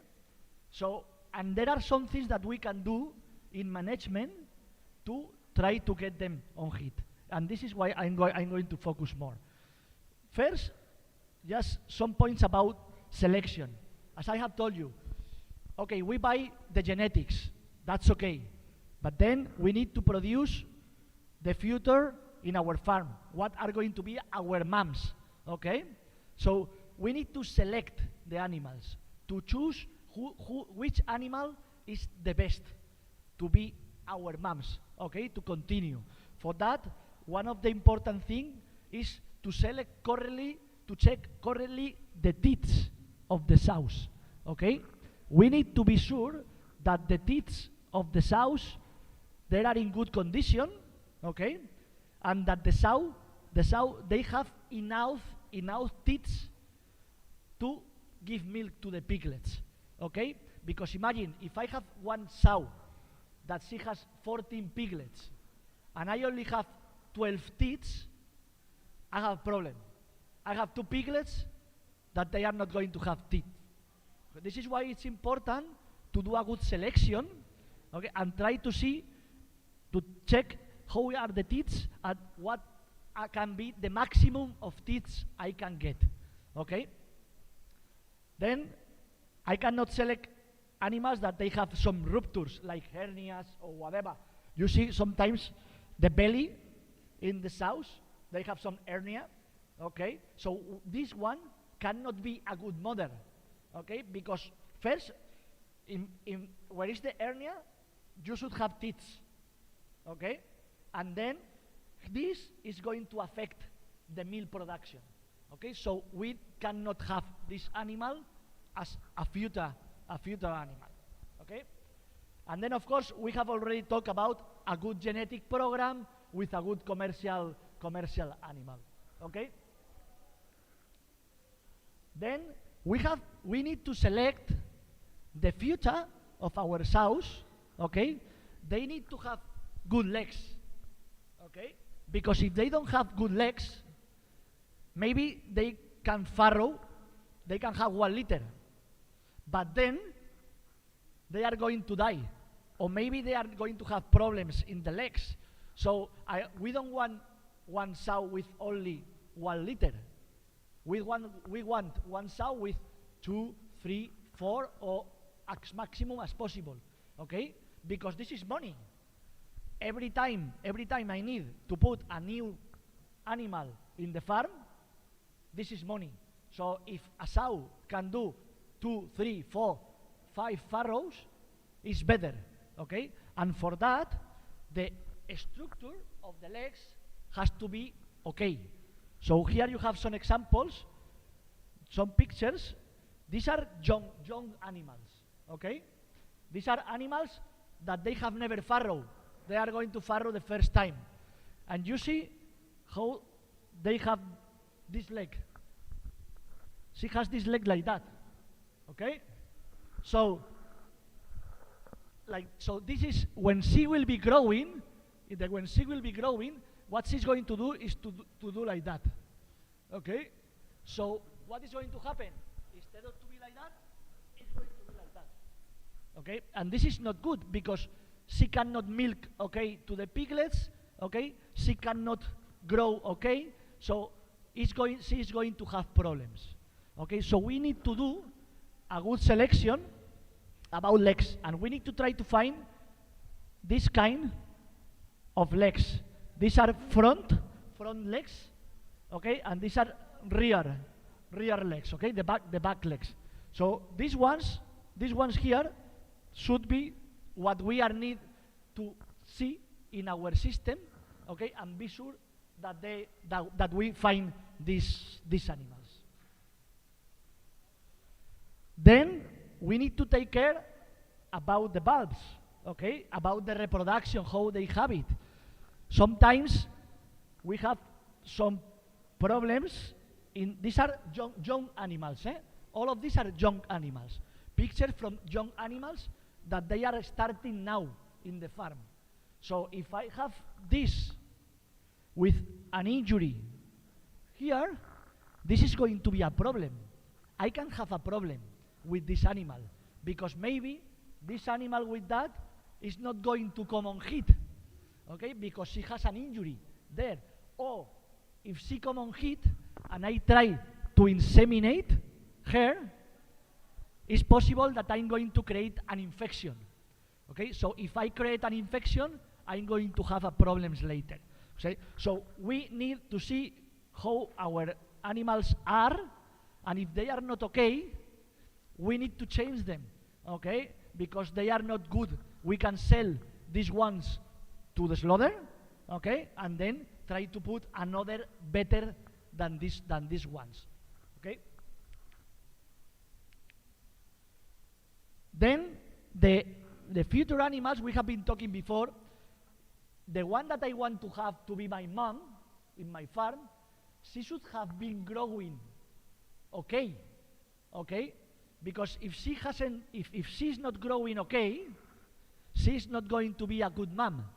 She's not going to have a good ovulation, okay? So finally, we can have a good genetics, we can have the best genetics, but if this genetics is not growing okay before to be a mom, she is not going to perform.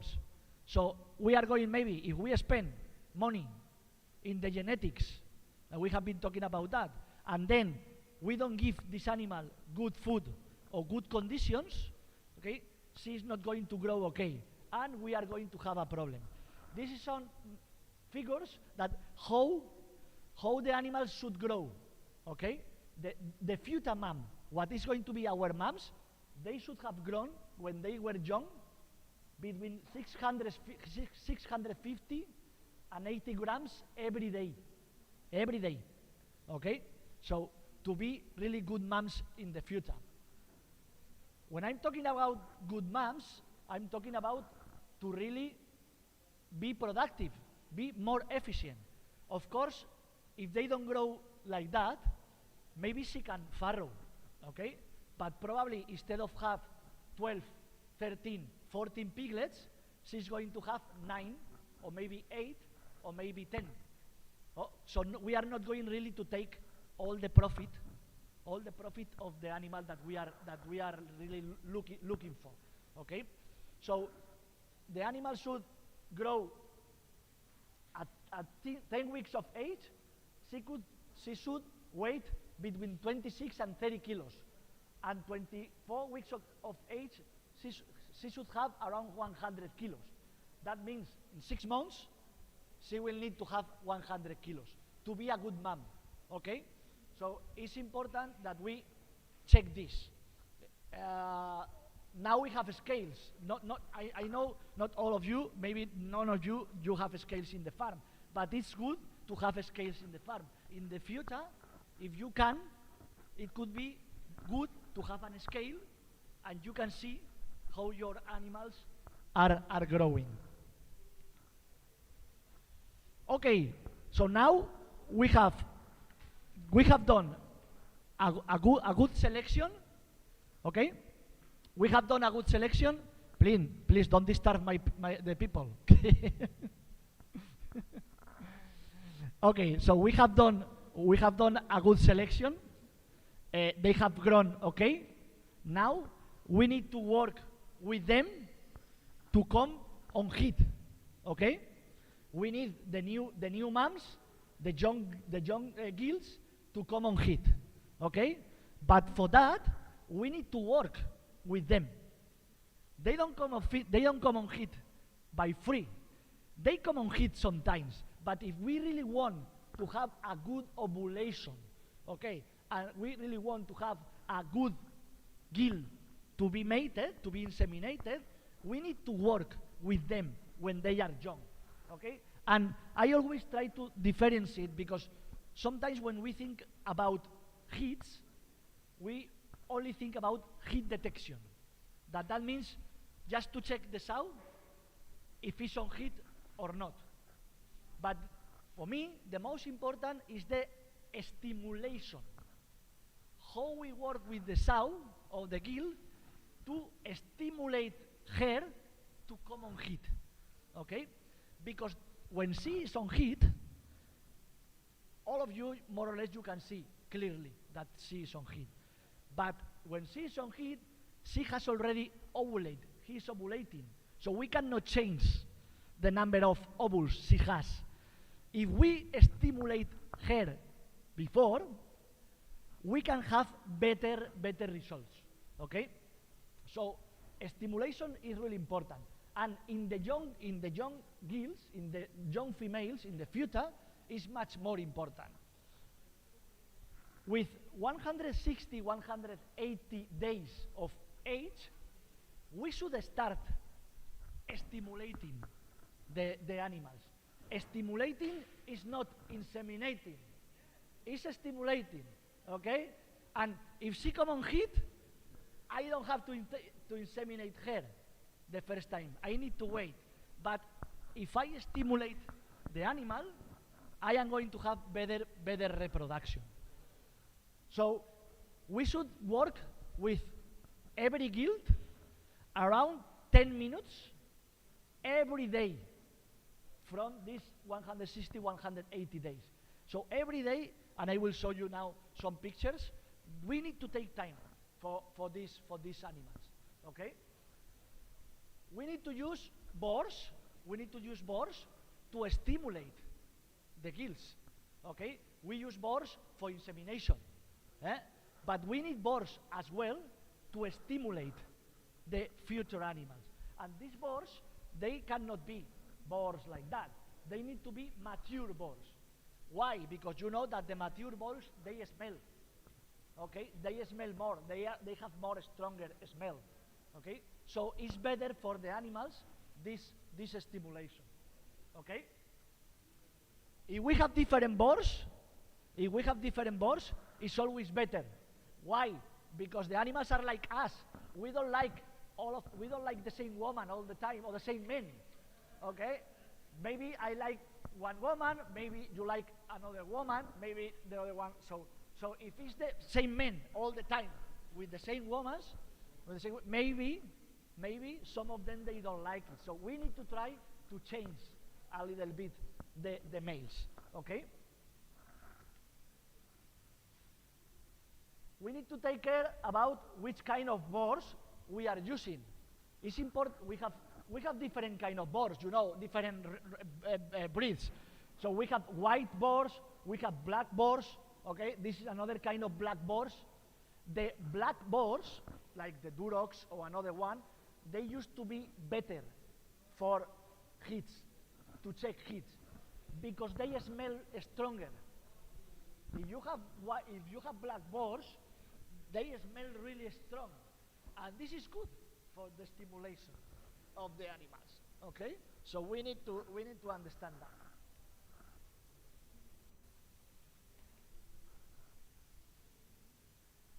This is, I think it's a video. Yeah, let me see this one. Oh. Okay, it's in the other side. I don't know why, but it's a video. Don't worry, I will.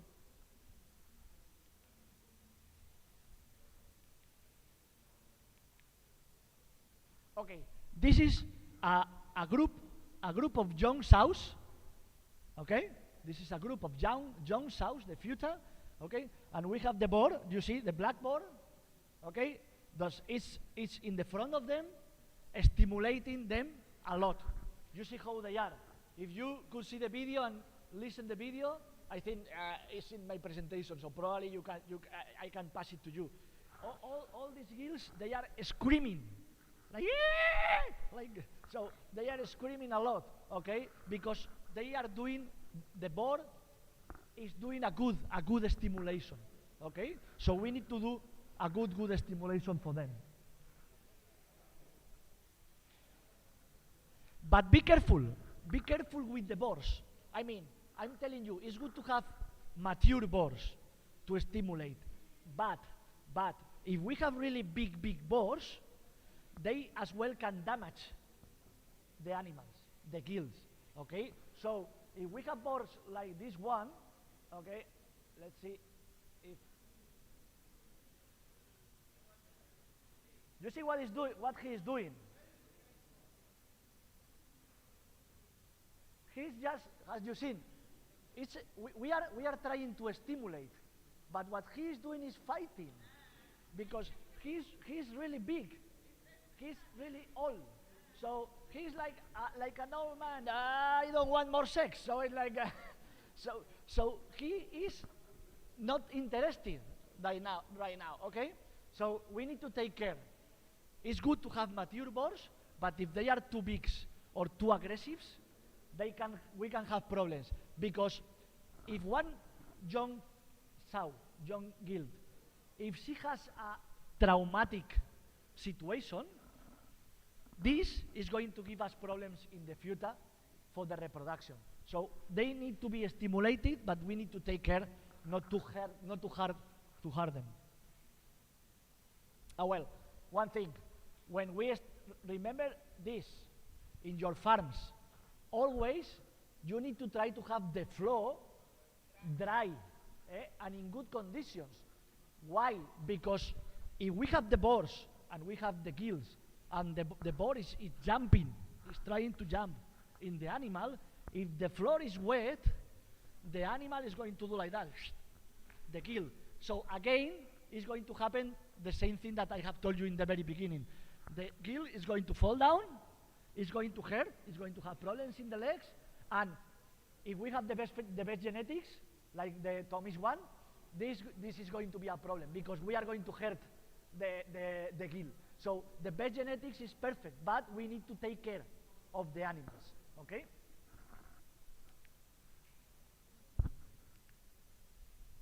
Okay, if I don't know how are exactly your farms. I think maybe they are different farms, but if you do the inseminations in crates, okay, you need to adapt the new animals, the young ones, to these crates before the insemination, because they need time. You know, I don't know if you have crates for that, but when you introduce the first time, you put one animal in the crate, she's really nervous, because she has never been there. She tried to make around, she tried to escape. She is not eating for some days. So if we use crates for insemination, new animals, we need to adapt our young animals to these crates, okay? At least minimum 2 weeks before the insemination. Minimum 2 weeks, okay? If we don't use crates, if we use groups, it doesn't matter, we don't need it, okay? But it depends on the system that we have. It's a good idea if we can do it. If we can do it, it's good. If we are going to inseminate the gill now in 10 days, because you know the cycle of the animal, of the sow, is 21 days, okay? Every 21 days she's coming on heat. So if I have been checking the heats of these gills, and I know when was last time she was on heat, I will know when she is going to come back, okay? So I can decide when I'm going to inseminate this animal. So if I know that, 10 days before the insemination, it's good to add the food, or to give more food to her, because the ovulation, she is going to ovulate more, okay? She is going to increase the ovulation rate.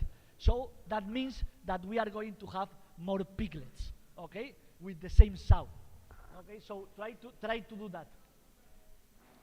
And then we have been talking about growing. So when we inseminate first time one gill, we should have a good age and a good weight. The genetics now, the most of the genetics, they say that the best moment for the first insemination is with 230 to 140 days of age and 140 kilos of weight. This is what in general the genetics says, but it's depending, it's according with the genetics. So not all the genetics are the same. If you work with different genetics, you need to ask them. For example, if you work with choice genetics, you should ask choice genetics what is the best age and the best weight to inseminate your gill, okay? Then other interesting point is that when we inseminate the gill the first time, not only the weight, the body condition, okay, the fat of the animal, the fat that she has should be at minimum around 14 millimeters, okay? This is difficult, I know, it's difficult, because we need to give food to have these millimeters, but at least you need to know that more millimeters means better reproduction. Okay? So maybe if you cannot do it, I cannot tell you do it because I cannot do it. I cannot give more food for my animals. But you need to know that if they have more fat when she is inseminated, this is better. It's going to have better results. Okay?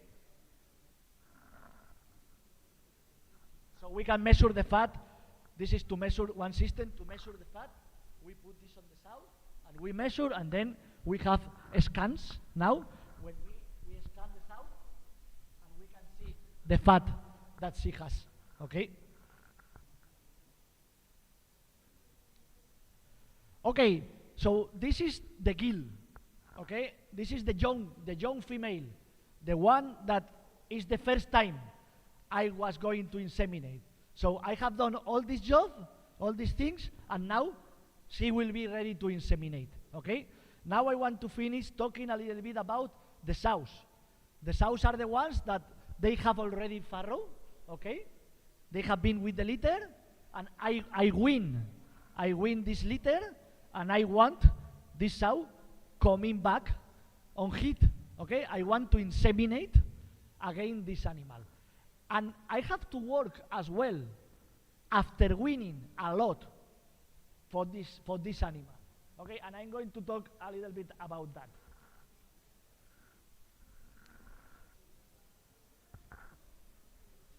One of the most important things. One of the most important things is how the sow go out from the winning. What does mean? That if I have a sow that she is not eating well, when she is giving milk for the piglets and she is losing a lot of weight, when I will win this sow, I'm going to have problems. Okay, she is not going to come on heat, or maybe she will take more time to come on heat.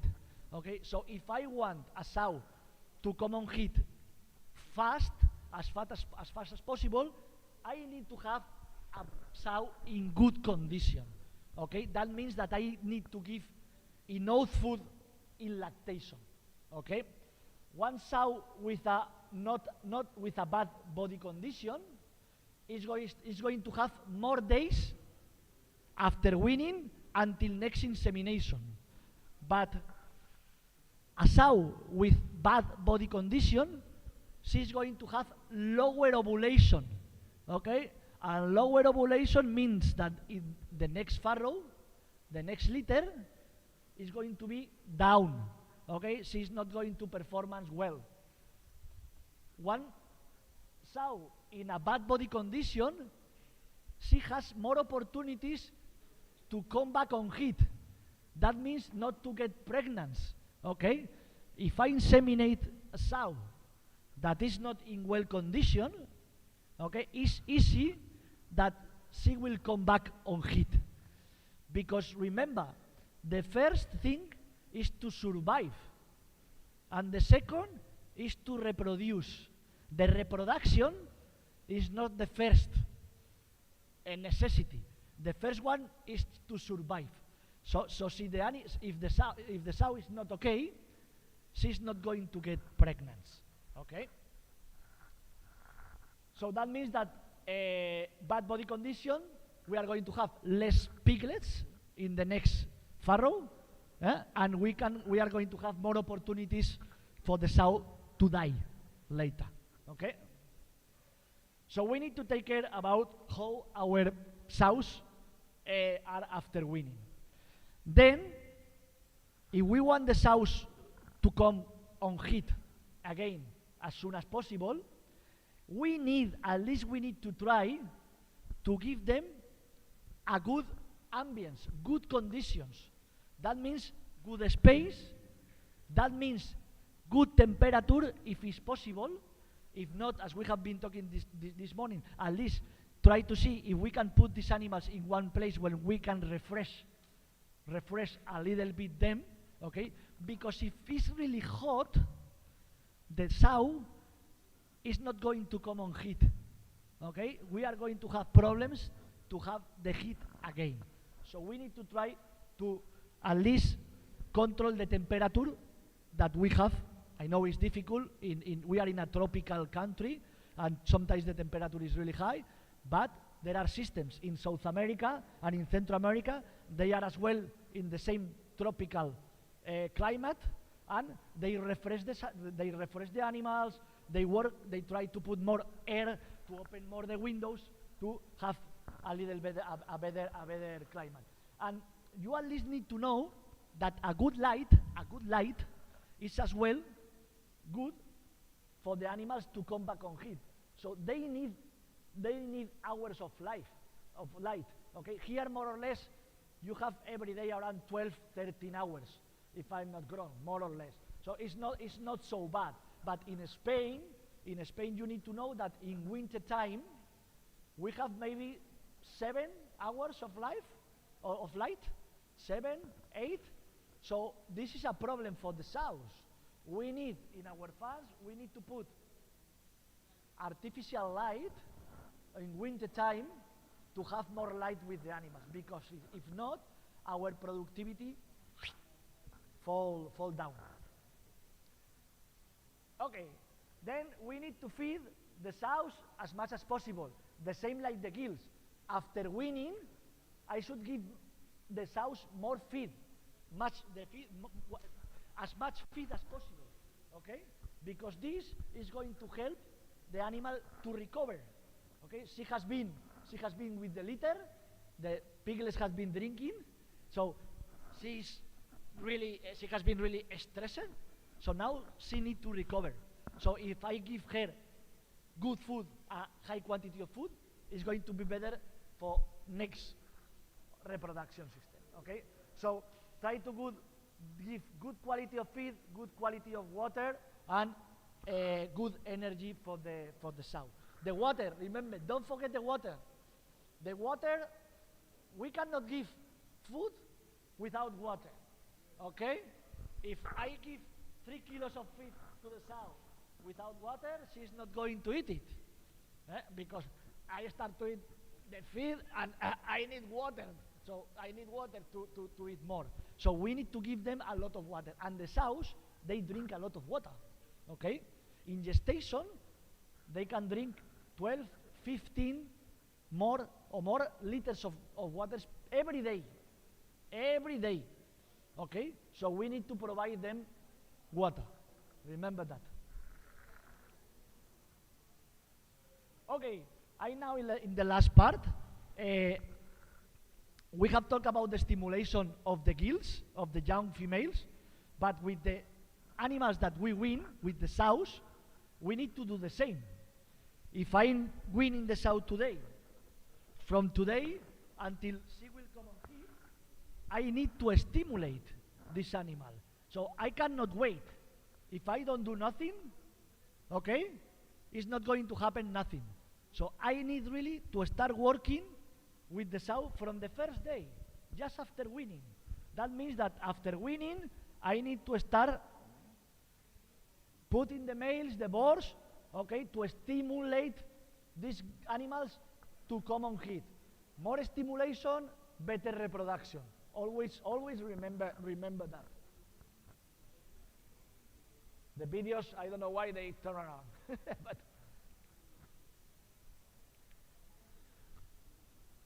okay, one more here. So the same, it's exactly the same with the sows that with the gills. How many boars? As much as possible. If I have 2, okay. If I have 3, better. If I have 4, better. Probably you cannot afford to have 4 or 5 boars, but you need to understand that as much boars is always better. Okay? Okay, and this is the system that we need to do when we want really to check if the sow is on heat or not. If really she is ready to be inseminated. Okay? We have been working stimulating the animals with the boars, you have seen, and now she's starting to come on heat. Okay, so how we can see that she is really on heat, ready to be inseminated. So this is what we call it the 5 points process. Okay, what does mean? That I start, the boar is in front, stimulating, and I'm the farmer, I'm in the back. Okay, so I start stimulating the sow here. Okay, yeah. Then I start stimulating the sow here. Okay, then I see the valve. I see how is it. Okay, and then I press, and then if the animal is standing, okay, I check it. I can put it myself on top of the animal, and I will see. This is we need to work with the animals. If we want good results, we need to work with this. You know perfectly if she is ready to be inseminated, and this is the way you will be success, because she's going to be perfect to then do the inseminations. If you use natural insemination, if you don't use artificial insemination, this is what the boar do. I mean, the boar, when she's with the animals, what she do? She put the head here, like that. Then she put the hair like here, okay, and then she try to jump. So we, farmers, we are doing the same that the boar will be doing in nature, because this is the way to stimulate the animal. I think I have, without running, I think I have some video, but it's not going to be working. So if I'm doing this checking, okay, when I know if the sow is ready, okay, the heat has 2 steps. The first one, the animal reduce the feeding. You know, when animal is on heat, she doesn't want to eat too much, so she reduce the eating. Then we see the valve, okay, we see the valve that is red, okay, it's red and it's big. When it's red and it's really big, normally she's not completely ready. Then the animal is not standing, he's nervous, okay, so she's not standing. We see that the vulva is with liquid, okay, and then what is clear, what they do when the sow or the gill, when she is starting the heat, only starting, she tried to jump to the other sows, but she start to jump. But when the boar try to jump on her,